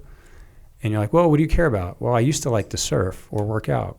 I could give a shit about surfing or working out. Or I used to like to go, do X, Y, and Z. I don't even, here, we'll give you 2 weeks to do that. No, how about I just sit in my house and watch TV and drink bourbon? Because I don't have to think about anything, and I can numb myself. And so I would say to the people out there listening, you're going to start to see that you're becoming less motivated to do things that you really enjoyed in the past. And that's, I think, one of the biggest signs. That right there is a telltale sign. The stuff you really enjoy doing, when it comes to like a screeching halt, like go talk to somebody for sure. And I don't know if that's now depression kicking in, or now if you want to call it like PTSD or anxiety, or like, now we're getting into the science of it. And I don't know also, like, is this a chemical thing? Because right now that study that just came out said, yeah, it's not a chemical thing, right? So now it's like, okay, well, what's going on in your life that you can't get out of bed in the morning? Like, you don't want to go to work. You don't want to answer your text messages. So it's really just like a lack of just like if you just like slumped your shoulders down and just like not gave a fuck anymore, that's really the... There was also a lot of anger, irritability. I think those are all things that are part of it. So like you become this person that doesn't want to do anything, and then you do snap, or you throw mugs through the window, or you choke out the bartender at the country club, and stupid shit that... All these things have happened, by the way. that you probably shouldn't be doing. There's like a weird, I don't know if that's the wrong word, but when you're living your life and everything's like you're saying, you got goals, you got things that you want to do, and you got a long-term vision, and you got kids. And when people die that that are your friends, and then there's this like there's this thing of like, well, they're gone and the world is still going, and what does any of this shit mean? Of, oh, my friend was this awesome guy and now he's dead, and I'm still going to morning muster. What are we doing here? I think that sort of thing, because you start getting like an existential thought of this life is the most important thing, but now, oh, you lost a bunch of friends and we're still here and we're going on, but we're going to end up where they are, and this is the way things are going. It's like, seems like that could lead to, well, I might as well just watch TV. I might as well just sit here and drink bourbon. I might as well just do nothing, because this is where we're heading. This is where we're all heading. I don't know. Again, this is just like I'm thinking out loud as I'm hearing you describe, where your headspace was, and especially when you're sort of get detached and you get put into a different environment where you don't have the same friends and you don't have the same like crew of families that you're with. And, one thing I can say about losing guys in combat was like, you lose guys in combat and you're with all your friends, and then you're going to go do more stuff in combat, and you don't really, that feeling of what are we doing here, actually the opposite happens. You now know why you're here. Like, we're going to go and we're going to make things happen. We're going to go do our best. We're going to stand tall. Like, you're going to go do all those things. So it's sort of the opposite. You get juiced up. Yeah. No, I think you get fired up. Like, you want to go do that 100%. And then in the environment you're talking about, without a doubt. I mean, like I said, after that helo went down, like we were screaming, why are we still sitting here? Like, why didn't the helicopter land right next to us, put us on there and send us over there to go get redemption, right? And then when you don't have that outlet anymore, and then you're looking around and you're saying like, well, why am I even going to get out of bed this morning? Yeah, I think, what you're describing, someone told me once, and I kind of laugh at it, but it makes sense. He's like, Marcus, I'm not sure. He's like, definitely dudes have this PTSD, but he's like, I think they have what they call LSD, lack of LTSD. Lack of stress disorder. He's like, I feel like we have to be in chaos, and once that chaos stops is when our shit like unravels. And I said, I was like, I get that, and I said, I feel that that's part of it, but there's got to be part of something else. Like, why is everyone, and not everyone, but why are there so many experiencing the same exact thing? I'll never tell you that, and I'll still to this day sometimes fight it, that, like you, like I loved going overseas. I loved going to war. I think that stuff is great, and I think it makes you grow. Like it makes you better. Maybe it was some stuff that happened younger, then maybe some wartime stuff, then maybe some transition stuff, like you said, like where I wasn't around some people, and then maybe some of the family stuff that wasn't working, and then maybe the concoction of all these fucking medications that they put me on and said, you're going to get better if you take this, and I'm going to believe you because you're a doctor, and you're telling me this is going to be good. Then you get out, and then you're in the private sector, and then you don't have any of that at all. So maybe just all that together is a recipe for... It's a perfect storm. We found ourselves right in the middle of a perfect storm. I have never taken any like drugs or anything. Don't. Yeah, like so even when I hear that, but I've heard there's been a bunch of data and information about them, what they're like and what they do, and people, you get on all these, what are they called, psychosomatic drugs? Is that what they are? They're SSRIs. I mean, there's a bunch of them. Some are supposed to like help you release some serotonin, so you're like happier, and others are supposed to like stabilize your mood, But then the problem is once you start taking those, then I don't know, all of a sudden you're feeling a little tired or you can't focus. So now they give you some Provigil, Nuvigil, so you can focus. Yeah. But now those medicines are causing migraines, and I'm like, sleep. Hey, I can't sleep now. So like, oh, here, you ever heard of Ambien? I'm like, yeah, I was on them for 6 years while I was deploying. But no, you need this. Or maybe we won't give you Ambien. We'll give you the other one that's not as, like, it's just it's a constant cycle. He was on no prescriptions until the year that he was getting out of the Navy. And, like, between that time and, a couple years after, he had 10 prescriptions. He's on 0 today. And Amber, I got prescribed my first at NICO. I know, that's the year from you got out. from the psych, and then from NICO they prescribed me 4 medications because I was just looking at my medical record the other day. It's crazy. And then once we went into all this, I think I was on 7. And we get on average, what we're doing on the nonprofit, the average is 7 to 8 medications at one time. We have people coming to us; these are team guys, over 20 medications that they're on. Not that they're like, hey, I want to be on this. That they're being prescribed. Say, here, you're fucked up. Like you should take these. Like, who prescribes somebody over 20 medications? That's like, he seems completely insane to me. It's insane. And look, I have friends that are psychologists, and they've explained to me that there's like certain things, like there's certain times that certain people need certain things, and like it really helps them. But damn, like 7 prescriptions for some stuff that makes you stay awake and focused, and then give you something else that's going to make you sleep. I'm not a rocket scientist or a psychologist my damn self, but that doesn't seem like a great thing. Yeah, probably not. It's the go-to. It's the number one tool in the toolbox, at least if you are being treated by military medicine or the VA. If you can't write a prescription for it or talk to a therapist about it, they got nothing for you. I think the best research that came out recently is that they said, if you get your heart rate up, go for a run, go on the mat. The actual research is showing that that's better than these antidepressants that they've been giving us for 35 years. And that's why I think now these antidepressants are, like, there's a lot of bad shit coming out about them. Like, there's no, like, every press you read about them now is not good. So I think they're slowly going away. Yeah. Well, I never stopped working out and never stopped training jiu-jitsu.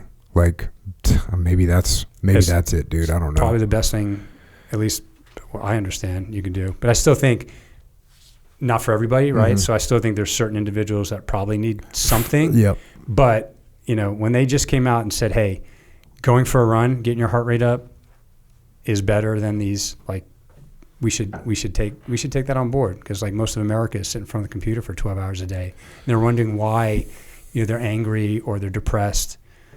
Just a little bit of, heart rate increase activity will help that out. And you throw booze into the mix, right? Because, like, how good is that for you? You got 7 meds, 9 meds, 12 meds, and you're drinking, like, and not working out as much. So you decide that you're going to get out. And how many years do you have in at this point? 12.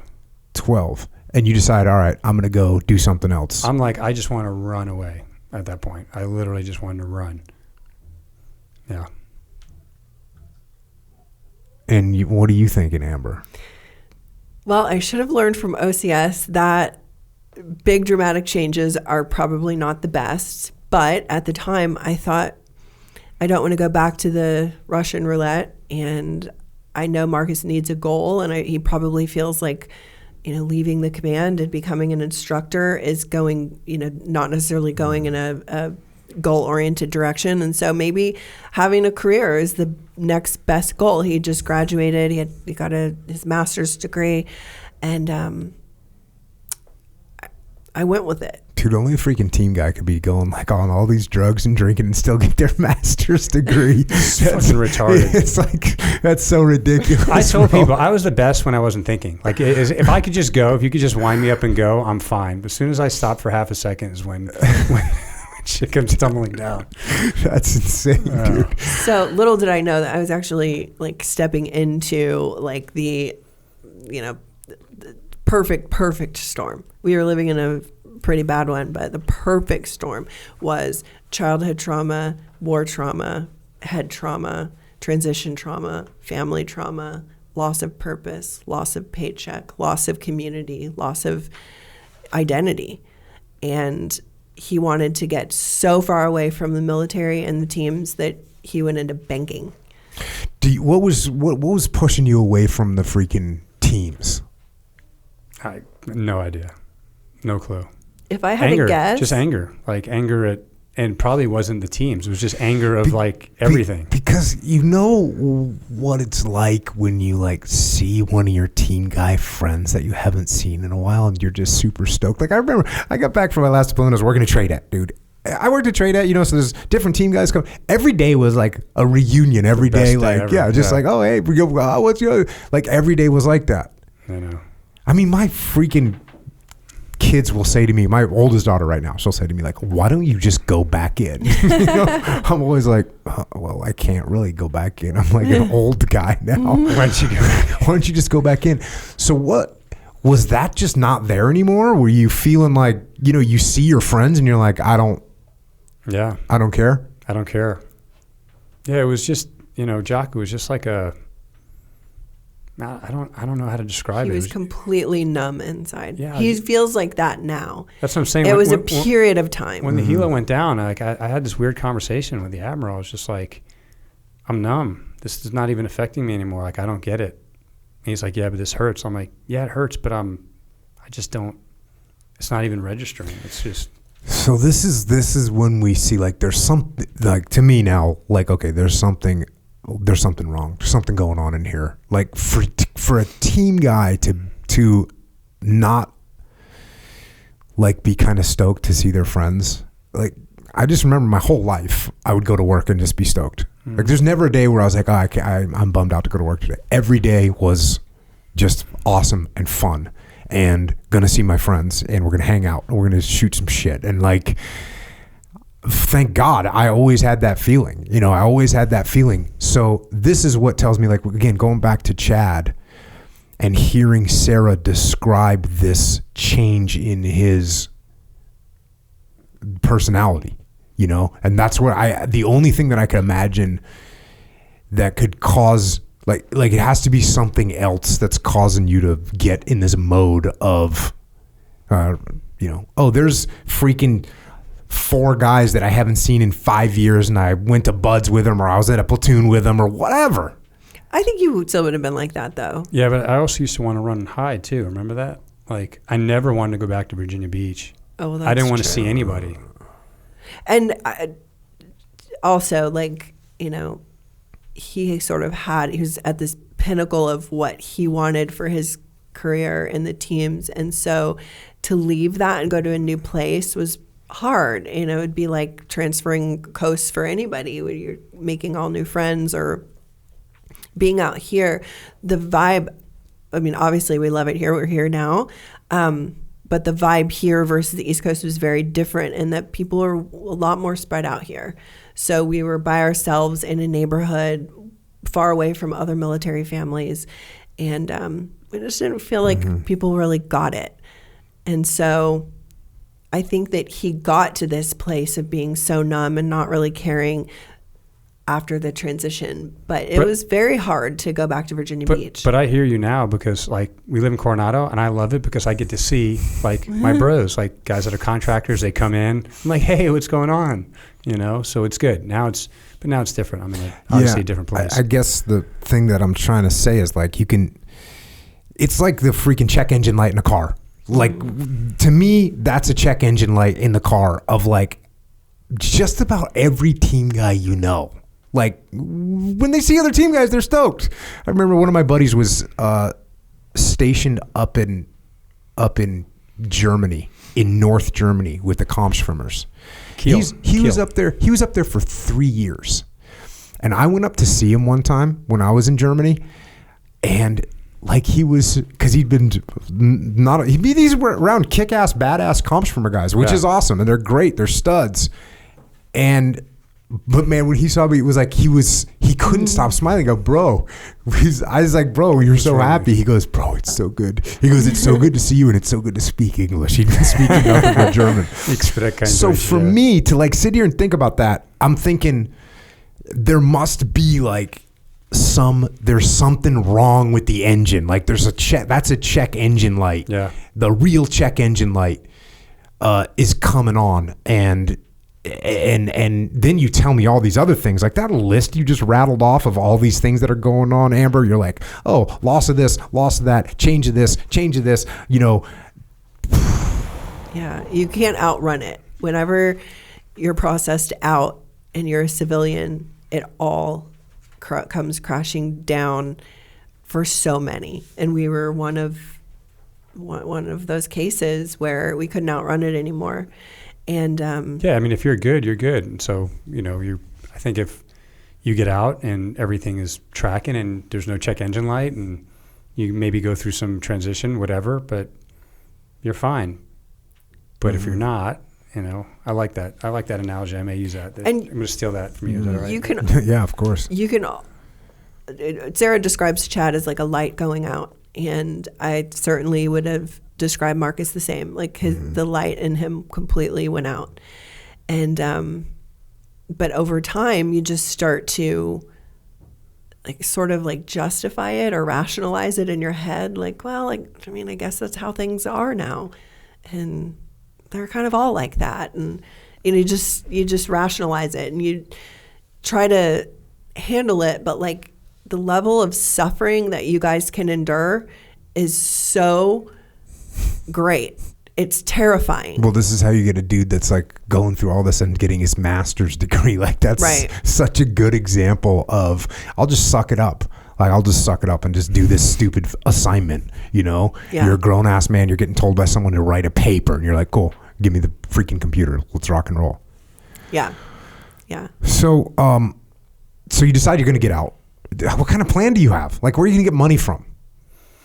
Did you already get a job? Did you get a job lined up? No, So I was lucky enough. I had a mentor, and and the mentor connected me to some folks, and so I did like a New York City tour. Met a lot of different people. Met a lot of people in banking and some other stuff, and then got introduced to a lot of West Coast folks, and just kind of went out there and figured out what's next. So I consider myself lucky there that I got to meet a lot of people and kind of figure out what I wanted to do. So I had a choice. Really, I had a choice. And so you actually got a job lined up before you got out. Yep. Which is freaking amazing because sometimes guys don't realize that they get a paycheck every 2 weeks and that when you get out, that paycheck stops. Yeah. And like it's a rough transition for a lot of dudes. Yeah, it could be very rough. And so I was lucky in that regard. I was looking for something else to do, and I mean, I wasn't thinking any other way. Again, like the way I'm thinking is I'm getting out to go do something, not to, I guess, figure it out. Mm-hmm. So what was the first gig? You were a banker? What was it? I was a private banker, which is really like a fancy way of saying financial advisor. Mm-hmm. And I had some people tell me don't do it unless you have a lot of rich friends. Literally, I got told that by several people. Like, really, is that how this works out here? But no, I got lucky and I worked for a really good team up in LA, and I did that for like a year. Did you guys move to LA? Mm-hmm. Yeah. Yeah, it was terrible. That's why we moved to Texas like within a year after moving there. Were you still working at the bank when you moved to Texas? No, I got hired somewhere else. Again, through my mentor. Doing the same kind of thing? No, doing different stuff like operations now. Just kind of more like leadership, operations, business development. And how's your headspace at this point? I mean, I feel like it didn't really. I was like really excited to get out and do something different, but I'm not sure. He was in a holding pattern at that time. Yeah, I think I that felt like it there was it enough. subsided. You had like enough tasks to get done, and another. I was all of a sudden I had something that like I was. There was like excitement. Yeah. And I didn't mind LA, but I certainly, we were so disconnected, and it was a challenge. Like our relationship was a challenge. His relationship with the kids was a challenge. Drinking was still an issue. And I was still on the meds, obviously. So I was on the meds for 7 years straight. And by the way, you were incorrect. I got prescribed while I was still on active duty. So from active duty till 2017, November 11th is when I was on. I just meant that like right before you got out of the military, is you went your whole career not on meds. Like even when he would get injured, he'd be like, I'm not taking that. And then, finally relented in like his last year of service. And then from that point forward, he was prescribed more and more and more. But, things were really still deteriorating at home. And I remember thinking, I can't be stuck in California, like as a single mom. My dad had just taken a job at the University of Texas as offensive coordinator there.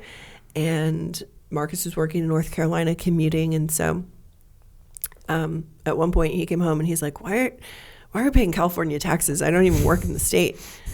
And we decided to move to Texas. And I just thought this is going to be a great place for me to raise the kids and just feel better about the kids being raised in a place like Texas. And I can probably afford it more than California, because I thought we were done. I didn't want to be done, but I just thought this is not working. So from your perspective, as you're saying, raise the kids, you're thinking you're going to be raising them alone. Because it's that bad. Well, it was just, my dreams of my feeling of support for his job in the early days sort of turned to like indifference and feeling like resentment that the teams always came first.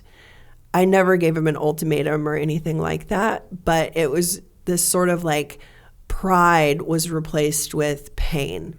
And from there, I just kept thinking, well, maybe if we try this, I'll get the feeling back. Maybe if we try that, I'll get the feeling back. Maybe moving will help my family. Maybe getting out will help my family. And nothing was helping. It was actually just deteriorating. And so I was basically losing hope that I would ever get the feeling back of like caring. I did care, but I just knew like this isn't the way I want to, this isn't a marriage I want to have. And so it felt inevitable. I thought at that point we would just divorce. I wasn't afraid like anything bad would happen to him. I just felt like this isn't workable. And what are you feeling, Marcus? At this point, you moved to Texas. Yeah. Is this where you're choking out country club people? Like, what's up with this? Yeah. Texas, it just got worse from there. Jocko, like nothing definitely got better. It got worse. I hated it there. I needed the water. I needed the mountains. It was flat. It was hot. I didn't like the people, the town we lived. I got along with a few people, but again, like nobody got it. I felt like I was in that space of nobody gets me, and I've been to war, and like I can't have a real conversation with anybody because the only thing they care about is like money, and it was just I was just going through all of that, and again, it wasn't like we were struggling in terms of like financially or any of that. Like honestly, like we could have made $1 million a year. Nothing would have changed. It was like it was just bad. Like it was not. I don't know. I think I had less friends when we moved to Texas than we joke about it, but I don't want to be too angry here over the radio. Anybody's listening in. Definitely a challenging time, and that's when the wheels really came off for us. I think that part of what has grounded Marcus has been his ability to get in the water and travel. And so, you know, in the Navy, you're always stationed near water. And in the teams, you're doing a lot of traveling. And so when we were in Texas, he was basically stuck at home. And it was 110 degrees outside with no water. And he tried to take up golf. He's just got to have, you know, that outlet. And in taking up golf, he started hanging out with a crew at the country club that were very, very, very heavy drinkers. And he started to drink. Yeah, kind of fell back into the... Mm-hmm. I think I was drinking hard anyway, though. I don't think... You were, but it certainly escalated to a point that, you know, I basically had to, like, sit them down at one point and be like, listen, don't call my husband anymore because this is becoming a problem. And our son at that point was... Yeah, then he started spiraling a little bit, I think, just because of what was going on at the house. And so then, you know, we're dealing with him not being you know, just like your typical kid that can go to school and get good grades and come home. And he's not doing that. He's not doing that, you know. And so the mix of a little bit of everything. I think as it was at that time when, you know, Amber again started just like seeing more changes. And so she started getting me into brain clinics. Yeah, it was actually... 2000 There was a former teammate of Marcus's who took his life as well, like one of the first SEAL suicides. And his wife actually did a 2-part series in the Virginian pilot over Memorial Day. And that was in 2016, I believe. And I read this article about him, and she described him as the light going out. And she described all these struggles that he was having. And I was like, hold on, this is what we're going through. No one's talking about this, though. And it was the first time that someone had like had the courage to say that they were struggling. And I had so much respect for that. And I was also scared shitless. And so what the article basically ended by saying was that there was a pattern of scarring found in his brain linked to blast exposure. And there was also some mention of CTE. And I started researching this. And suddenly I was like, I remember going to the garage and calling my best friend, and I was like, I feel like I've just read about a terminal diagnosis. Like, this shit is scary. I started really digging into the effects of blasts and repeated head trauma and like his 15 years playing football and 13 years as a breacher. And I was like, I don't know that this is purely psychological. I don't know that medication is going to help this. I know talk therapy is not helping it. And if anything, I feel like it could get worse over time, and time is of the essence. So that's when I really did this hard pivot, and I saw him through new eyes. And I was suddenly overcome with compassion for him, because even though he had become a monster, I chose to remember who I met and who he was before this deterioration. And so I held on to the hope that I could get that person back, but I knew that it was going to be really, really, really tough, and it might not happen. I was most comfortable with Western medicine. And even though he was being a really good soldier and like taking all the medication that he was prescribed, I was like, I'm not sure that medication is what's, fixable here. His only diagnosis really was he had his TBI documented all throughout his medical record, but it was primarily like PTSD.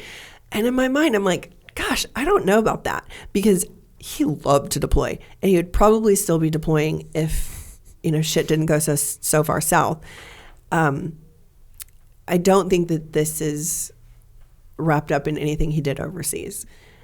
What did make more sense was the TBI piece. And so I started getting into brain clinics, and I got him into like 5 total. And he was willing, but it was weeks away from home. It was a lot of diagnostics. There really wasn't a lot of hope or follow-up on the other side. And he was becoming more and more and more angry and frustrated. And he was really hopeful that I could help. And my hope was diminishing month after month of more failed things. What do you do at a brain clinic? Oh gosh, they're all different. You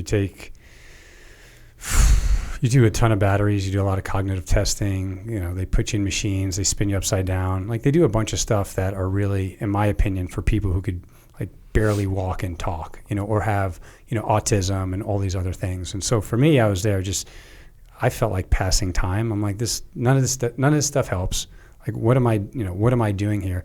And really, and you do like a lot of balancing. I mean, it's for people, again, and this is my opinion, but it's for people that I consider really fucked up, right? That are not, like, could barely talk. Do you, at this point, think you're fucked up? I was just looking for answers. I was like, please, just somebody tell me, like, something. Okay, so you think there's questions of what the hell's wrong with me? 100%, yeah. I mean, I left NICO with some, the fMRIs showing, like, oh, you have these deadened parts of your brain that, aren't working. And those are just TBIs? Those are like TBIs, mild TBIs. He looked at me one time, Jocko, like, he was trying to get out the door, and he used to be so, like, regimented, and, like, everything had a place and everything was organized.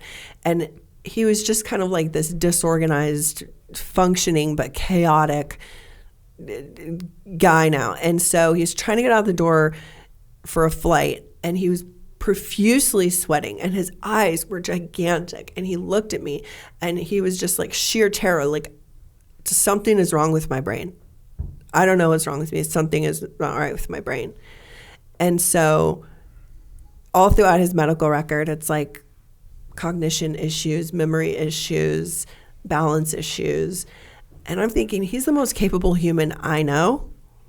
There's something that's out of his control, and I don't know, like, doctors aren't helping. When they look at these TBIs, these black areas in your brain, what do they do about it? Do they do anything? Are they like, no? No, because I think it's personalized, because I know some individuals that had no scarring that were struggling bad, and then I know individuals that had a lot of scarring and they were fine. Or maybe they weren't fine, or maybe they were saying they were fine and they weren't doing well. But my recollection and the conversations I have, people are all over the map. So individuals with no scarring to 45 lesions on their brain are acting different. And it didn't mean that the ones with higher scarring were acting worse than the ones that were, maybe had none. So, like, I'm not a neuroscience or neuroscientist. Like, I can't tell you why, but I think, like everything else, is just personalized. So there's no protocol for, like, oh, memory loss, here's what you need to do, or yes, no, there absolutely is. There's like exercises, and yes, yeah, there's things you can do. There's supplements you can take, and I do all of it. Like, I take every supplement that I can find that says this reduces inflammation, or this helps you, think clearly, or, whatever it is, like nootropics. Like, I'll try anything now that says, hey, this is going to make your brain younger. That's going to make you, think more clearly. Yeah, I mean, I think there's still a lot of research around there about, what we can take. But again, I go back to, diet and exercise for probably. It all matters. We needed a nuclear option. It all matters. Yeah, you're right. But it all matters. Yeah, it all matters. It's not one thing. And so how many of these brain clinic things did you go through? I went through 5. And, and honestly, I went to some really good ones, some like world renowned. And I thought they do really good stuff, but a lot of these places, as soon as you leave, like, it's kind of like they forget you, so they collect your money, which are, some of these are astronomical, $15K, $30K, 2 weeks, a month, whatever it is.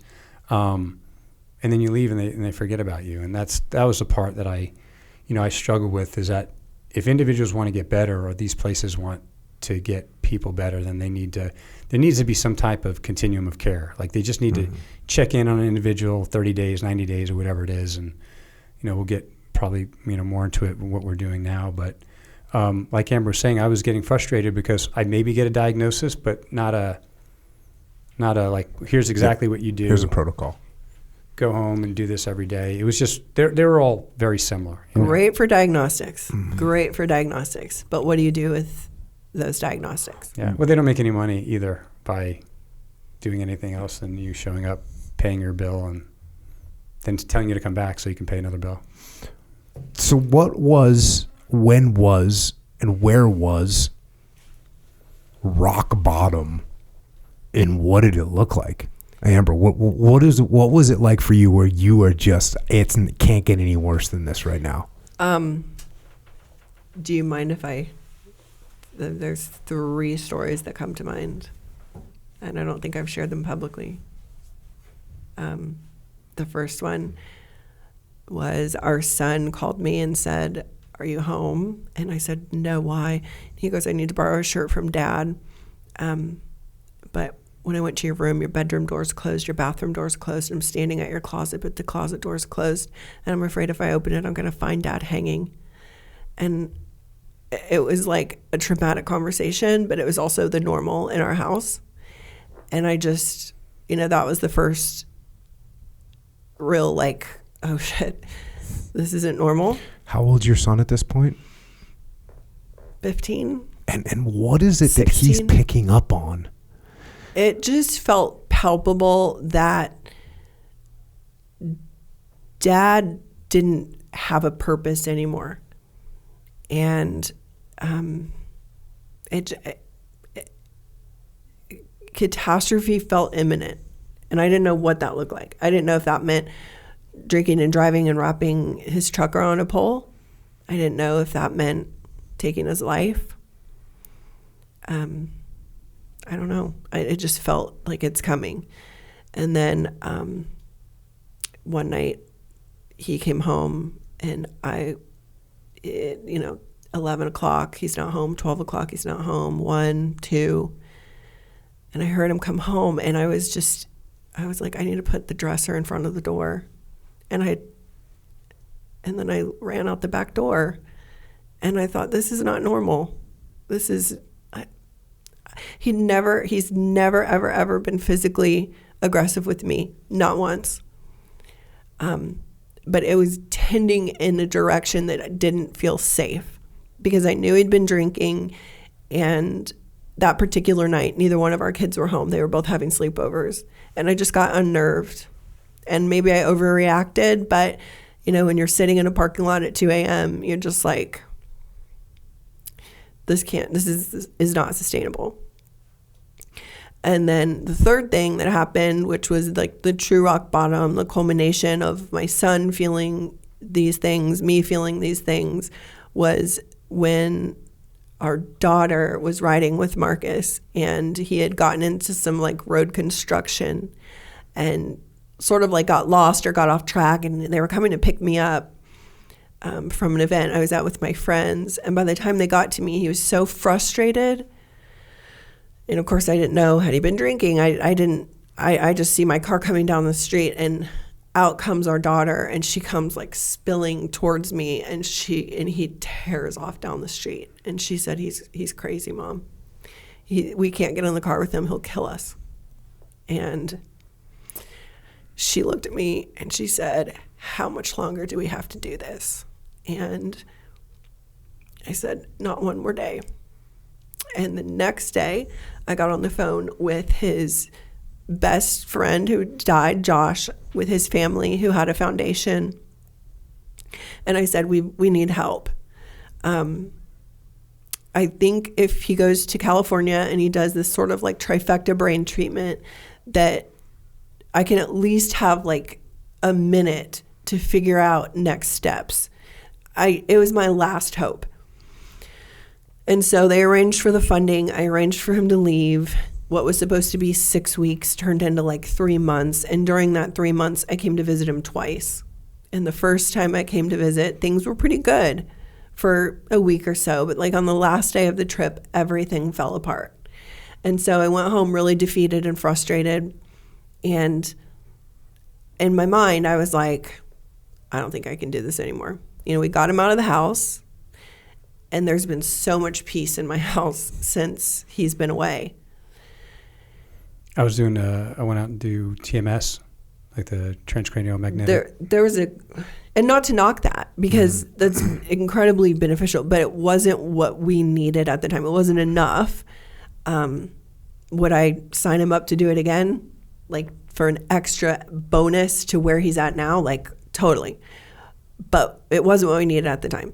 So I came home thinking, okay, this is it. I got to start making plans. And I did. I started making plans, but I wasn't like totally ready to pull the trigger because I never wanted to leave him. But I definitely felt like I was in a position where I had to choose him or our kids.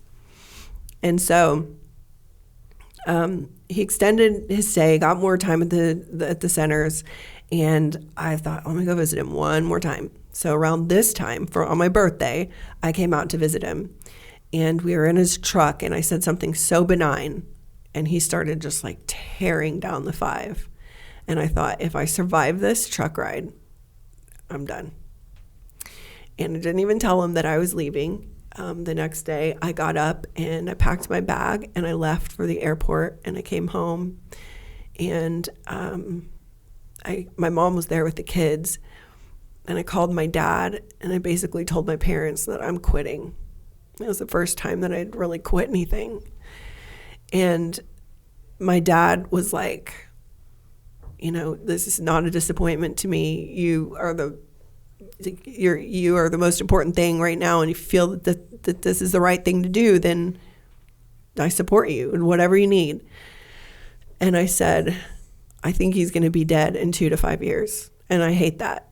But I'm going to try to start forgiving myself now, because I feel like the inevitable is going to happen. We are the only stabilizing force that he has in his life. And when that's gone, I don't know. And so I was really working on forgiving myself, and also like during the year or so leading into where we were at that point, I had been on my own really in-depth journey of like healing and getting back into my faith and like tapping into a higher power to help sustain me. And so there was this massive storm all around me, but I had become the eye of the storm. And so things had never been so out of control, but I had never been so in control. And so I was thinking clearly. I was making like really strategic decisions, but at the same time I was listening to my intuition, which was like, you need to know that you've tried everything, because one, this is going to stay with your kids. And, if the worst does happen, they're going to have to deal with it for the rest of their lives. And two, am I going to be able to know and say that I've tried everything? So he was running out of funding in October. And at that point, our finances had become a mess. And he called home and said, I'm running out of funding. Like, can I come home?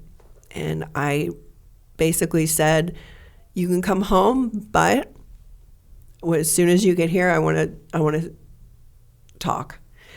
And so he came home, and I sat him down, and I basically took a completely different approach, because up until that point, I definitely developed compassion for him, and I had tried really hard for, this like 18 months that he was going to all these brain clinics. But before that, it was like guilt, shame, condemnation, all of the things that I was feeling, I was basically projecting onto him, and I was creating what I was trying to avoid.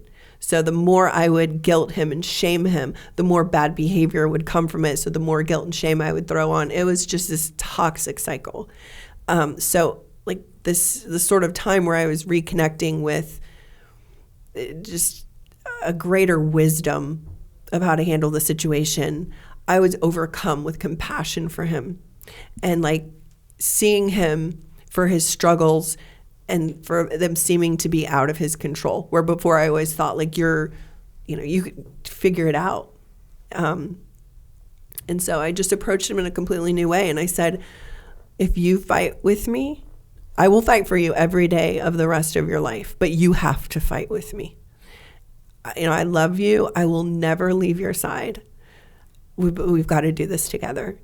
And he totally softened him, and he was like, what do you want to do? And I said, there's one treatment that you haven't tried. One of our dear and trusted friends, a couple, had gone down this path. So like one other team guy that we had known at the time who'd done this, and his situation was like, more of a crisis situation, where ours was like very deliberate, and we'd known about it and talked about it on and off for a year, but it seemed crazy. So I reapproached him about it, and I said, to go to Mexico and to try this. And he was like, I'll try it. Like, don't get your hopes up. I remember saying that too. Like, there's no chance that something is going to work, because we've tried all the stuff that we're supposed to, like guys that, other team guys have gone to and have gotten better or not gotten better. But something that I thought was crazy, that I read about, seemed like it was crazy. I didn't think that trying something new was going to even slowly or slightly help. But I committed, just because, like, I sometimes, maybe like you, I feel like a guinea pig. I'll try anything if you tell me like it works or it makes me, bigger, faster, stronger, smarter. So, and I did some research, and it started to make sense that, initially when we're talking about psychedelic medicines, they were intended and are intended for medical use, not for, recreational parties. Anything could be abused for recreational parties. And so, the more I read, the more research I read, I said, this kind of makes sense. I'll give it a go. When, what was rock bottom for you? Like when Amber's going through all this, like from the outside looking at you, just seeming like there's just no hope. Yeah. What was rock bottom for you? No hope. Like no hope, no passion, no drive, anger, frustration, sadness, depression, all of it. Like it just was like, again, going back to what we talked about earlier, didn't want to do the things I enjoyed doing, didn't want to hang out with anybody, didn't want to have a conversation, didn't want to do small talk. Just done. All the above, just done. Yeah, just done. And like everything else, I'd have days of like, I don't want to call it joy, but just, like some uplifting days. But the majority of the days were down, and including weeks on end. Some days I didn't want to get out of bed. Like I said, I just shut my phone off. Where now, we joke about it. As long as you're trending upwards, you're going to have, like you said, like but yours is different. You get upset over a situation, that's completely normal. I'll still have some down days, but they'll only last like an hour, or before they would last for literally days. And I think that just takes time over what we've been working on over the last couple years. But yeah, I was just checked out of everything. Mentally, physically, emotionally. There was nothing in sight. It was just like flat, clear, not clear, but flat, and really nothing to look forward to. Just real quick, how the hell were you guys paying for like everything? Like just life? Like you weren't working for months on end. How? Well, it was a struggle. It was a real struggle. We maxed out a lot of credit cards. Marcus has, he's medically retired, so he doesn't have his. Oh, okay. Yeah. So but I was like, got it. Which was not. It's not. I mean, but at least it's like groceries, right? I mean, at least there's some. No, it was, and we had money. No, we had saved money just from from the teams and stuff over the years. Yeah. I'm trying to think. Were you working at the time or no? Well, Caden had also gotten was dealing with some chronic health issues, and so I was actually pulled away from. But we were paying out of pocket for a lot of these like medical expenses, because a lot of stuff wasn't covered under insurance, and you're probably dealing with it. Some of the stuff you're doing, but luckily we had a lot of these foundations are there for like these reasons. So. Yeah. All right, so we get the deal where we're like, well, this is our last shot at the one treatment that you haven't tried yet, which is psychedelic. What is it? Drugs? Psychedelic plants? What do you call it? We'll call it psychedelic assisted therapy. Psychedelic assisted therapy. So the drugs are psychedelics. Psychedelic, mind manifesting. Psychedelic. That's the meaning of it. Psychedelic drugs are the class. The way this is going, this medical route, they're including therapy in it, because what they're showing with the research is that if they take the drug and then they bring in the therapy with it, the results are like through the roof, because the psychedelic really opens your mind up for change. Basically gives you new, like if you think of it as if it's snowing and you have like fresh powder and tracks haven't been on the powder yet, that's what psychedelics do. It basically gives you like this new blanket of snow to build your own new tracks. And you can still build those bad, so you can still build in bad habits. But the idea is if you have that coach or that therapist or that support, you can build new tracks, like good tracks, good habits. And that's the idea of psychedelic assisted therapy. At the time, we had no idea what we were signing up for. I wouldn't even know what we're talking about right now when I heard about this. Right. So. But there's a team guy who his wife was like, hey, you need to do this. Yeah. Yeah. And I mean, that is the essence of our community, is that we just take care of one another. And so they'd been there for us in the past, and we knew about their struggles. They knew about our struggles. But, thankfully, she felt compelled to reach out to me, and then I talked to him, and then he talked to Marcus. And because we trusted and respected them so much, I felt comfortable. I didn't do an ounce of research.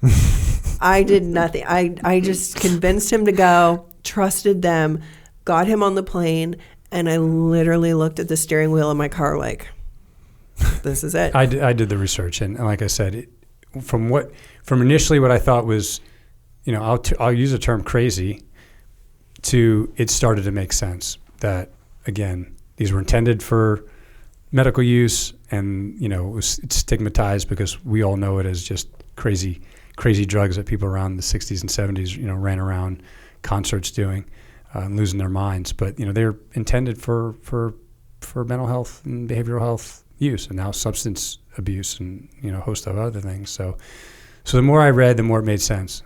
And I figured, okay, I'm going to give this a shot. So you get on a plane. You just said you drop them off at the airport? Yeah, and I'm like, this is it. This is like putting everything on the table. And if it doesn't work, I'm going to have to come back to the drawing board. If it does work, the best I can hope for is that it buys me some time to find something that's a little bit more comfortable. I didn't think it was like a magic bullet, but I definitely thought that if anything, it'll just buy me some time. And then I went to see him the next day. So I can talk about that whenever, but. Well, yeah, so you get on a plane. Where do you fly to, Marcus? Coming to San Diego, and then. Sweet. Yeah, it's not bad. And then caravan down to a clinic in Mexico. Been operating for a long time with a good reputation. We'll keep those separated for now because one, just kind of, security reasons, guys going down. We like to try to keep the two separated. Wait, what are we keeping separated? Just us, what we're doing with the nonprofit, and then the retreats that a lot of the people are going to for these to do these medicines. So we just don't like to connect the two. I don't understand. That's okay. That's good. We'll talk about it as we go. So when you say keep these things separated, you just mean like different clinics or something? Like disclosing the retreat location or name or anything. Okay, got it. Yeah, for sure. Yeah, no problem. all. Got that. Okay, check. Check and Roger. Sorry, all right. my communication skills were terrible there, so I apologize, Jocko. No, it's all good. So you go to this clinic. Yeah, I go to this place. With the other team guy. Oh, you're with another team guy. Is he going to do it too? No, the one He's who just escorting you. suggested this to us. He's just broing out with you. He's broing out and make sure I'm good. Because I don't know what to expect. What is the place like? Is this like... No, awesome. Is it beautiful, like beautiful home overlooking the water, everything, perfect food, staff. Does it seem like a hospital, or does it seem like a... Does not seem like a hospital. Does not seem like a hospital. But it is set up with hospital equipment. Yeah, and it's set up with like full medical. You're on EKG, you're on a heart rate monitor. You're doing urinalysis to make sure there's nothing in your system. You're doing blood work to make sure you're not lying.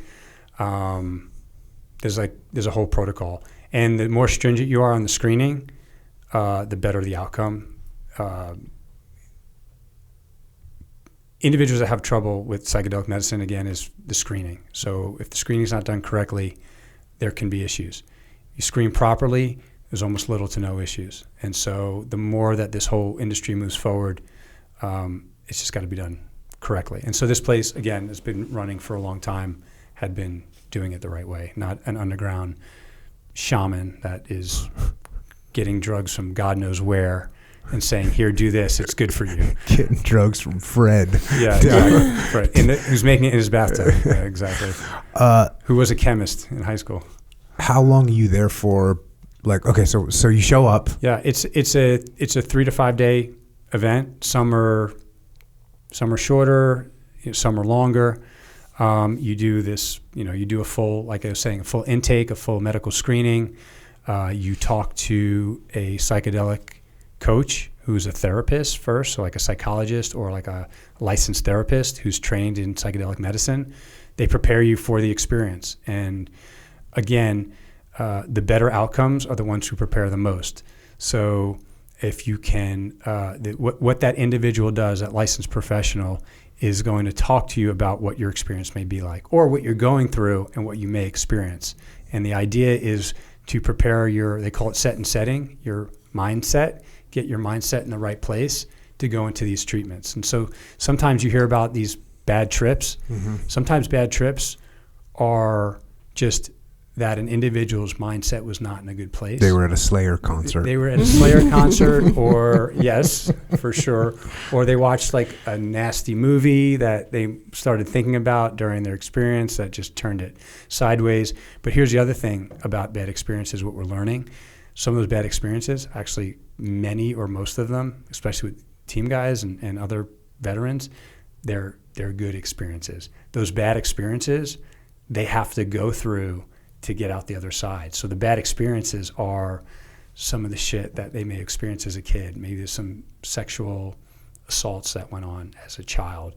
Maybe maybe they did watch their friend get popped in the head and die right in front of them, and they experienced that on their journey. So all types of that. So those are bad trips, but those bad trips are actually like showing them working through stuff that people may take years doing it through quote unquote talk therapy or psychotherapy. You can do that in a few days, done properly. Again, not at a Slayer concert with Joe the Shaman. So what's the? So you screen. You do some integration. Some preparation. Again, this is from the therapist, coach. Once that's done, you're given the medicine, and just like you would take ibuprofen or Tylenol or Excedrin or probably a few others that I don't know for a headache, psychedelic drugs are the same way. So there's ibogaine, and there's psilocybin, and there's MDMA, and there's what am I missing? Ayahuasca that you're hearing about. So there's all these psychedelic drugs that slightly they're similar, but they do something slightly different, but they're all relatively trying to solve the same problem. And so the drug that I experienced was called ibogaine. And again, to me, you could have told me I was eating Fruit Loops. I'd be like, okay, Fruit Loops. That. I had no idea. Is it a pill? It's a pill. It's just like powdered pill. It's in pill form. You take it dependent upon your body weight. But again, it's personalized. So I metabolize shit faster than you might. So what works for me, if I take, I don't know, I'm making this number, 800 milligrams, you may need, 1.2 grams. And just because I maybe metabolize it faster or slower. So it's science, but there's also a little bit of subjectivity to the amount that individuals need. I'm having a flashback of when you were talking about when you were drinking for the first time, and you're like, I don't understand how this is going to make me think any different. Oh, this is exactly the same. This is probably even worse because we're talking about going on a journey here. The world's most powerful psychedelic. Yeah, and so that's where I was getting at, is that ibogaine is considered one of the world's most powerful psychedelics. That's why we call it the nuclear option. Not everybody needs to do this. No way near, or not even close to everybody needs to do this.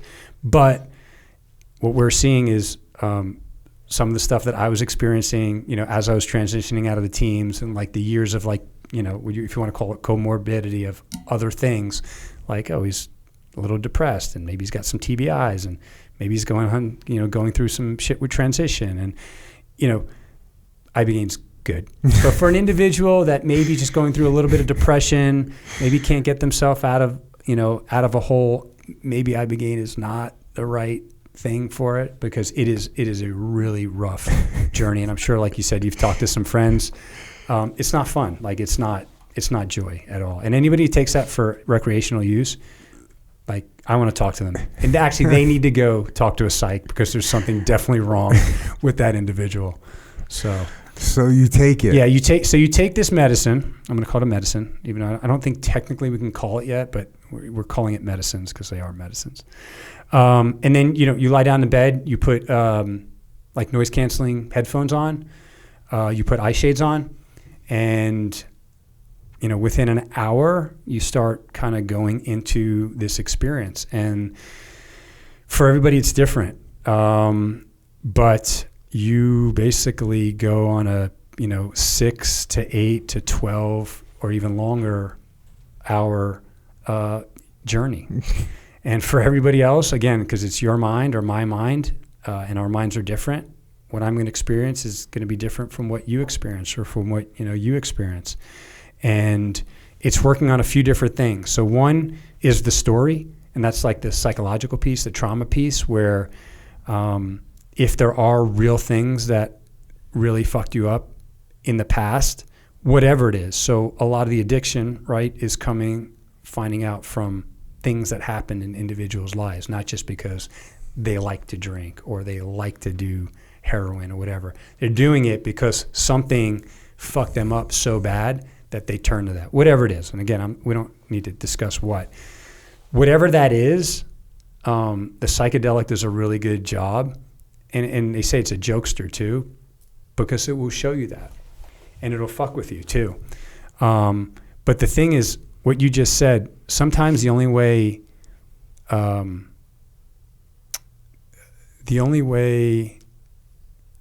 heal is through. And the only way to conquer something is through. Like, you have to face it. And we know that. You can't bury stuff. Or if you have an issue with a team guy that you work with, if you just keep burying or put stuff off on the side, it's going to blow up one day. But if you can take that person and say, hey, let's settle our differences. What's going on here? Like, you don't like me, I don't like you. Why? We have to work together.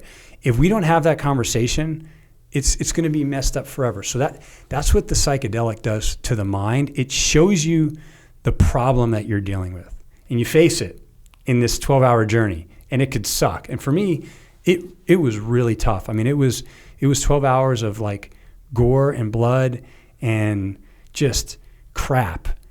But when I was done, it literally felt like I just took 1,000 pounds out of a backpack. It was just like, this relief that I never had before. And all this like pent up frustration that Amber's talking about, that just like went away. And for everybody else, it's different. And so what talk therapy or psychotherapy can take 5 or 10 or 15 years. I mean, I still have friends up in LA that are still seeing a psychologist for 20 years. I'm like, dude, I can help you out probably in a week. Like, you've been paying this person. It's obviously not helping.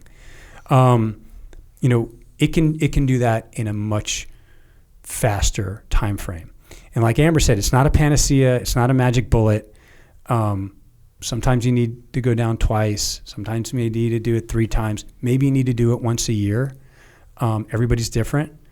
But again, I don't want people who are listening to get the wrong idea that this is a one and done, or it's like a magic pill, because everybody would be rushing to do it and think like, again, all my answers would be solved in just this bottle right here.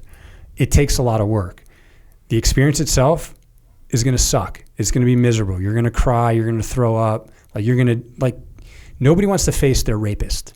You know what I mean? So if they were raped as a young child, and that's what's affecting you you're going to face that individual and that's pretty traumatic for an individual, right? If they're growing up and their uncle was molesting them for years upon years, upon years. If that's still affecting them in their life, they're going to face that in their journey, and that's tough. But you know what? You need to face that to move on, and that's what these medicines do. They also work on the brain, so they promote neurogenesis, which means brain growth, and they're turning on parts of the brain that may have not been working before. And I think that's what we're seeing in the success for a lot of these guys is if they do have mild TBIs and they have these scarring that we're talking about, and maybe parts of their brain we're not allowing them to function well, it is allowing them to function well now. So there's a host of things, and I don't want to get into science because I'm way above my pay grade, Jocko, but this experience was radical. It did a 180 for me. It was life-changing and life-saving. And Amber actually came in the day after, and I walked down the hallway, and first of all, I freaked out because it hit me when I was in the car headed there.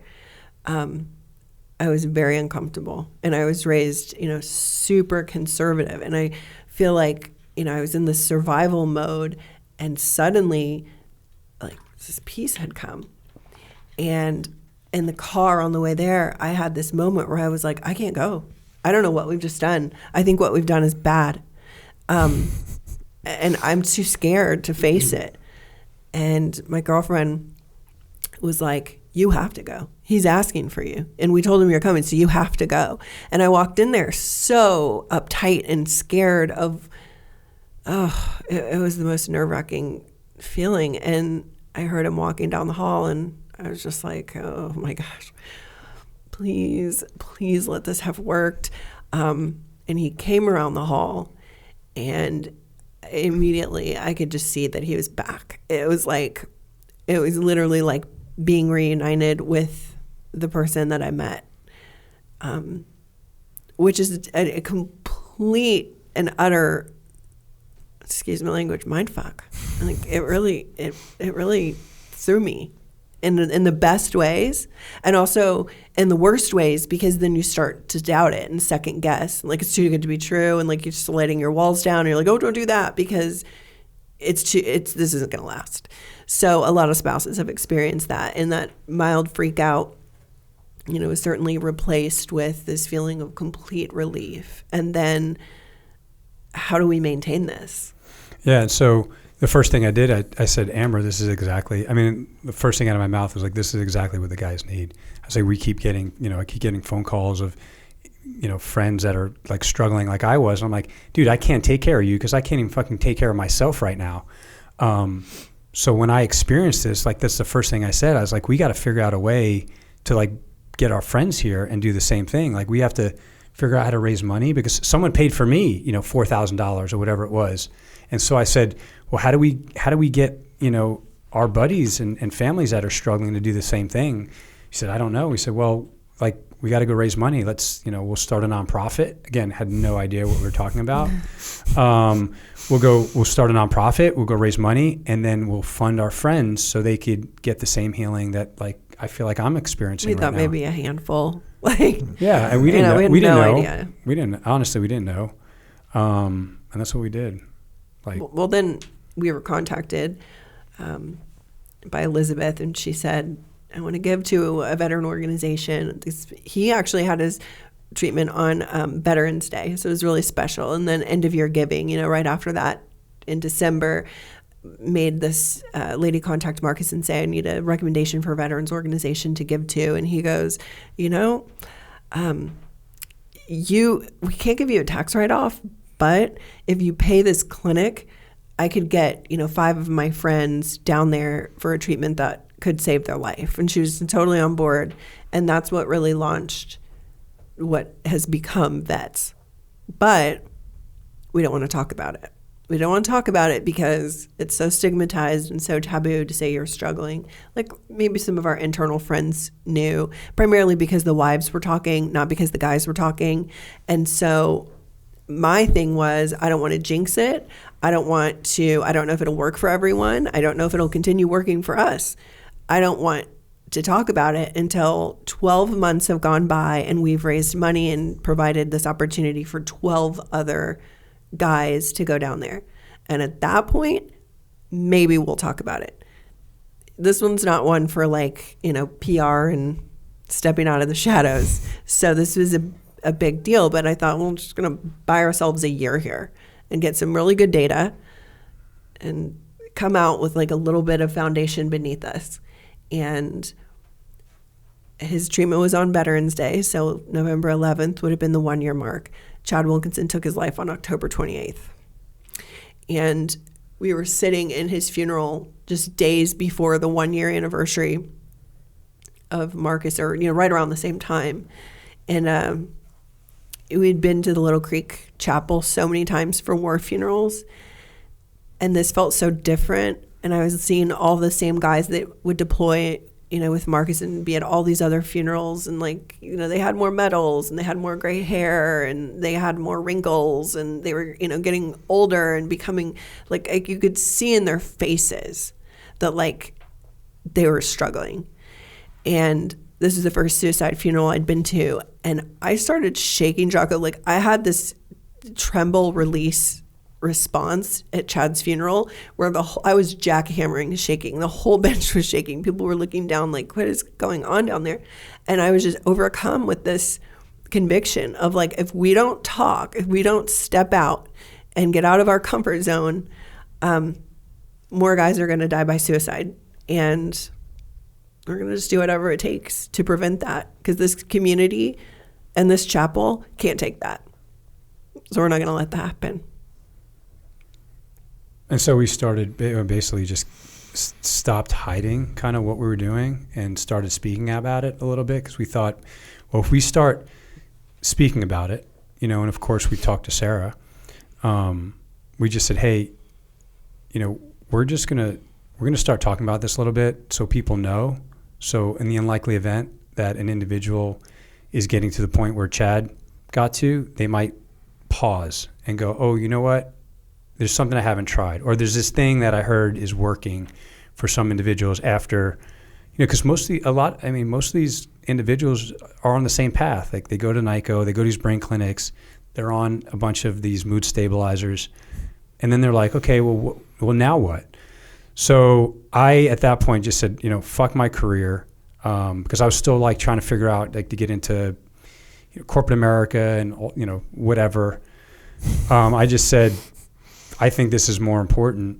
And if someone is not going to hire me or doesn't want to work with me because we're talking about psychedelic medicines, then like, shame on them. Like, I don't want to work with that individual. Like, open your mind a little bit. We found something that works, and that's the story here. The story is not Marcus and Amber running around doing psychedelic drugs or running a cult, which we were told, by the way, initially we were running a cult, which is kind of funny.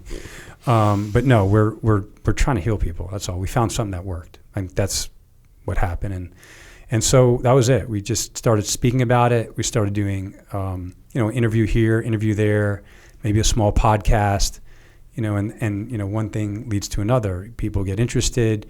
People with money want to donate, and you also know how the community is. Like, what I love most about the community is just this like unwavering commitment to caring for one another. And for every person that comes through our program, because the efficacy rates are so high, they refer back 3 to 5 of their buddies. And so it creates a need that we simply, you know, are having really hard time meeting. But to date, we've provided funding for over 600 other operators, not all SEALs. I mean, we serve all branches of special operations, but you know, it's really taken on a life of its own, and it absolutely started at Chad Wilkinson's funeral, and this just goal of ending veteran suicide. Did your original, like when you first came out and started talking about it, that was after Chad's funeral? Yeah. Oh, at Chad's funeral is whenever I was so convicted of like everything we do. I'm keeping Chad Wilkinson and Sarah and the kids right here, because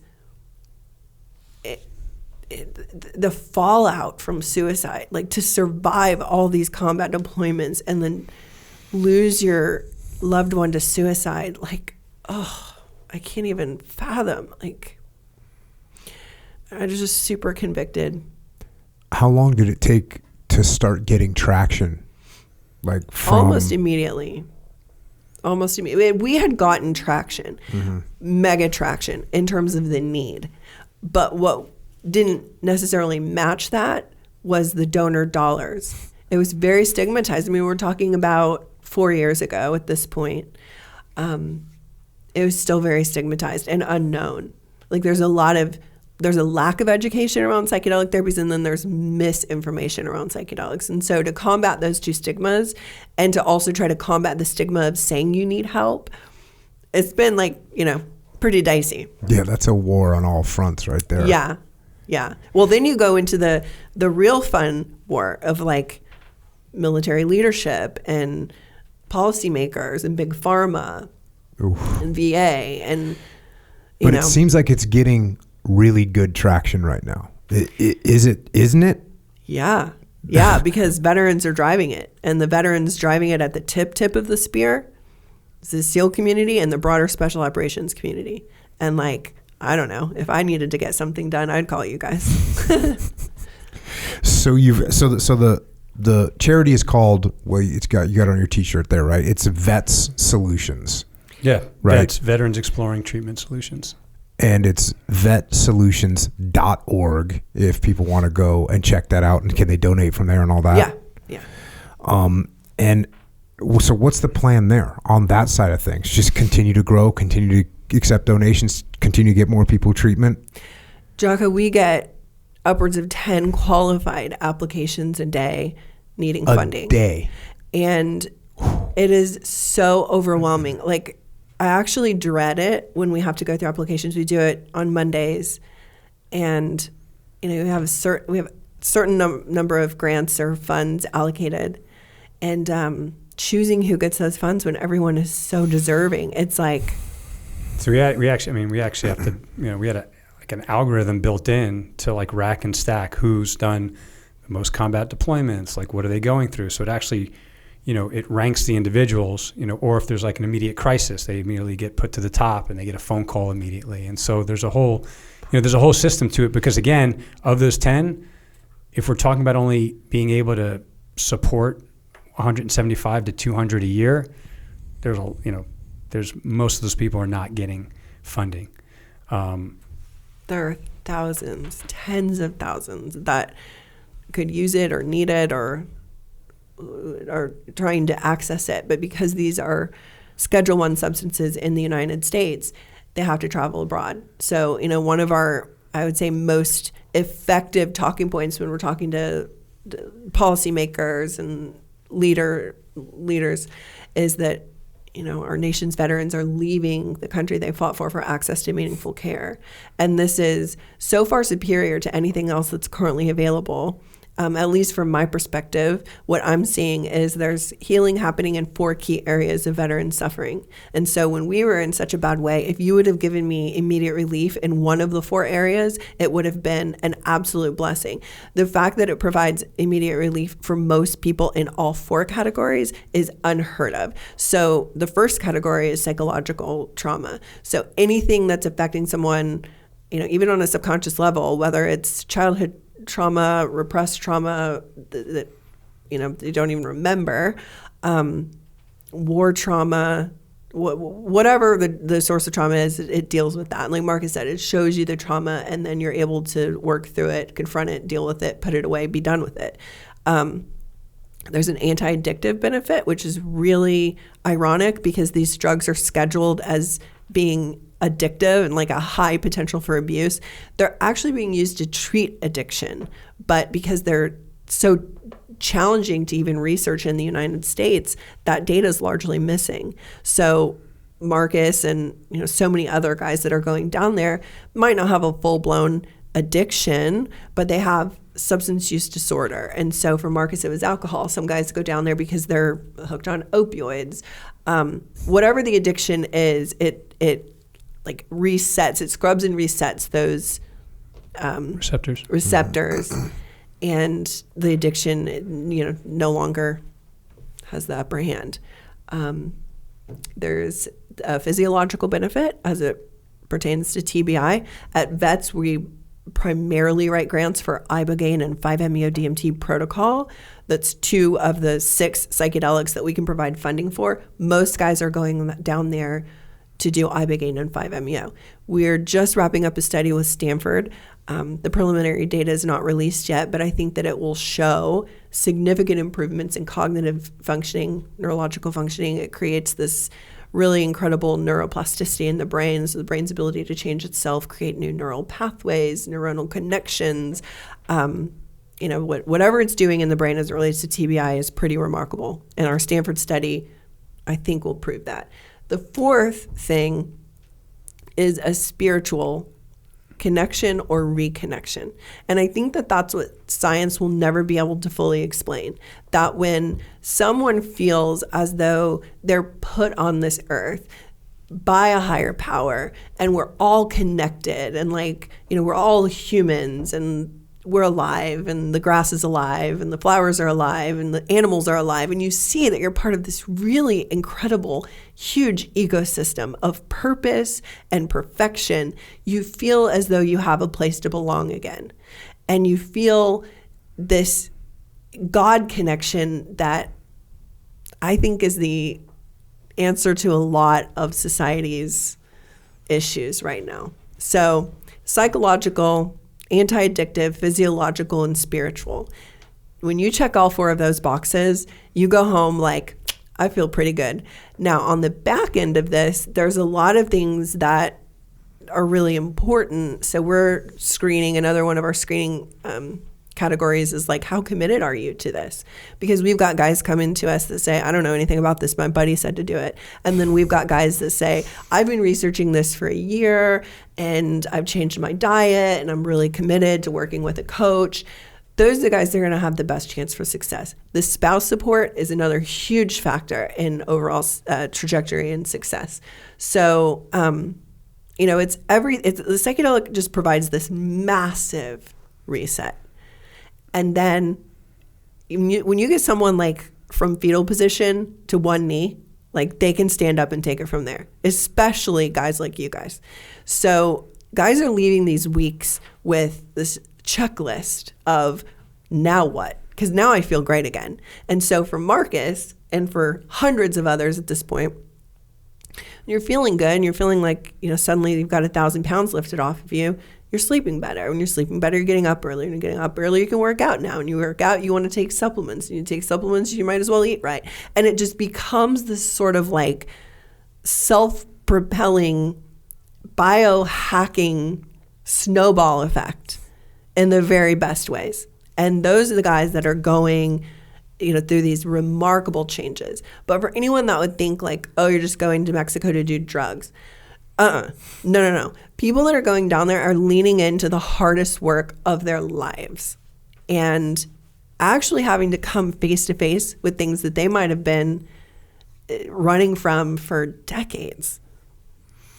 She's being conservative about the Stanford study too, but the results are remarkable, like so remarkable that I think there's going to be a lot of eyes on it once they release it to the public. Wednesday? No.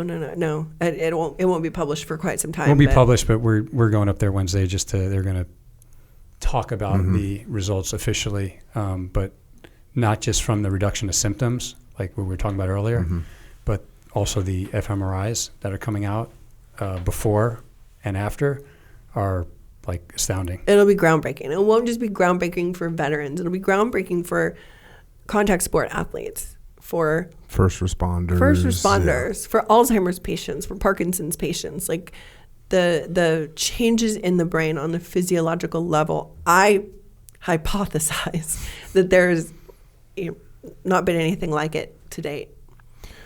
Marcus, when you, I'm dragging you back real quick. Yeah.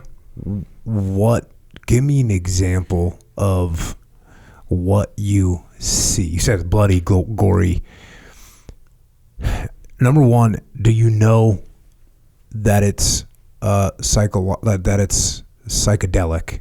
Does it feel like it's a real thing? And like, give me just an example, just any example, just so people kind of can connect all these positive things to like what you see when you're on this journey. Yes, there you go. I tried hard not to use the word trip because I'm sure that's like, we're trying not to call this thing trip. I picked that up. So no, we're on this journey. It's funny you say that because, obviously we're around the whole kind of medical psychedelic community now, and you hear all these things or how they correct people because, a politician doesn't want to hear like drug, doesn't want to hear psychedelic. They immediately think of Woodstock or, right? So, we've been doing the same thing. Like we say this, we don't say that. It all means the same thing. So I appreciate that. I'll make a very simple one and one that's not bloody or gory. One of my close friends, his experience is he was sitting down and each individual from extortion was like dressed in white and would sit down and put their hand on his shoulder and say, hey man, it's okay. Like, I'm good. Like, you can let me go now. But he had the conversation with that person, and he would look at him and go, yeah, okay. And then that guy would go. And then another guy from extortion would sit down dressed in white and say, hey man, I'm good. Like, I'm good. I'm in a good place. And then that person would go. And each person that he was like, obviously having whatever this person was dealing with had to do with all the buddies he just lost on that helo. And once that was gone, again, he just dealt with whatever, that was his trauma. It may have been locked back in his subconscious, as Amber mentioned, but that's what he was dealing with in life. And once he faced them and talked to them, and they talked to him and they told him it was okay, he's okay. Like, he's not bad anymore. Like, he let that shit go. And we hear these stories like over and over and over again, and it's they're all different, but they're all the same. And I think that's what's pretty remarkable about it. I've developed some of my own theories, whether they're true or not. Amber I don't know. Amber has theories, as we're finding Science out. hasn't proven my theories, but my theory is that whatever the trauma response is, it goes back to the origination of the trauma. And some people channel that trauma in ways that society deems unhealthy versus healthier. I feel like what I've seen in the special operations community is that is something in the early childhood has like enabled this sort of like dialing down of suffering. Like you just, the community is able to maintain such suffering. And so a lot of guys I felt are going way back to childhood and dealing with like sort of repressed things. And I don't know, Marcus, if you want to tell any of your stories like about your actual experience of going back to actual memories in childhood, but then also to your question, Jocko, on why the blood and the gore. I also feel like when you're in the face of evil, that sort of can stick to you. And Marcus had to get through some really dark, very demonic, heaviness to come out on the other side. And he's been back to do Ibogaine since. He's like basically does this annual protocol reset. Or like every year and a half. Like yeah. That, yeah. And so if he started in the basement of his soul, every year he gets a floor higher. And the last time he did Ibogaine, which would be their fourth time, he described it as blissful. So yeah, so it wasn't painful, it wasn't tough, it wasn't angry. I didn't feel like I was like, fighting demons. You hear a lot of guys, I mean, they talk about literally like fighting demons. It was none of that. It was just kind of like peaceful and surreal and not tough. And what it told me is like, I'm good. Like I think I've scrubbed whatever I needed to scrub. You scrub the darkness. Now yeah, you're just you kind of like just got rid of any of the garbage that I think was, affecting me. And so, I mean, I'm light now. Like I don't have nightmares anymore. And I think that was like a lot of the blood and gore, or like, you'd go to try to pull the trigger and like the magazine would fall out, or like the barrel would melt, like just all the dumb stuff. Like I don't have those visions anymore. It is, and some of it is funny. I mean, if you hear some of the stories, you're like, man, that's fucking hilarious, right? Like, especially like team guys talking about their funny stories. I'm right? laughing because like everyone has that dream, like They you're do. out of bullets, your gun's not working, you forgot or your you grenades, punch somebody or 100 times and they just like look at you. Yeah, I'm sure you get even has those more pissed things. off. You're like, wait a minute, I'm really good at fighting. Why can't I knock you out in my dream? Yeah, exactly. So we are trying to get this to as many veterans as we can. That's what you guys are working on right now. And you were telling me earlier, you're also looking to take this in a direction private as well. Yes. Like as a privately owned company. Yeah. So, as Amber was alluding to earlier, the amount of applications we get a day, those are just from veterans. The amount of individuals that reach out via, Instagram or Facebook or really LinkedIn, and LinkedIn's like a, professional network. So a lot of corporate, a lot of CEOs and entrepreneurs just asking, hey, how do I do this? I heard you talk on so-and-so. where do I go to find these treatments? Can you introduce me to a coach or a therapist? And so, the more of that I saw over the last 2 years, I just said, Amber, when we started this, we said, hey, we want to help our teammates first, team guys, but we want to help, all the special operations, and then we want to help all the veterans, and then we want to help, athletes like, NFL players that 99% of the brains they found autopsied, from the individuals that have took their own life or all had CTE. We want to help those individuals. We said, you know what, like we want to help anyone that is like going through the same thing. And again, it's not everyone, it's just everyone that is struggling the same way. And that was kind of like my vision a long time ago is, I want to start with veterans and help our brothers and sisters, but like I want to help everybody. And it took the interest of some, a VC that started donating to vets and just said, hey, I really love what you're doing. Like, I think this is needed. I understand personalized medicine. How do we take this and introduce it to the broader population and reach more people? And I said, well, let's work on that. So I've been working on that for a year, and we're actually launching this week. And the company's called Tara, T-A-R-A, Tara Mind. The website will be taramind.com. Right now, we'll have we basically have a landing and info page for people to go to and just put in some information, and they'll start getting some newsletters and some info.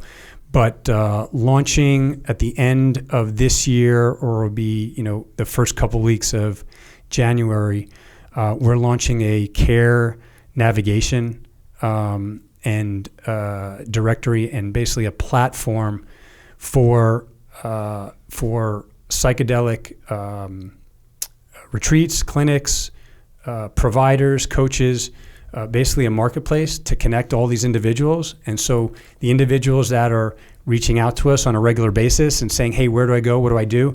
We're building that platform for them. Got it. And, we're going to provide educational content. We're going to vet everything and have, high standards and protocols that, these providers in the U.S. that are doing this. Right now, it's going to be ketamine-assisted psychotherapy, because that's the only thing that's legal. So we're just, the vision really is to build the largest platform in the world to connect all the stakeholders.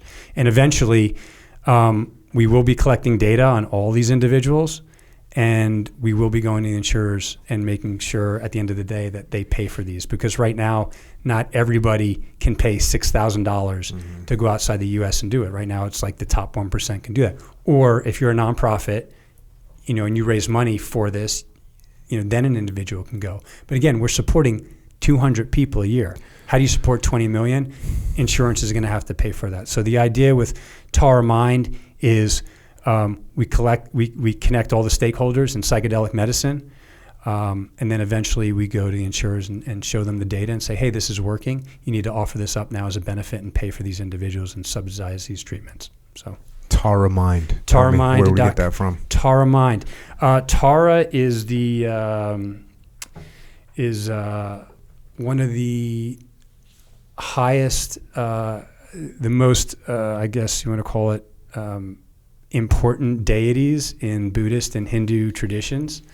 And it's a goddess of empathy and bringing people to the light, and those in suffering, to bring them to deliverance. So it's kind of a I thought a cool name, especially where kind of we came from and where we're going and what it's doing to people. So, and the URL was available.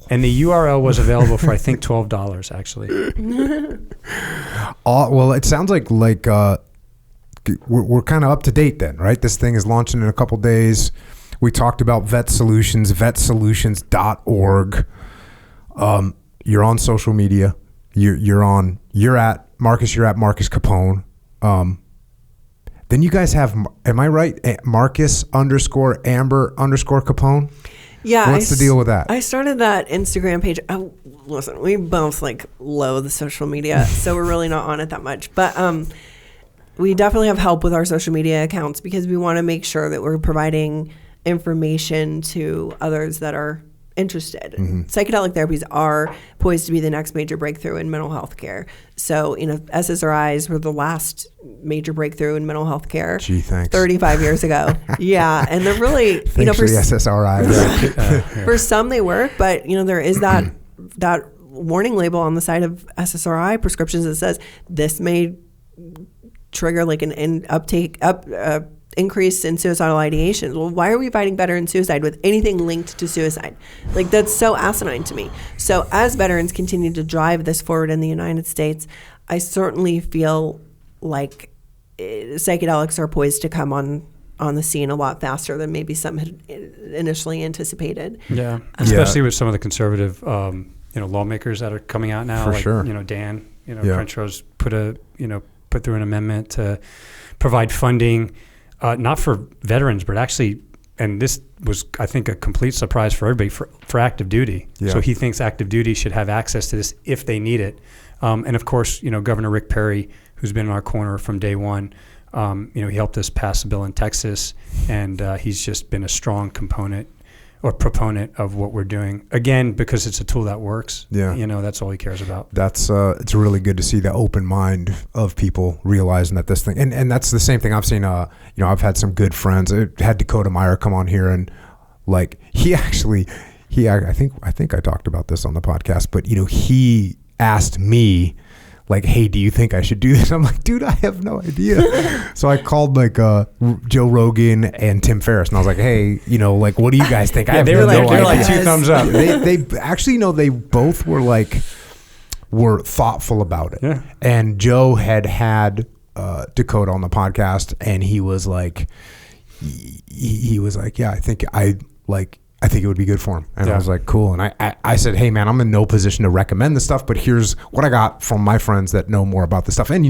Tim Ferriss is really involved in, the Johns Hopkins stuff that's going on. So I feel like at least I'm never a person that claims to know anything I don't know. I mean, I don't ever want to do that, but I've talked to people that, gave the best recommendation from their perspective, and he went down there and he did it, and he said it was awesome, man. And it really helped him out a lot. And I mean, that guy's been through the freaking ringer, just been through the ringer as, losing his freaking team, and and he came back in a much better spot. So when I see things like that, and then you have like a real conservative, like, Rick Perry just like on board. That's just really cool to see. And Dan's obviously, he's got friends that have done it, and for, he's taking it forward. Yeah. So I think it's true leadership. That's what I say, because again, I don't think, I'm sure they were exactly like I was, like, this doesn't sound right, this is crazy. And then you do some research, you talk to friends, and then you have like loved ones that you see have gotten better. It's the only decision to make, but again, to do it the right way. And I'm glad that you talk to people like Tim, and Joe Rogan, and I'm glad they didn't just say, oh yeah, go ahead and do it. Like they were like, thoughtful. Well, let's, and we've seen that with some of the retreats, because again, we write grants for individuals seeking out these treatments. So we talk to a lot of vetted retreats, and some have actually questioned, like, well, wait a minute, it's a combat veteran. We're not so sure that we want to take that person, because they got PTSD, and we're not sure if they're going to flip out. And so we're dealing with individuals that are like worst of the worst in terms of like trauma and some other things. And a lot of these other places are just used to dealing with some people who are coming in with, I got some depression, or I have a little anxiety I want to deal with. So this should be definitely looked at and approached carefully. I got asked a question the other day about, basically a guy was like, hey, I'm hanging out with these friends, and they're drinking a lot, and I'm not really drinking, and they're smoking pot, and I'm not really smoking pot, or when I do, I kind of like waste the weekend or waste the night. Like, what do you think? How can I drink less? And, is it cool to drink sometimes, and blah, blah, blah, blah. Right. And I started kind of answering the question, and I just sort of said, I have seen enough people's lives ruined from drugs and alcohol that I actually, at this juncture in my life, I can't even say like, hey, dude, it's okay, have a... I just can't do it. I can't do it anymore. I've seen too many people's lives destroyed from drugs and alcohol. And so when I talk about this stuff, it's coming from someone that like is as far. I don't think I could be any more. Well, I guess I could be a little bit more. I just think that drugs and alcohol are so bad for you, and I've seen them ruin so many people's lives. I've seen them ruin freaking how many team guys have you seen just like trash their lives with just alcohol? Yeah, you can't count. It's ridiculous, and so I can't get behind it at all. And yet, at the same time, I've had plenty of friends that have gone, they've done this. And what I like about what you guys are talking about, it's a hardcore screening. It's not like, oh, you feel a little bad. Okay, let's just jump right into this. It's like, hey, let's try some other protocols along the way and make sure that this is what you really need. And then I don't know if I want to use the term last resort, because I don't know if you guys consider it a last resort, but to me, it's like, okay, I've tried this, I've tried that, I've tried something else. It's been too much time, and I'm at a rock bottom, and I need help. And this seems like, okay, I need to get in there. Yeah, because from my perspective, I've seen drugs and alcohol ruin so many people's lives that I just can't get behind it. But here you have something that people aren't getting like addicted to it. It's not, it's not like the 7 or whatever you said, 9 freaking prescription drugs. It's drugs. Curing addictions. Yeah. So appreciate that side of it, and not just throwing this at people. Just like, no one should be thrown into situations like this. You got to go through the proper screening and then go in the proper facility. You guys are talking about like, Fred the shaman from Wisconsin or whatever, yeah. Whatever this, like just going into random places and doing it, or at a Slayer concert. It's not what we're talking about at all. And like I said, it seems to have helped. I know it's helped. I mean, obviously I'm sitting here in front of you, and it helped you get back from the brink. And I've got plenty of other friends that have done the same thing. So, awesome to see this kind of progress.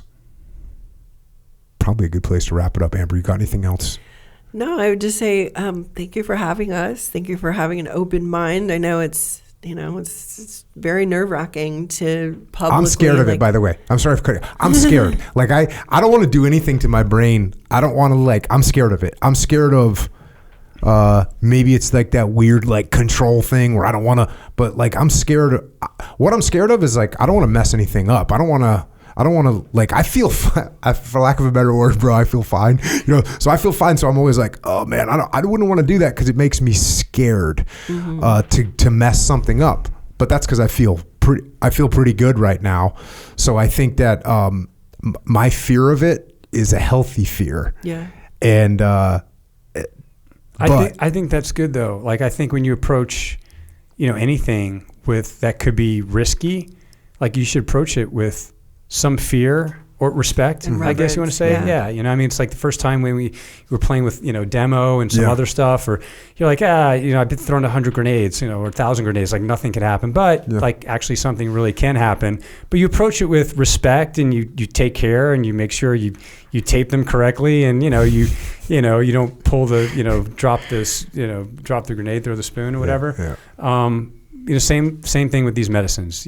Approach them with care. Only do if you need to. If you feel fine and you're good, like why? I've never done a psychedelic. Amber. No, you haven't either. No, and I don't feel called to do it. I feel like whenever you know, and I will say that I've seen these medicines change the lives, like not just help, but literally change the lives, be the difference between life and death for countless operators, and for a lot of spouses as well. I mean, there's a lot of trauma to heal. I used to catch Marcus looking out the window with like this 1,000-yard stare, and I would say, like, please help me understand what's going on in your head. What are you thinking about right now? And he would say, how much better off you would be without me here. How much easier your life would be and the kids' lives would be without me here. And so I feel like anytime you walk up to that line, you have to have an open mind of like whatever works. I have totally changed the way I think about what I have been told is a drug versus a plant. Like, my faith is so important to me, and I feel like God has given us everything that we need on earth. A lot of these medicines, most of them originate from plants. So I had to really like check myself. And I have thought that something made by man in a laboratory that's prescribed by a doctor in a lab coat is what is the cure. And a plant is a drug. And I've almost like flip-flopped that. And I feel like so many of these answers are found in nature and found within us. And so I've just seen replicated time after time again that you give someone this opportunity with something that's God-given and totally unadulterated, and you create this reset and connection and like, oh, they're good, as opposed to like putting a Band-Aid after Band-Aid after Band-Aid. The U.S. government is Big Pharma's number one customer. And so, getting people off of that cycle, this carousel of pharmaceuticals is just unintended byproduct of what we're doing. But man, we are seeing guys and gals really start to live again. Oh, yeah, I didn't even mention that, Jocko. So I was on all the antidepressants and whatever through November 11th, 2017 when I went down for treatment. I haven't touched a prescription since, not anything. So it's pretty remarkable. And again, my story is like one of hundreds. I'm not the only one, which is nice.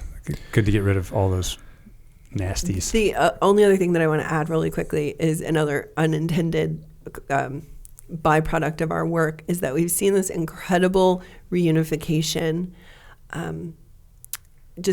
This is a topic that everyone can generally agree upon is veteran healthcare. And so we're seeing both sides of the aisle like actually come together, actually want to work together, actually like one another again. And so I hope that ripple out effect continues across our nation. I feel like we need healing now more than ever. And it's pretty surreal what's happening. It's an honor. Marcus, any closing thoughts? No, just, first off, thank you for having us on here. I know this was a different topic for you. And again, trust me, this was nothing I ever intended out to even think about getting involved in. But I see the power in it. And two,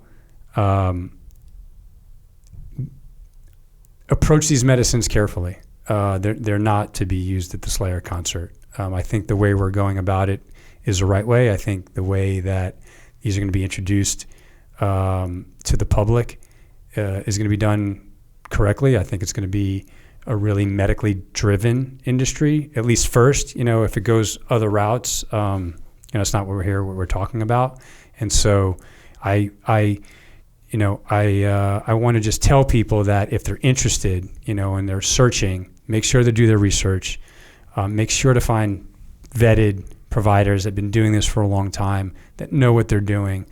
Make sure they have a coach, a therapist that understands how these medicines work. And again, it's why we built Vets. It's why I'm building Tara Mind.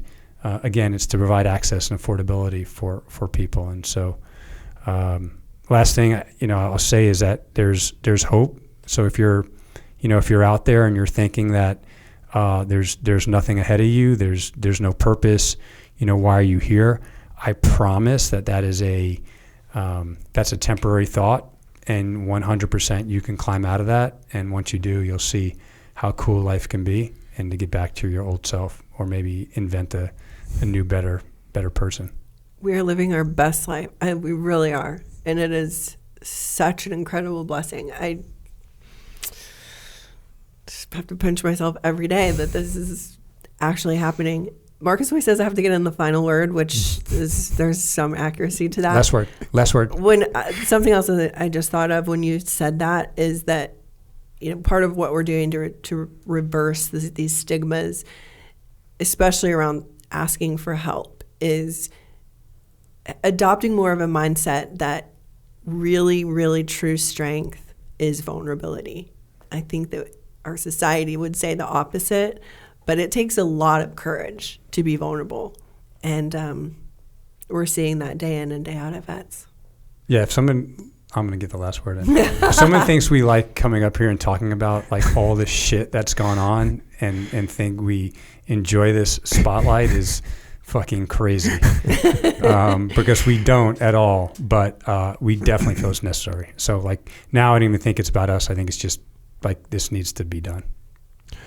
Well, I mean, thank you for both of you stepping into the spotlight, and I know it's a bright spotlight, and I know it's a burning spotlight in many cases. You know, when you talk about being at Chad's funeral and just knowing that you had to do something, and you had at least an answer for a lot of people. So thank you so much for joining us. Thanks for your service. And yeah, Marcus, thanks for your service in the teams and for signing the dotted line and risking life and limb. And, you know, Amber, I don't get the chance. My wife has always said, like, my wife has 0% chance of coming on this podcast. She doesn't like to talk to anybody. She doesn't, but for you, for all the wives, for all the spouses that, you know, you didn't put your name on that line, but you put your name on that dotted line. And what the wives and spouses and families and your kids, what they go through is so harsh, and yet you're there and you supported and you continue to support, and now you're supporting all the families out there and all the veterans. So thanks for what you have done in the past. Thanks for what you're continuing to do as you help veterans get out of the darkness and move toward light and life. Thanks for what you're doing. Thank you, Jocko. Thanks, Jocko. It's been awesome. Thank you. With that, Marcus and Amber have left the building. So, pretty dynamic story of change and a journey that they've been through, for sure. You were sitting in the corner. You were off camera on that one, Echo Charles. Yeah, what do you think? just listening. Good evening, Echo, by the way. Good evening. Very interesting. It was funny. Even from the beginning, I was relating a lot because, like, both our birthdays, he's 1 year older than me. Mm-hmm. Both our birthdays in December, so we entered college later, or we were late, you know, and entered college, played football. Mm-hmm. And how's this? As far as was it you? No, him. He was saying about alcohol, right? Like, oh, how's this going to affect me? Like, how can it, you know? You thought that way too? Yep, with alcohol. I was like, I'd always ask my friends, like, because I didn't start drinking until I was like 20, 21.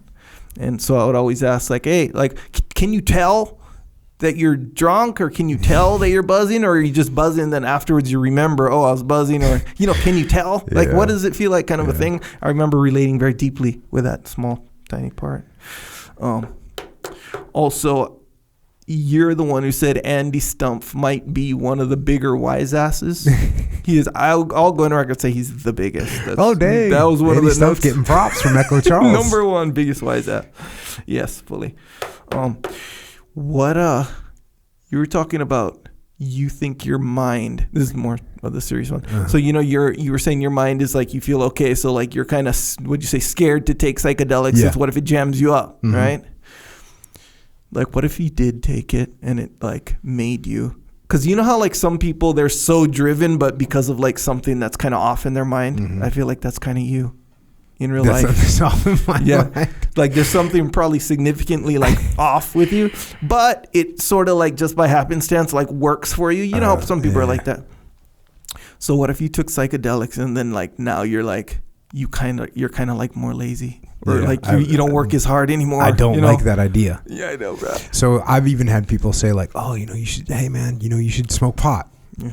And I'd be like, well, why? Be like, oh, because it kind of take your edge off. And I was like, why would I want to take my edge off?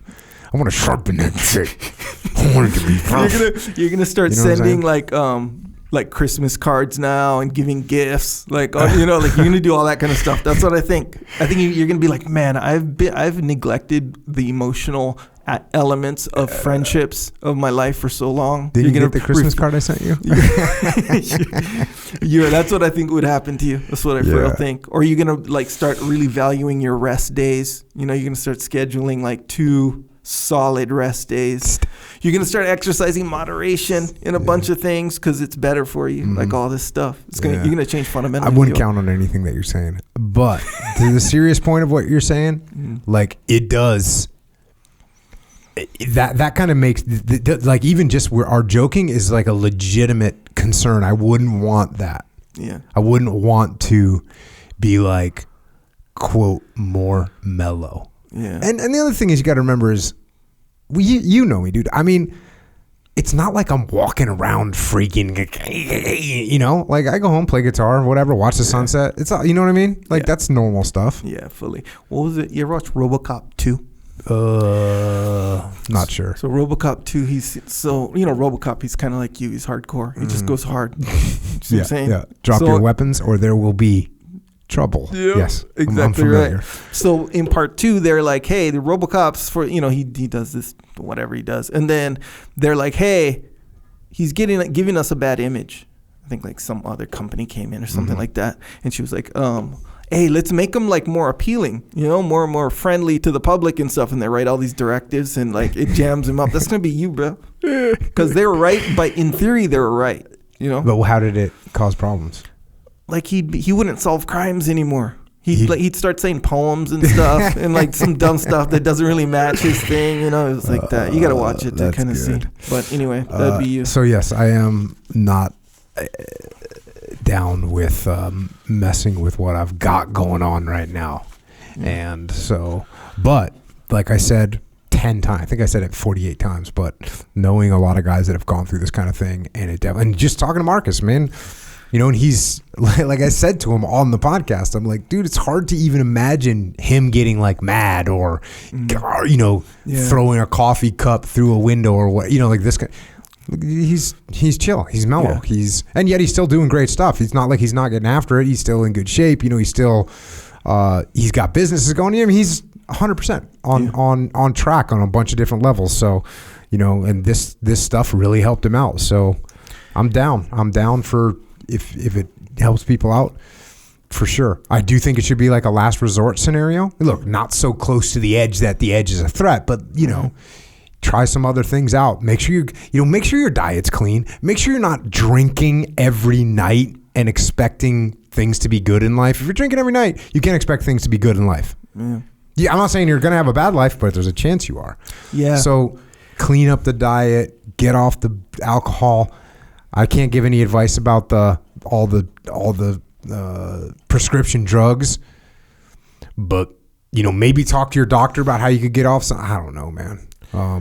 He was saying downstairs, and he made a really good point where, because some people, they like, how you say, and I get it because it can seem like this, but most people with a problem with drinking, they can't just stop drinking. Yeah. Like I'm not saying they can't. I'm just saying there's a lot more to it than just stop drinking. Yeah. So for sure. So he was like, we were downstairs talking right after. So he said, you can't tell someone who's in the basement, you can't tell them, hey, just go exercise. Oh, just go on the mat. That's kind of hard to do even for a normal person. So you can't tell someone who's in the basement just to do that because that's hard. He's like, let's get them out of the basement first. So he's safe. They're out of the basement. Then we can start introducing them to the mats, to more exercise, to all this other stuff that's going to take more work, by the way. So you love jiu-jitsu. I'm sure working out has been a part of your life for a very long time. So it's second nature, I know. But for a lot of people, especially if they're not into working out, you're saying you want them to work out for an hour a day. Pretty much every day. Yep. Like that, working out's freaking hard. Yeah, well, the other key component of what you're saying is, I mean, if you remember, I like tried to nail down Marcus a bunch of times about like, what did you feel? And what he felt was not doing anything, not motivated to do things. Yeah. So that, what you're talking about, the basement, like getting someone to, like, I think, get him to work out. What does that mean? That means you just get up and you work out. Like, to me, it's this normal thing. Yeah. But for a lot of people, that might be a big step. Now, listen, it could be a smaller step if you put your mind to it. You know it's going to help you, and maybe you get the rewards for it. You commit to doing it for a certain amount of time. It's like we were just talking to a kid in the locker room. He goes, I just submitted someone for the first time in 3 years. He's been training for 3 years. Got his first submission, bro. Yeah. So remember that was one of the things I said when someone said, hey, I really don't like jiu-jitsu. How long should I train for? And I was like, train until you submit you submit to someone. Same thing with like working out. Like work out until like there should be some-thing that you have to do. Like, can you do a pull-up? If you can't do a pull-up, work out until you can do a pull-up. Yeah. If you can't, run a mile in less than 7 minutes, work out until you can run a mile in less than 7. I'm just saying those aren't the correct answers, but I'm saying something along those lines, because if you're not feeling the short-term reward, because let's face it, you and me, we get a short-term reward from working out just because we kind of know how it's going to feel later, and we know the long-term health benefits. So even a single workout feels good to me because I know the long-term benefits, and I know even the short-term benefits. So it feels good. Yeah. But if it doesn't feel good to someone and you don't know about the long-term rewards and you don't see that strategic thing, it just wasn't fun. Yeah, just another thing they're going to avoid. Yeah, just wasn't fun. So yeah, he mentioned something too real briefly, but there's so much to it where he said, I forget exactly the full context, but he said, get your heart rate up, and it's like better than most medicine. Yeah, he said something along he those did lines. say that. I'm like, man, that's true. And I used to tell you about this. Like, remember when I was like kind of down for drinking every day or whatever? This was like years ago. And sometimes you enter in this funk, and I was still working out and like doing everything, but it's just a fun. You just have a funky day the next day, like you're dragging, and sometimes it would go all the way into your mind where I would have these real low level mundane feelings of what he was talking about, where it's like, why bother? Like, why do I even care about this? What jiu-jitsu? Like, who cares? Like, bro, what? I already, That's the path that I went down during that conversation of like when you're confronted with death, and then the world moves on, and you're like, well, we're all going to end up in the same spot anyway, so really kind of what's the point, right? Yeah. And I think that's the place where you could lose the motivation to do really anything, because I'm thinking, dude, we're all going to end up in the grave anyways, so whatever. And that's a horrible place to be, because you forget about all the beautiful things that are in life. I was listening to Jordan Peterson the other day. Jordan Peterson goes off on the life is suffering, and it's going to be a nightmare, and it's a misery, and which I get. And it's not just him saying it, it's like religion is like, all the religions are like, life is suffering, and the Buddha is like, oh, it's suffering, and I get it. Yeah. But man, there's a lot of things in life that are really kind of fun and cool. And look, you're gonna. I think the point of Jordan Peterson is, you're gonna have suffering, right? You're gonna have suffering. That's what's gonna happen at some point, right? People are gonna get sick. People are gonna die. Things aren't gonna go right. You're gonna get fired. Your business is gonna fail. Like, all those things are gonna happen, right? So, but to just blanket say, because of that, life.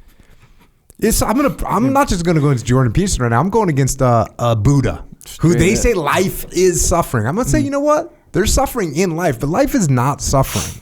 There's a lot of cool stuff that happens. There's a lot of funny stuff that happens. You make friends. You say some funny stuff. Y'all laugh. You've been sitting around laughing so hard that it's just, you can't even, it like hurts your stomach. Yeah. Have you ever had that happen? Yes, sir. It's real. Come on, man. Is that suffering now? No, it's not. So let's not take it to the extreme of life is suffering. There's suffering in life, and I get that. And we're 100% agreement on that. Who was it? I think Hemingway said, if two people love each other, there can be no happy ending, which is true, right? Yeah. You know what I'm saying? I see what he's saying. Because someone's going to die. Someone's going to die, yeah. And at some point, that other person's going to be sitting there crying because they lost that person. Yeah. But that being said, live a happy life. You take care of each other, whatever. You have family. You have grandchildren. hey, like maybe that is a little bit of a happy ending. You know what I'm saying? Yeah. So I don't know. I think we're leaning a little bit far into suffering right now. And look, I get it. You know, I get it, man. Your heart is going to get broken, you know? And I'm not just talking about, oh, I'm in a relationship. I'm talking your friends die, your heart's going to be broken. It's going to hurt. Yeah. But that's not everything. So, and I think, you know, from what Marcus is saying, you know, some of that visibility of the good stuff comes by dealing with that other stuff. And that's another thing for me. And I talk about this in Discipline Equals Freedom Field Manual a little bit, but I think, you know, I've lost friends and I've talked about it. And straight up giving eulogies for my guys, like immediately as soon as they die, you're basically like writing about what you thought about them and how you felt about them and what they meant to you and how awesome they were. Like that is so therapeutic. Even though I was doing it as my duty, it also, I recognized that it was a therapeutic thing. I recognized later in life that, oh, like how did I get through that? Oh yeah, I wrote about them. And when you write about them, you detach from it. When you detach from it, you get to read and you get to think and you get to think through it. You get to process it. And all those things happen by writing about, you know, your friend, your hero, this person, this individual that made this sacrifice. And it's a way of processing this stuff that I think, you know, the term that Marcus used was, you know, the only way to get over this stuff is to go through it, right? And that's sort of like you do when you write a eulogy or you write a letter to someone that's passed, or you talk to their parents about them, you talk to their siblings about them. Like that is such a good way to help move through the pain that you're going to feel. And you're going to feel pain. You're going to suffer. But life is not suffering. There's much more to it. And a lot of it's good. So. Yeah, I heard that everyone that I know that went through psychedelic journey, all the way, even like some people I do isn't the official one. They'll just take some mushrooms, but they do it with intention. It's all worked for them. Like I know people who quit drinking.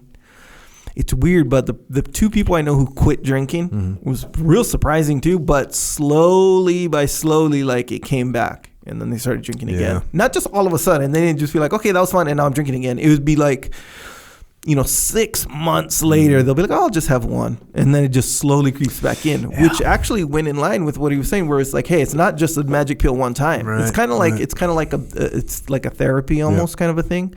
Because it's like, I guess it like rewires the way I always saw it was like, the way you regard or the way you create meaning or whatever has to do with like all your past experiences mixed with how your genetics or whatever. So all your past experiences, ups, downs, traumas, no traumas, like everything kind of creates little meanings with every little interaction.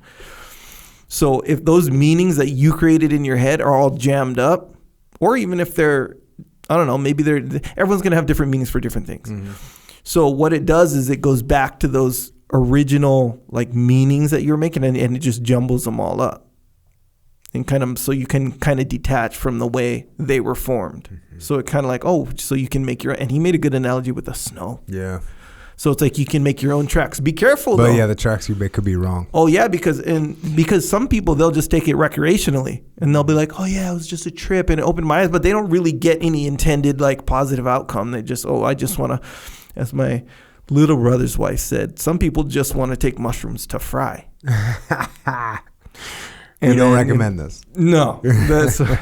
No, one time Jade was getting all deep in one night. Yeah. And he's like, yeah, you're taking mushrooms and do all this stuff. And she's like, why you got to try to be all intellectual about it? Why can't you just admit some people just take mushrooms to fry? And she got all pissed. It's funny.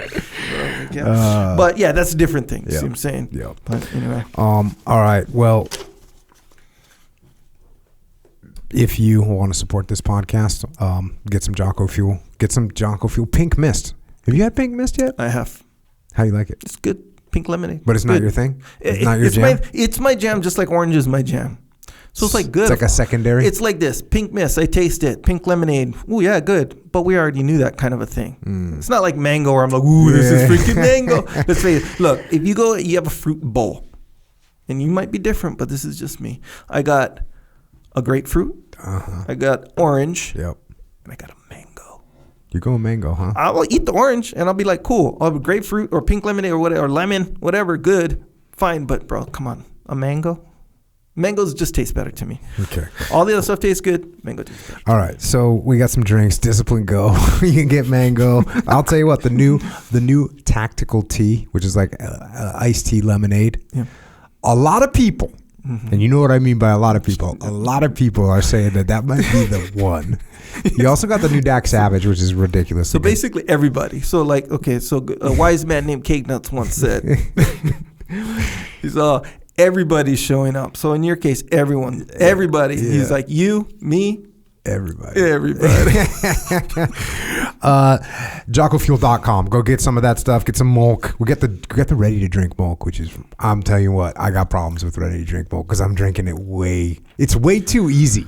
Too easy. Yeah. It's too easy. It's like boom. But you know what's nice? It's just like a little 30-gram protein hitter. Yeah. Which is an unbelievably convenient and joyous thing in life. It's just to be like, you know what? And it tastes freaking good.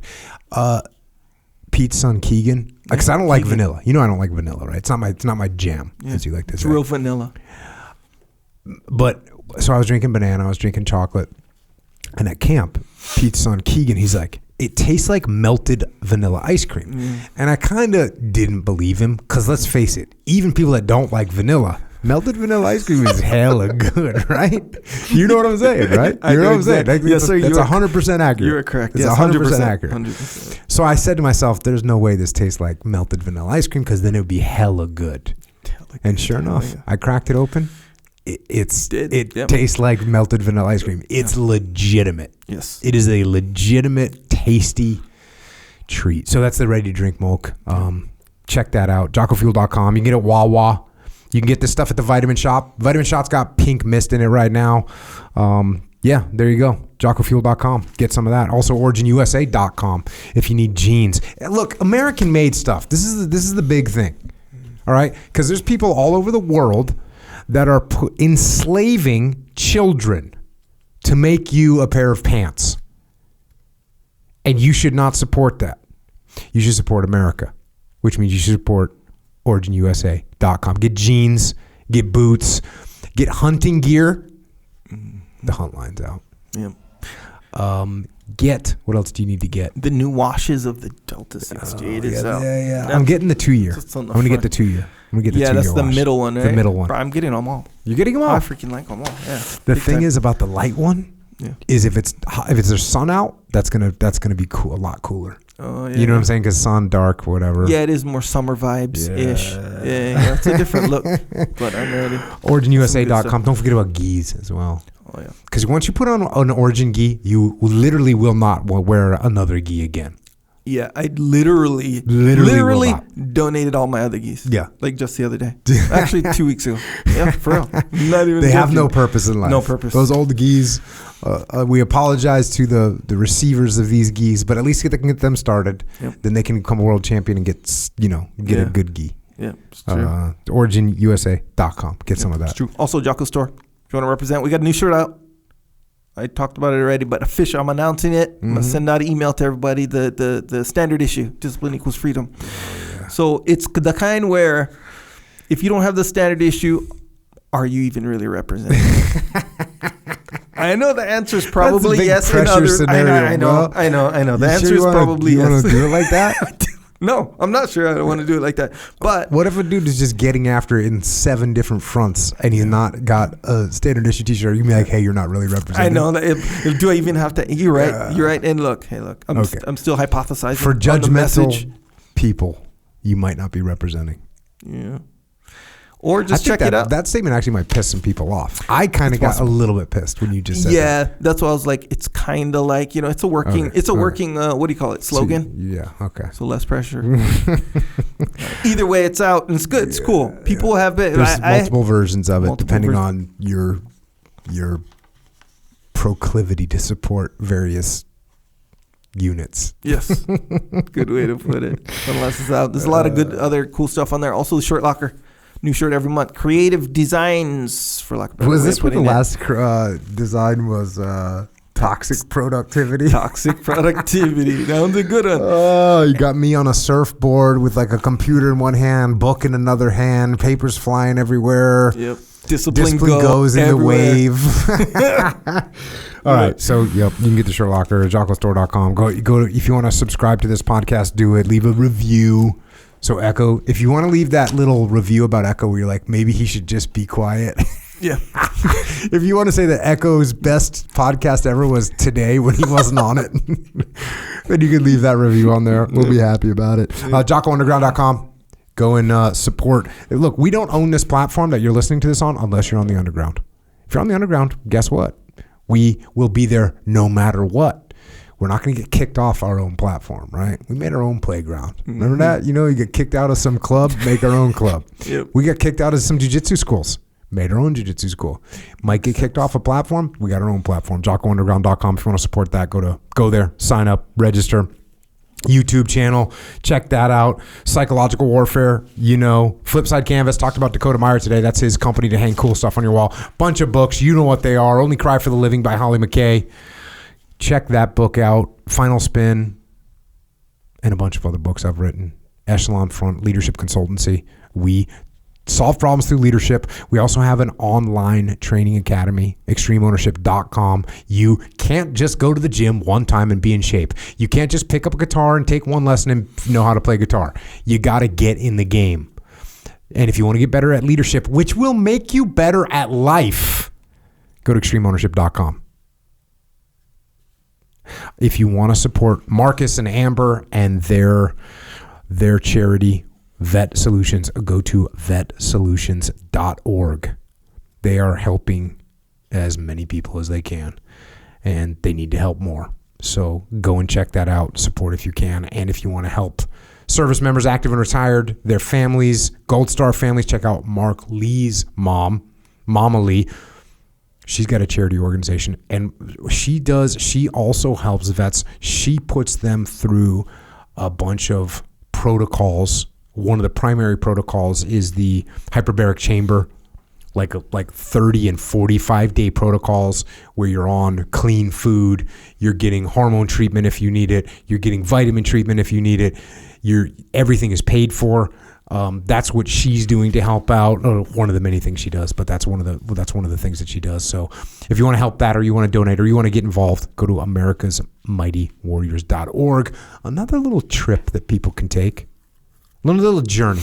I guess we're not using the word trip. No. Another journey that people can take. You can take a journey in a hyperbaric chamber. You can also take a journey in the wilderness. Heroesandhorses.org. Micah Fink up there taking people in the wilderness where they're going to find and confront themselves as well.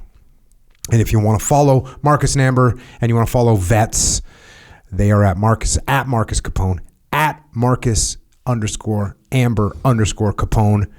And also at Veteran Solutions, and for us on Twitter, on the gram, on Facebook, Echoes Adequate Charles. I'm at Jocko Willink. Of course, be very wary of the algorithm. And once again, thanks to Marcus and Amber for everything that you have done for the country, for the teams, and what you're doing now for the veteran community. And a special thanks today to all the families. All the families out there, the husbands and the wives, the sons and the daughters, the mothers, the fathers, the brothers and sisters. Thanks to all you families that support our servicemen and women around the world. And thank you for waiting and worrying and supporting them through all those sleepless nights. Your families make a huge sacrifice for our nation, and we thank you for that. And the same goes to the families of our police and law enforcement, firefighters, paramedics, EMTs, dispatchers, correctional officers, border patrol, Secret Service, all first responders. Your families support what you provide as families to our first responders, allows them to do their job so that we can live in safety. And to everyone else out there, look, life is hard and there is suffering. And it can get dark, and sometimes it might seem like there's no way out, and it might seem that you're alone. But you're not alone. And there is a way out. And there is light, and there is life out there, and it is good. But you got to hang in there. You got to never give up. And you got to remember that you are never out of the fight. So keep on fighting. And until next time, this is Echo and Jocko. Out.